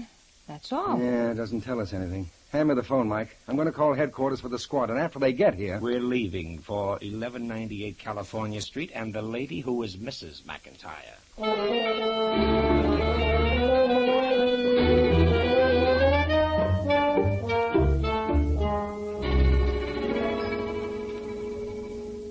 When did I last see my husband? Well, we ate luncheon at the Palace Hotel, and Then Mr. McIntyre said he had some business to attend to. What time was that, Mrs. McIntyre? I would say 2 o'clock. Well, that's just about when he telephoned the office. He told me he was coming to see Mike at 4 o'clock. Did your husband tell you, Mrs. McIntyre, that his life was in danger? That apparently he was being followed everywhere he went? Mr. McIntyre never talked over his affairs with me. However, I did notice that the past several weeks he seemed very nervous. I thought he was brooding over some business matter. And just what was his business? Mining. He and his partner, Anthony Locke, own a big tin mine in South America. South America? That's where the dried Indian head came from. It did mean something. Mrs. McIntyre, do you know if your husband had any enemies? I've answered that. Mr. McIntyre did not talk over his affairs with me. Mm-hmm. Well, he certainly provided a beautiful and expensive home. Mrs. McIntyre, can you explain why he should write us that letter on the cheapest sort of paper and then sign only his initials? Mac's done that trick before. Hmm? He wanted you to think he was a poor man, so you might work for him at less money. Oh. He would even introduce himself by some false name that would fit his initials. Yes, he thought that much of a nickel. Except when he could spend it on himself, huh? I presume, Mrs. McIntyre, your husband left a will. Mr. Shane, I'm getting very weary of repeating this. My husband did not talk over his business with me. Of course he had a will. And of course I'm the beneficiary. You must realize, Mrs. McIntyre, that I realize that for 1/2 hour I've been subjected to highly impertinent questions. I know nothing which can help the police department. And there the matter ends.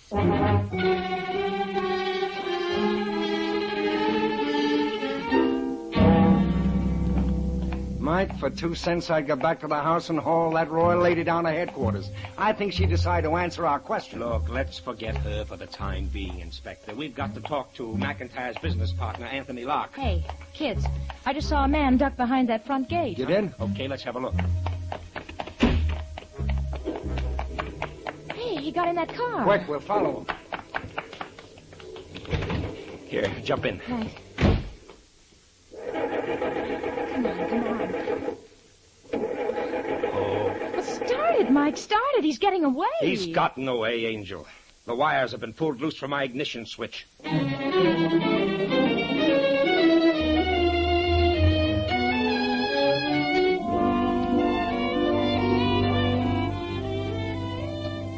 We'll return to the adventures of Michael Shane in just a moment.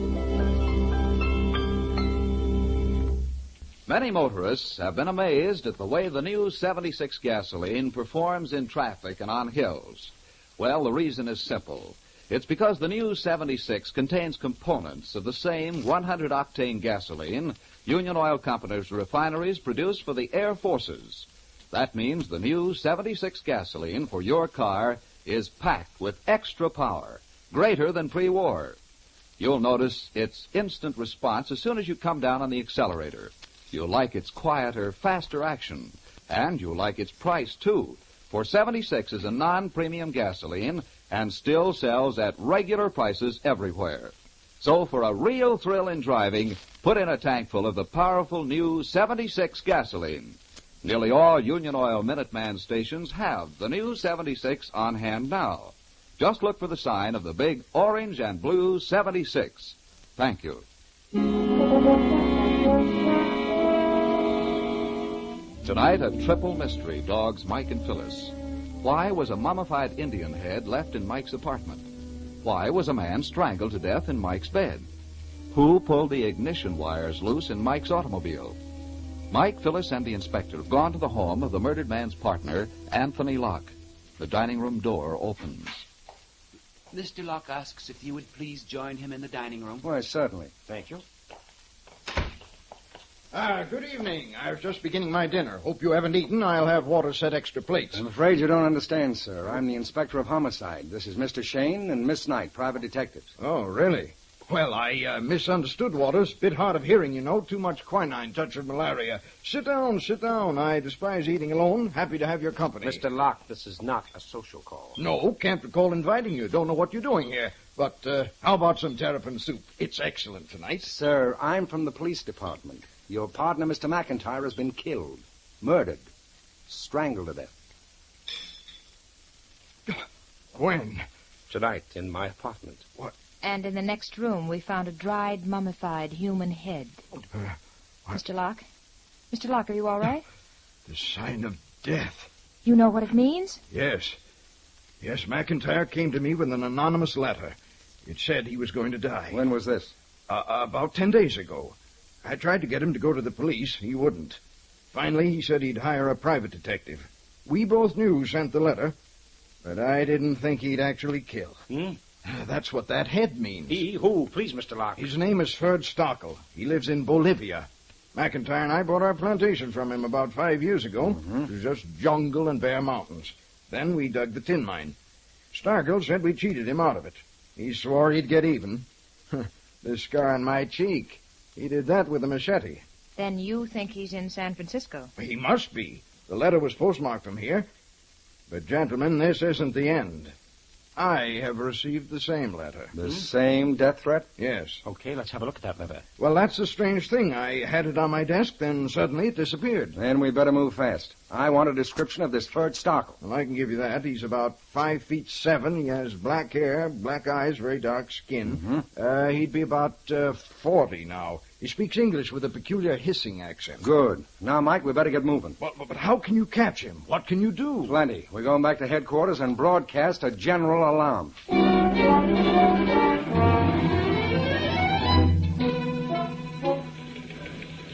All right, boys. That's the man's description. Get that on the radio right away. See that all squad cars are contacted. Yes, sir. Yes, sir. Smith, your men will cover all airports, train depots, bridge control stations, and highways. He may try to skip town. Yes, sir.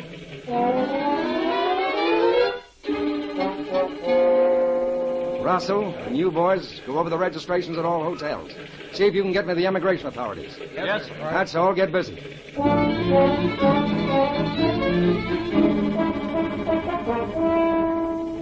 Inspector, we made an inventory of everything in McIntyre's pockets. So did we, Sergeant. Oh, then you know about the folder of matches. Matches? What about it?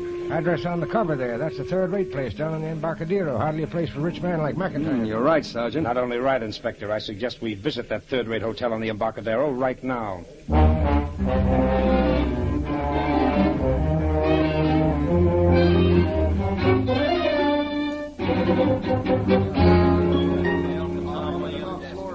Well, that's what I said. Ain't nobody name of Ferd Stockel registered here. Well, he may be under another name. You got any man registered from South America? Let me think now. South America? Well, yeah. Yeah, room 307. That great big guy with the beard. Signed in from Lima, Peru. When? Oh, maybe 2 weeks ago. Name's Ed Badger, he says. 2 weeks ago. Time fits if the description doesn't. Okay, I guess this time we walk up.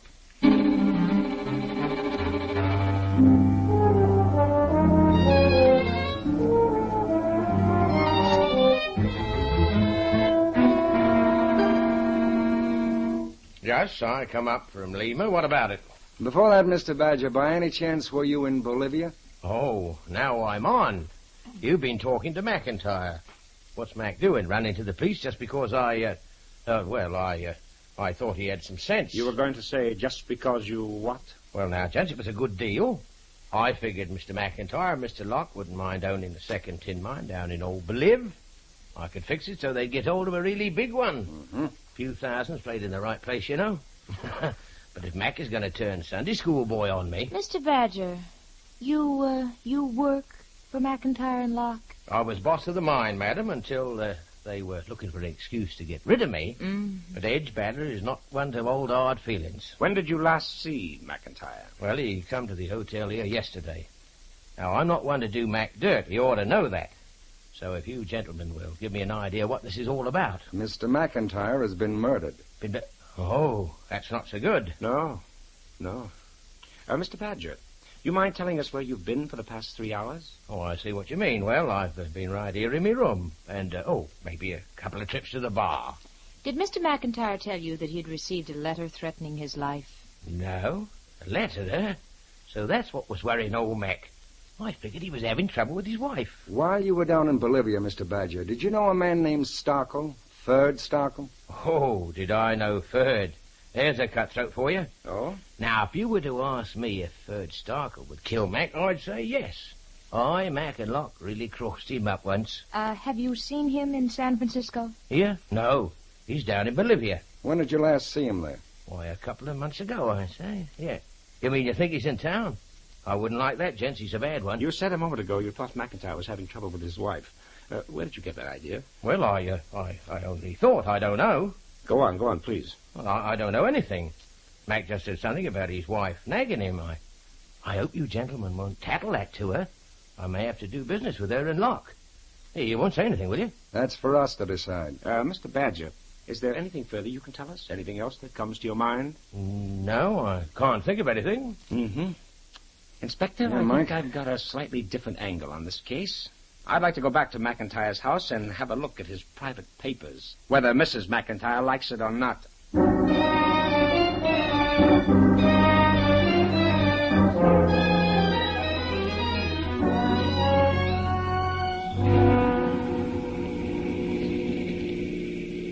I know what you're thinking, Mike. You figure Ed Badger is in this deeper than he'll admit. Now you want to get some proof in black and white. Well, that's part of it. Yeah, he told us just what he wanted us to hear and no more. So he's a shady character. But probably he's never risen above petty larceny and confidence games. He doesn't look like The type, yes, You know, someday, Angel, the inspector and I are going to take you down to Rogues Gallery and show you the pictures of every convicted murderer for the past 10 years. You'll say most of them look as innocent as the inspector or myself. That's no recommendation. Oh, get her. Here we are, kids. I'll pull up in the driveway. Stop the car. Quick. What? There's that man, the man who tore the wires out of Mike's car. Yeah, he's running down the walk. Hey, you, stop. Stop or I'll shoot. That stopped him. Come on. Inspector, if you've hit him... Don't worry, I aimed at the pavement. He's pretty shaky in the legs. What's the big idea? Try to kill a man. Listen, if I wanted to hit you, I couldn't miss at that short range. You can't get away with this. Sticking up a guy right... I'll have the law on you. You're talking to him, buddy. I'm Inspector of Homicide. Now, we want to know why you were sneaking around outside this house. And why you pulled the wires loose in our car. I'm a private detective. I was paid to watch this house. Who paid you? McIntyre. I'm watching his wife. Oh, is that so? Then, Inspector, suppose we give him a chance to do more than watch her. Suppose we make him talk to her.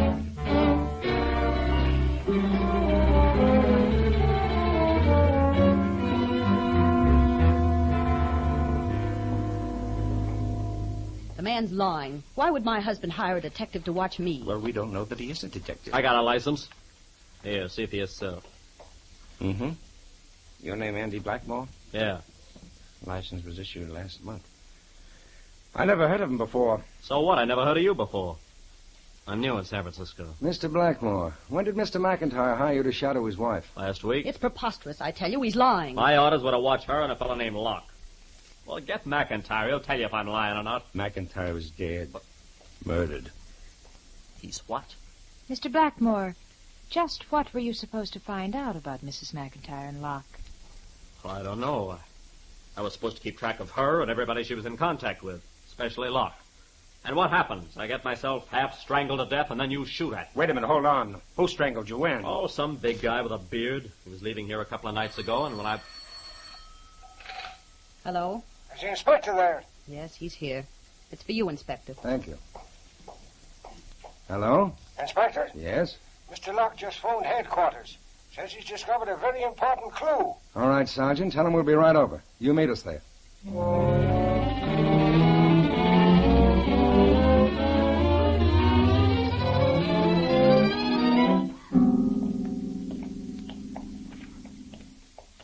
Mike, I don't like this at all. Mr. Locke's front door open, the electric lights off. Not only off, there's no electricity at all. Listen, you guys aren't going to mix me up in this.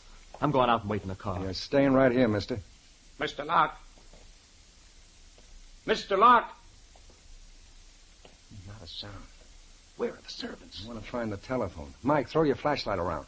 Oh, Mike. Huh? Throw it this way. I just kicked something. It rolled. There it is. A head. Another head. Yeah. And right behind it. On the couch. Mr. Locke. Mr. Locke. Mr. Locke.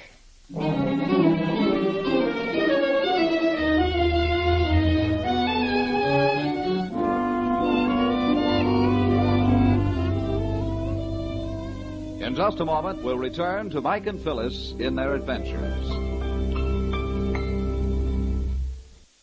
We don't say that driving with the new 76 gasoline will eliminate all your traffic problems, but we do say it will make your driving a lot more pleasant. Even the oldest cars perk up and come alive when you put in the new 76. That's because this new post-war fuel contains components of the same 100-octane gasoline that Union Oil Company's refineries are producing for the Air Forces. That means it's packed with extra power, greater than pre-war. You'll notice this as soon as you come down on the accelerator. You'll like the quieter, faster action of the powerful new 76 gasoline. And you'll like its price, too, for 76 is a non-premium gasoline and still sells at regular prices everywhere. So for a real thrill in driving, put in a tankful of the new Super 76. The new 76 gasoline is now going on sale at all Union Oil Minuteman stations.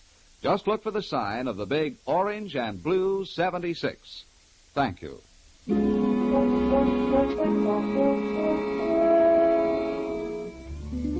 In the darkened house of Anthony Locke, Mike, Phyllis, and the inspector have discovered a second mummified human head.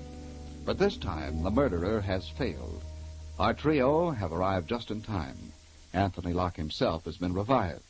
In the yellow light of Mike's flashlight, the victim gasps out his story. Thank heavens you got here. He thought he had killed me. Well, we did, too. The garrote was still wrapped around your neck. Did you see who it was? No. It was Starkle. Ferd Starkle. It must have been. But you couldn't see him. No. No, I came home and found the servants gone. I got scared. I phoned the police. Then I heard a window smash. Where? The breakfast room, in there. Suddenly, the lights went out. Somebody grabbed me. I felt something tighten around my throat. That's the last I remember. Well, he left you for dead, then ran out the front door and left it open. Well, it must have happened in the past 15 minutes. You were all right when you phoned us. Yes. Oh, please, that flashlight hurts my eyes. You can light the candles on the mantel. I'll light them. Who's that man there beside you? Andy Blackmore. I'm a private detective. He claims McIntyre hired him to shadow Mrs. McIntyre and you. Mac hired him to... No, he's lying. I tell you it's the truth. Now, listen, you guys aren't going to rope me into this. Mr. Locke, you said on the phone that you had discovered some important clue. Yes, I found the letter. Good. Oh. The letter threatening my life. I've got it in my pocket. Good. It may be the key to the whole case. No, I'm sure No, it's gone. I had it right here in my pocket. He took it. Doggone, just when we thought You've got to catch Starkle. You've got to. He's mad. He'll try again. We'll do our best, Mr. Locke. But I'm worried about these missing servants. How many are in your employ? The butler and the French cook. Why would they disappear? Is that the front door? Inspector! It's the sergeant. Oh. And Ed Badger. And why not? Gentlemen, I was suspicious. I couldn't see any lights except a couple of candles. Because somebody pulled the light switch. And tried to murder Mr. Locke. No, Mr. Locke, too. Are you all right now, sir? He is. But what were you doing outside? Why, I was coming to see him. After you gentlemen left me at the hotel, I figured I'd better talk over my business with him personally. He's the man I was trailing the other night. He's the one that tried to strangle me. You again. Now, look here, friend. Remember what I told you about messing with things that don't concern you? Inspector. Yeah, Mike. Before the trail gets hot, we'd better look for clues. The killer may have dropped something. Right. Let's start with a broken window. Mr. Locke said it was in the next room. Mm-hmm. There's the glass scattered all around the window. Double sliding window. Now, let's raise it and check for footprints outside. A little luck. Cement paving. Oh. He smashed the glass, crawled through the window, but he didn't cut himself or snag his clothes. Well, let's look around the room. Mike, let me have that flashlight a minute. Oh, what is it, Angel?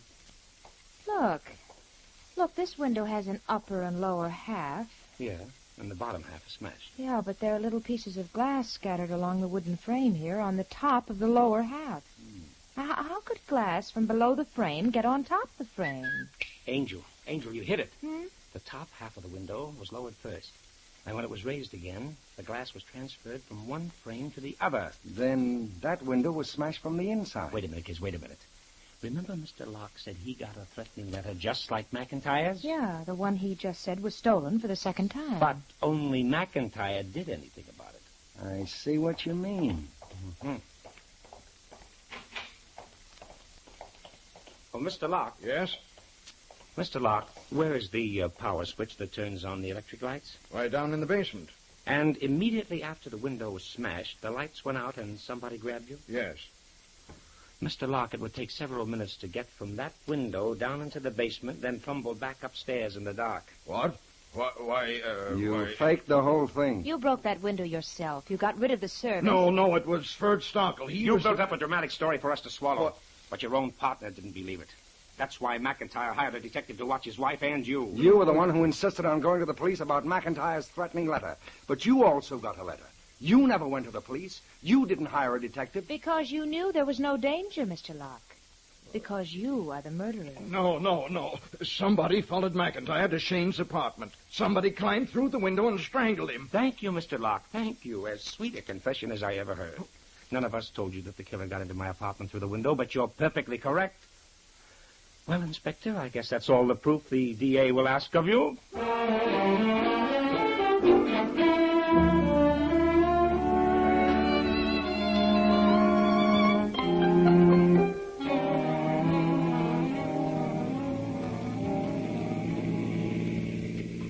Mike, do you realize we haven't had a single bite of dinner tonight? Oh, my stomach won't let me forget it. Oh. The inspector told me he'd meet us at Fisherman's Wharf as soon as he finishes at headquarters. I hope he can find out where Locke got those gruesome Indian heads. Oh, he probably brought them with him from South America. Well, maybe so. Anyway, Mike, I think I can guess Locke's motive for the killing. He was in love with Mrs. McIntyre. He wanted the husband out of the way. Uh-huh. Locke's elaborate build-up was just to disguise a very simple, sordid murder. No. I don't believe Mrs. McIntyre had the slightest interest in Locke. Or even suspected his intentions. Well, it just goes to show you, Angel. When some men are in love, they'll stop at nothing. That's not my problem. It's when some men are in love and will do nothing. Why, Angel.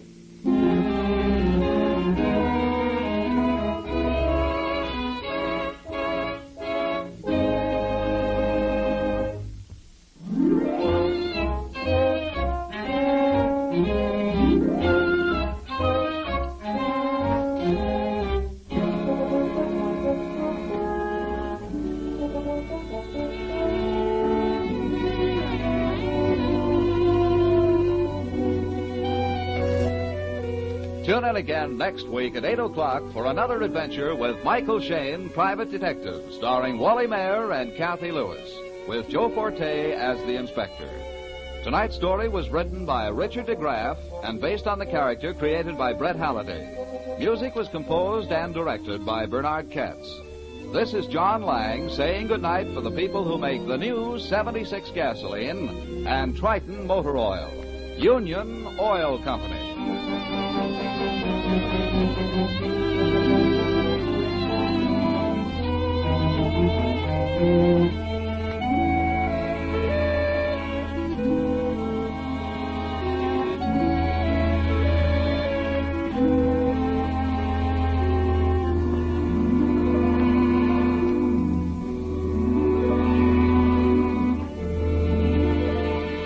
This is the Mutual Don Lee Broadcasting System.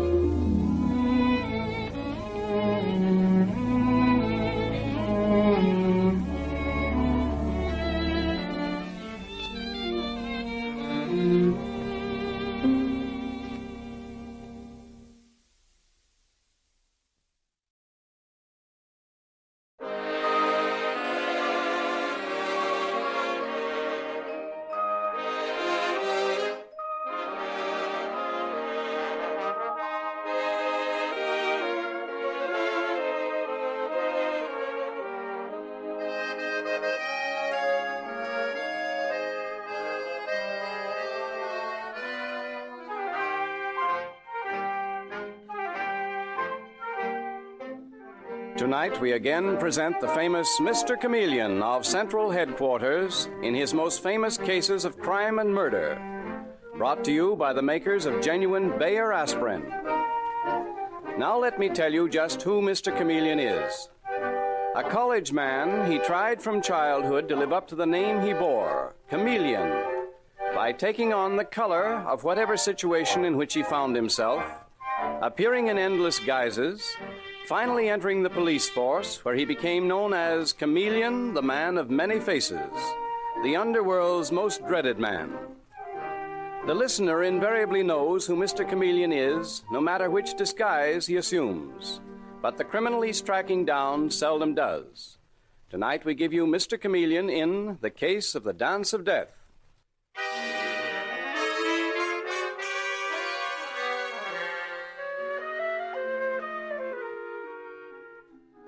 New York City is full of small, intimate nightclubs, each with its own devoted following. And the Club Savoy is considered one of the best, noted for its discovery of talented performers. And one of the most talented, Claude Berkeley, is now in the spotlight on the tiny dancing floor. He stands there, young, attractive, smiling. And a roll of the drums announces his specialty, tap dancing without any musical accompaniment. And as the drum beat stops, he begins to dance.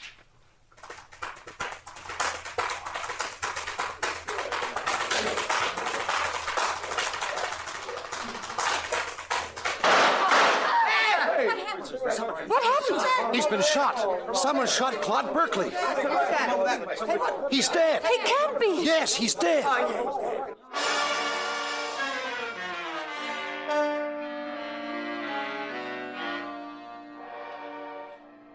And so, Claude Berkeley's career comes to an end with his crumpled body still holding the spotlight. Half an hour later, Mr. Chameleon, the great detective, is bending over that body, which has been carried to a dressing room, while Claude's pretty wife, Marilyn, sits sobbing in the corner. Where were you at the time of the shooting, Mrs. Berkeley? Here in your husband's dressing room? Yes, Mr. Chameleon. I was preparing a little celebration. It's the first anniversary of Claude's debut here at the Club Savoy. I see. The manager had sent us a bottle of champagne. Oh, we were so happy. Why do things like this have to happen? That, my dear, is what I intend to find out. Your husband was a very talented man, and... didn't you used to dance with him? Just at the beginning. You see, he was a pupil at the Grayson Dancing School, and that's where I met him. I see. I was one of the teachers.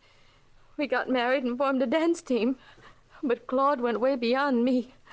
I was only too happy to be just his wife. Did you say the Grayson School? The Grayson School of the Dance. Mm-hmm. They specialize in tap and ballroom dancing. The school's in a brownstone house in the West 70s. I don't believe I've heard of it before. I'm sure you haven't, Mr. Chameleon, though Carl Grayson wouldn't like you very much for saying it. He's the director of the school and kind of a tyrant. He considers that he made Claude.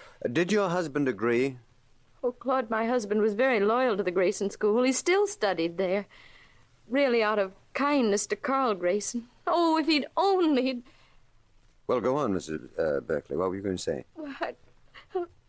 Nothing. Your husband has been murdered. If you want me to find the murderer, you'll have to give me any information that you can. Now, did he have enemies at the dancing school? Mr. Chameleon, I don't want to cast suspicion on anyone. Mrs. Berkeley, your husband was murdered. I know. There's a girl named Lita Montez who teaches at the school. She teaches the rumba. She was terribly in love with Claude. I see. At the time he married me, she tried to kill herself. Lately, she's been following him and making scenes. Claude didn't know what to do about her. Is Lita Montez her real name? Well, I don't know, Mr. Chameleon. All I know is that if she loved Claude, how could she want to kill him? How could a woman kill the man she loved? It seems to happen surprisingly often. Mrs. Berkeley? Mr. Chameleon? Oh, that must be Detective Sergeant Arnold. Dave? Say, Mr. Chameleon, I just heard something very interesting. Oh? What do you suppose was here at the Club Savoy tonight? The head waiter recognized him. Johnny Moreno. What? Is he sure? Positive. Moreno slipped out after the shooting, but how do you like that? Some nerve, eh? Who's Johnny Moreno? He's a murderer and a bank robber, Mrs. Berkeley. The police have been after him for months. Where was he sitting, Dave? Against the wall, on the left-hand side of the room. And Claude Berkeley was shot by someone standing to the left of him. Mrs. Berkeley, are you positive you never heard of Johnny Moreno? Oh, yes. And I'm sure that Claude, my husband, couldn't possibly have known him. Maybe it was a coincidence, Mr. Chameleon. You know how those crooks are? They stay in hiding just so long, and then they go nuts. They have to get out. Dave, in my book of rules, there's no such thing as coincidence. That is, it's not coincidence until it's proven to be. I want Marino picked up and brought into Central Headquarters. But, Mr. Chameleon, I haven't forgotten Lita Montez, either. I'm going to the Grayson School of the Dance first thing in the morning.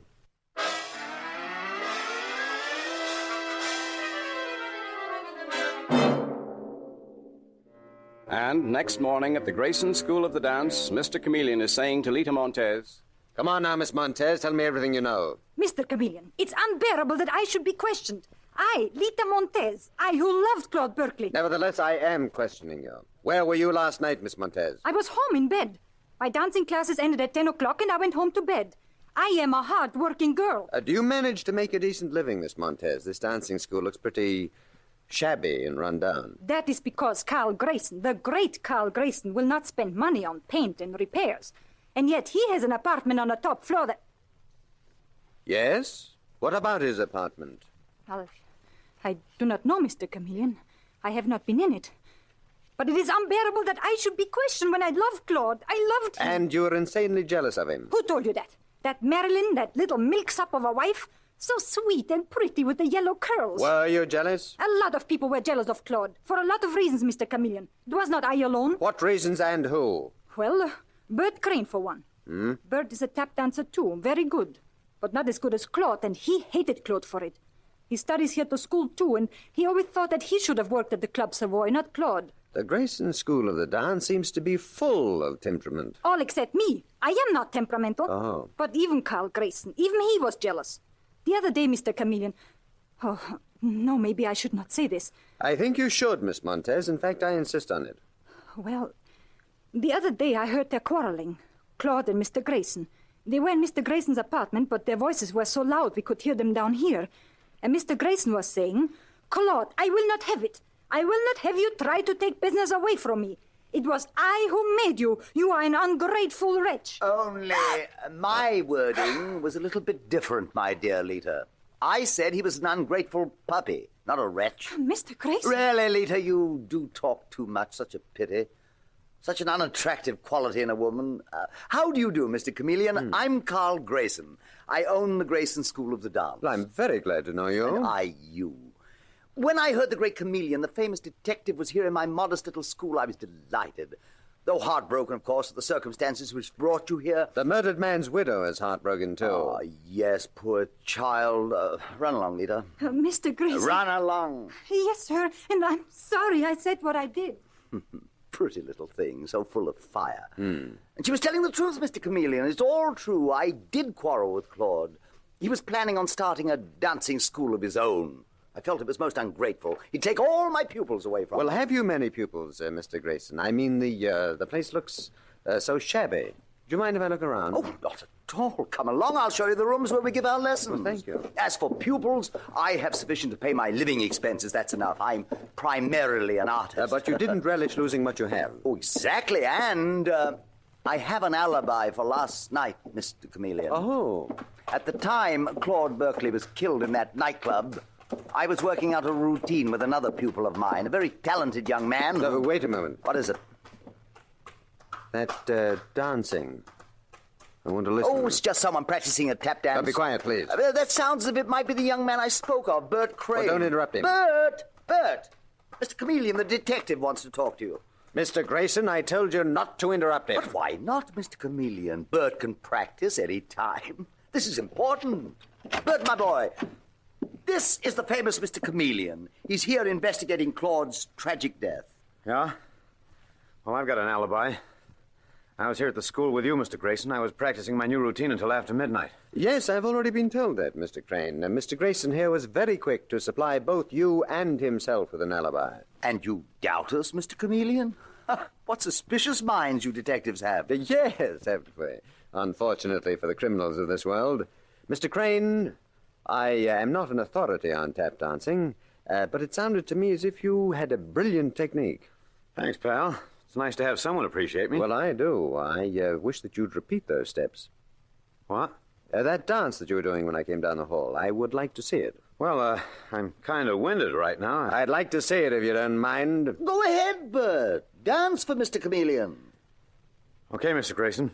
Here goes.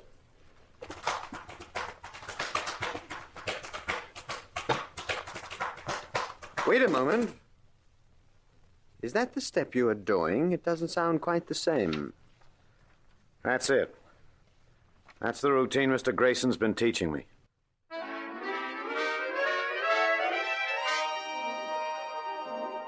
Now, a few minutes later, at the office of the Commissioner of Police at Central Headquarters, Mr. Chameleon says... The point is, Commissioner, that dancer Bert Crane was lying. That wasn't the tap dance routine that he'd been practicing. At least I don't think it was. Yes, but what difference does it make, Chameleon? What's the connection between a dance routine and Claude Berkeley's murder? I think there is a connection. Though what it is, I don't know yet. Just as I think there's some connection between Claude Berkeley's death and the presence of that gangster, Johnny Moreno, at the Club Savoy. But this dance routine... Commissioner, I couldn't swear to it, but I am almost certain that Bert Crane was tapping words in Morse code. What? Yes, sounds fantastic, doesn't it? But I know the Morse code so well, and I'd swear that he was spelling out the word midnight. Chameleon. And when I asked him to repeat it, he didn't, of course. He improvised something else, and I, Oh, hello, Dave. I was just telling the Commissioner about the Grayson School of the Dance. Never mind the Grayson School, Mr. Chameleon. Mm-hmm. What do you think happened to Johnny Moreno? He got out of the country. What? How? I don't know how, Mr. Chameleon. Anyway, we got his girl and one of his gang, but they simply laughed in our faces and said Johnny had skipped the country. He's probably in South America by now. I wonder if he learned to rumba before he left. You certainly have that dance school on your mind, haven't you, Chameleon? Fascinating place, Commissioner. Full of fascinating characters. Lita Montez, who loved the murdered man, Claude Berkeley. Bert Crane, who was jealous of him. And Carl Grayson, who accused him of taking business away from him. And besides, the school itself has a strange, shall we say, atmosphere. I think I'll have to start taking rumba lessons myself. You mean you're going there in disguise, Mr. Chameleon? I am, Dave. I want to see that dancing school when they're not on guard against the police. I shall take the name of Harry Parks. Harry comes from Illinois. He owns a hardware store in the town of Greenville. And he's in New York on business. And before he goes home, he is determined to learn the latest dance steps. And who knows? While I, as Harry Parks, am learning to rumba, maybe I, Mr. Chameleon, will learn who killed Claude Berkeley.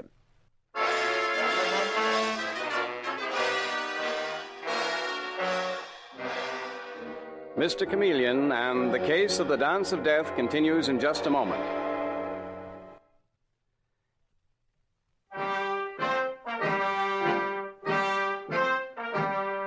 And now back to Mr. Chameleon and the case of the Dance of Death.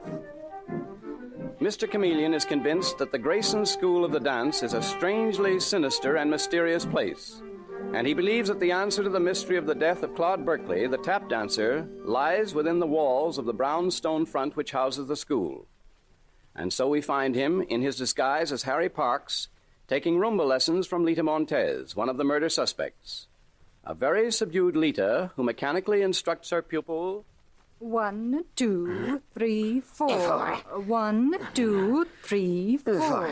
1, 2, 3. Oh, my. Just a minute, Miss Montez. I have to catch my breath. Remember, I'm a boy from the country. I'm not doing bad, huh? I'll knock 'em cold when I get back home to Illinois. Yes, you're a very good pupil. You're a very good teacher. You know something? It seems to me, though, you're looking kind of peaked. Where's the old pep and fire? Got something on your mind? Oh, no, Mr. Parks. Well, you almost act scared.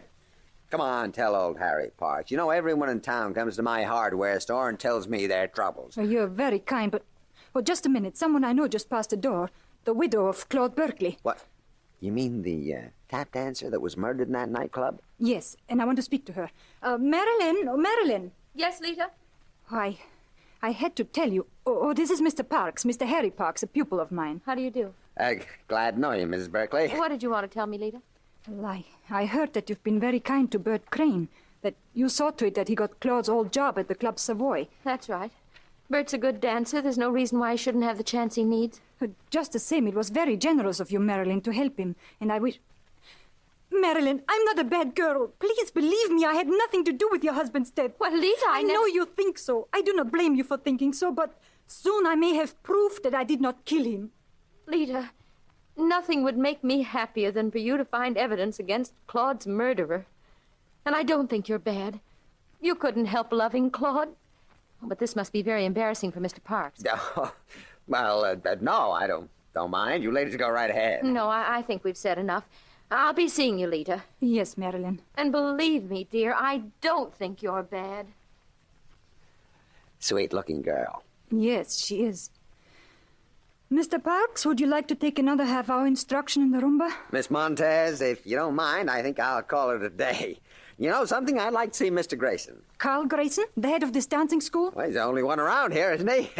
Don't he have an apartment on the top floor? Why, yes, but Mr. Grayson seldom sees people up there. Well, he's going to see me. I want to tell him that I like his dancing school, and when Harry Parks wants to do something, he goes right ahead and does it.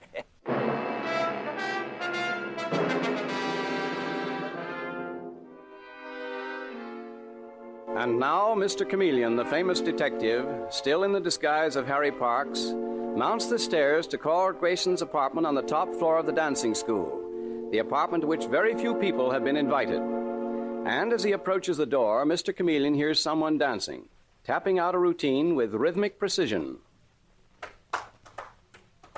And Mr. Chameleon smiles. Then, looking every inch the small-time peeper, he pushes open the door to the apartment and enters. What the devil are you doing here? Who is it, Bert? How do you do? Oh, well, who are you, sir? How dare you come pushing in here this way? Well, my name is Harry Parks. Are you Carl Grayson? I am. And I asked you why you came bursting in here this way. Well, I didn't. I knocked a couple of times. This young man here was dancing. I guess he couldn't hear it. I'm one of your pupils, Mr. Grayson. That is, I'm Lita Montez's pupil, and I just wanted to tell you I think your dancing school is fine. I'm very happy to hear that. Yes, sir. I can rumble with the best of them now. Little old Harry will knock him dead when he gets back home in Illinois. That's fine, but of course, I still can't dance like this young man here. You're a professional? Yeah? He's a very talented boy. His name is Bert Crane. You'll be hearing about him. He opens tonight at the Club Savoy. Is that so? It's too bad I won't be here to see him. I'm taking the sleeper back home to Illinois. Well, so long, Mr. Grayson. Nice to have met you. And, Mr. Crane, I wish you lots and lots of luck.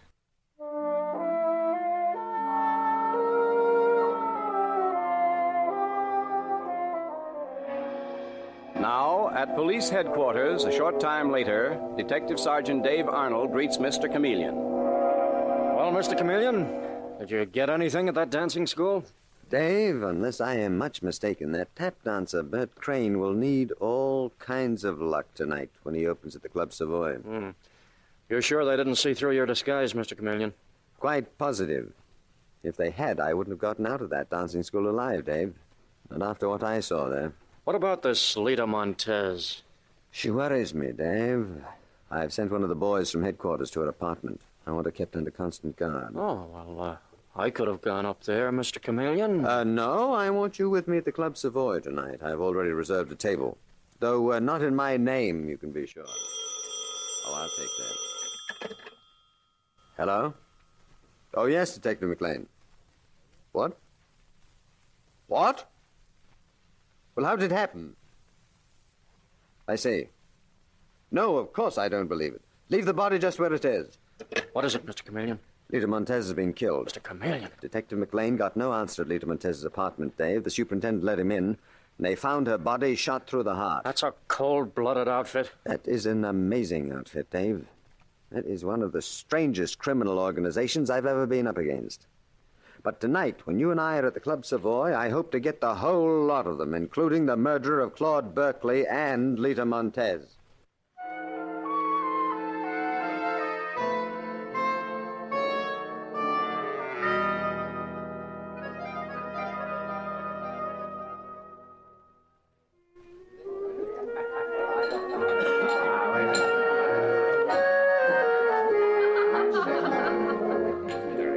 Quite a crowd here tonight, Dave. Club Savoy is doing all right.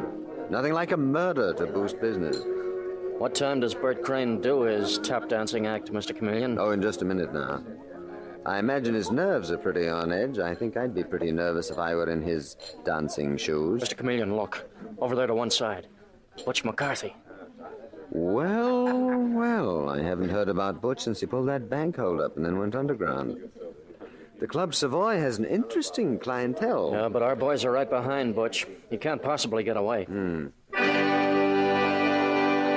Well, here's the master of ceremonies. Bert Crane is about to make his dancing debut. Ladies and gentlemen, I take great pleasure in presenting that great new find, Mr. Bert Crane, a tap dancer extraordinary who will present first a little number entitled Steps Without Music. And here he is, Bert Crane. Okay, Dave, here we go. Sit quietly until I say the word. Right, Mr. Chameleon. Mm-hmm. 13. West. Clay. Street. 13 West Clay Street. That's what he's tapping out in the Morse code, Dave. Oh, come on, stand up. Give the signal to the boys near Butch McCarthy. Ladies and gentlemen, I would like your attention. Everyone stay exactly where you are, and you, Bert Crane, don't move. I'm Chameleon of the police. I'll kill the first person who moves. Dave, bring in Carl Grayson, please. Detective McLean, bring in Carl Grayson. You, Bert Crane, come on. Get off that stage. Come with me to your dressing room. What's the meaning of this, Chameleon? You'll find out quickly. Come along, Crane. I demand an explanation from you, Mr. Chameleon. Just why was I dragged down here to the Club Savoy? Because I ordered the police to drag you here, Grayson. But why? Why? Because you were operating a criminal ring here, a vicious and dirty business that's let hundreds of desperate criminals escape from this country scot-free. Oh, that's nonsense, Chameleon. I demand to be released. Your game was to teach tap dancing routines to dancers like the murdered man Claude Berkeley. Is that a crime? And those tap dancing routines were rarely Morse code messages. Messages which rapped out addresses, telling escaping criminals where to pick up forged passports to get them out of the country. We've arrested Butch McCarthy outside with $5,000 cash on him. He confesses he was listening for Bert Crane to tap out the address where to pick up a phony passport to get him out of the country. What? If there's anything like that going on here, I never knew it. That's something the boys are doing themselves. Mr. Chameleon, he's lying. Now I know, Grayson, why you made me learn such strange steps. You dirty dog trying to... That's right, Bert Crane, but don't you worry. Move your hand any nearer to that light switch, Grayson, and I'll shoot you down. Put your hands up. You big-mouthed fool, Crane. I'll kill you for trying to frame me. Yes, just as you killed Claude Berkeley, eh, Grayson? Well, I'm afraid you won't get the chance. Keep those hands up. I didn't kill Berkeley. You didn't? Who did? If you're such a smart copper, why don't you find out for yourself? I will. And quick, Grayson. You killed Claude Berkeley because he caught on to your passport racket and tried to start one of his own. Dave, you bring in the murdered man's wife, Madeline Berkeley, please. Yes, sir. She's just outside the door here. Oh, Mr. Chameleon, what is this? Have you found poor Claude's murderer? Oh, Carl. Carl, it can't be you. Claude trusted you so... What's that? Carl, how could you? Oh, how dreadful, how terrible. Why, you two-timing little devil trying to pin this on me? Listen, Chameleon, she's the one who killed him. Why, sure she did. That's a lie. Grayson, I'll... Dave, get that gun away from her. Let go of that. Let me go. You bite my hand again and I'll knock you over. Okay, I've got her, Mr. Chameleon. I didn't want to tell you, Chameleon, but I felt I had to. It's hard to believe at first. Such a nice, innocent girl. You lying double-crosser, Grayson. You helped me kill Claude. I tell you, Chameleon, he helped me. I know that too, Madeline Berkeley. And more than that, you and Grayson were in the whole thing together. The traffic in forged passports, the phony dance school, this Club Savoy where the tap dancer really tapped out Morse code messages to criminals. I tell you, Carl Grayson did it. Oh, haven't I been through enough? My husband murdered. I loved him so much. Cut the act, Madeline. You were in love with Grayson. In love with Grayson? What a lie. Yesterday, when I walked into Grayson's apartment, I saw you in his arms in a very passionate embrace before you ran into the next room. Now we've got you, Chameleon, you lying cop. You were never in my apartment. Oh, yes, I was, Grayson. I was disguised as Harry Parks. You were Harry Parks, that hick from Illinois who was taking dancing lessons? Yes, nifty disguise, wasn't it, Grayson? You sneaking cop. That doesn't prove I committed murder being in Carl's apartment. No, but it helps. This gun Detective Sergeant Arnold took from you is the same caliber that killed your husband. I got it from Carl. She's lying again, Chameleon. It's her gun. Careless of you, Madeline, to have carried that gun around, but you were getting careless on all fronts. You were so anxious to kill Lita Montez, who knew too much about you and Grayson, that you left your fingerprints all over her apartment. What? And she was killed with a bullet from an automatic, just like this one. Marilyn, you crazy fool. I told you to be careful. Yes, you had gloves on, didn't you, Carl? I think that's quite enough. No more arguments, please. You'll both be tried for murder. You, Marilyn Berkeley, as the killer of your husband, Claude Berkeley, and of Lita Montez. And you, Carl Grayson, as her accomplice. Dave, you take them along, please. Not nice people at all.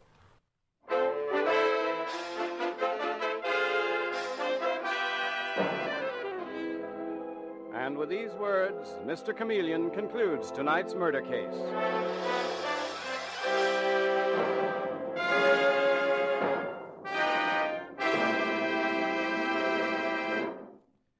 Listen next Wednesday night at this same time for Mr. Chameleon, the Man of Many Faces. The part of Mr. Chameleon is played by Carl Swenson, with dialogue by Marie Balmer from the original story by Frank and Ann Hummert. Music directed by Victor Arden. Your announcer is Howard Claney.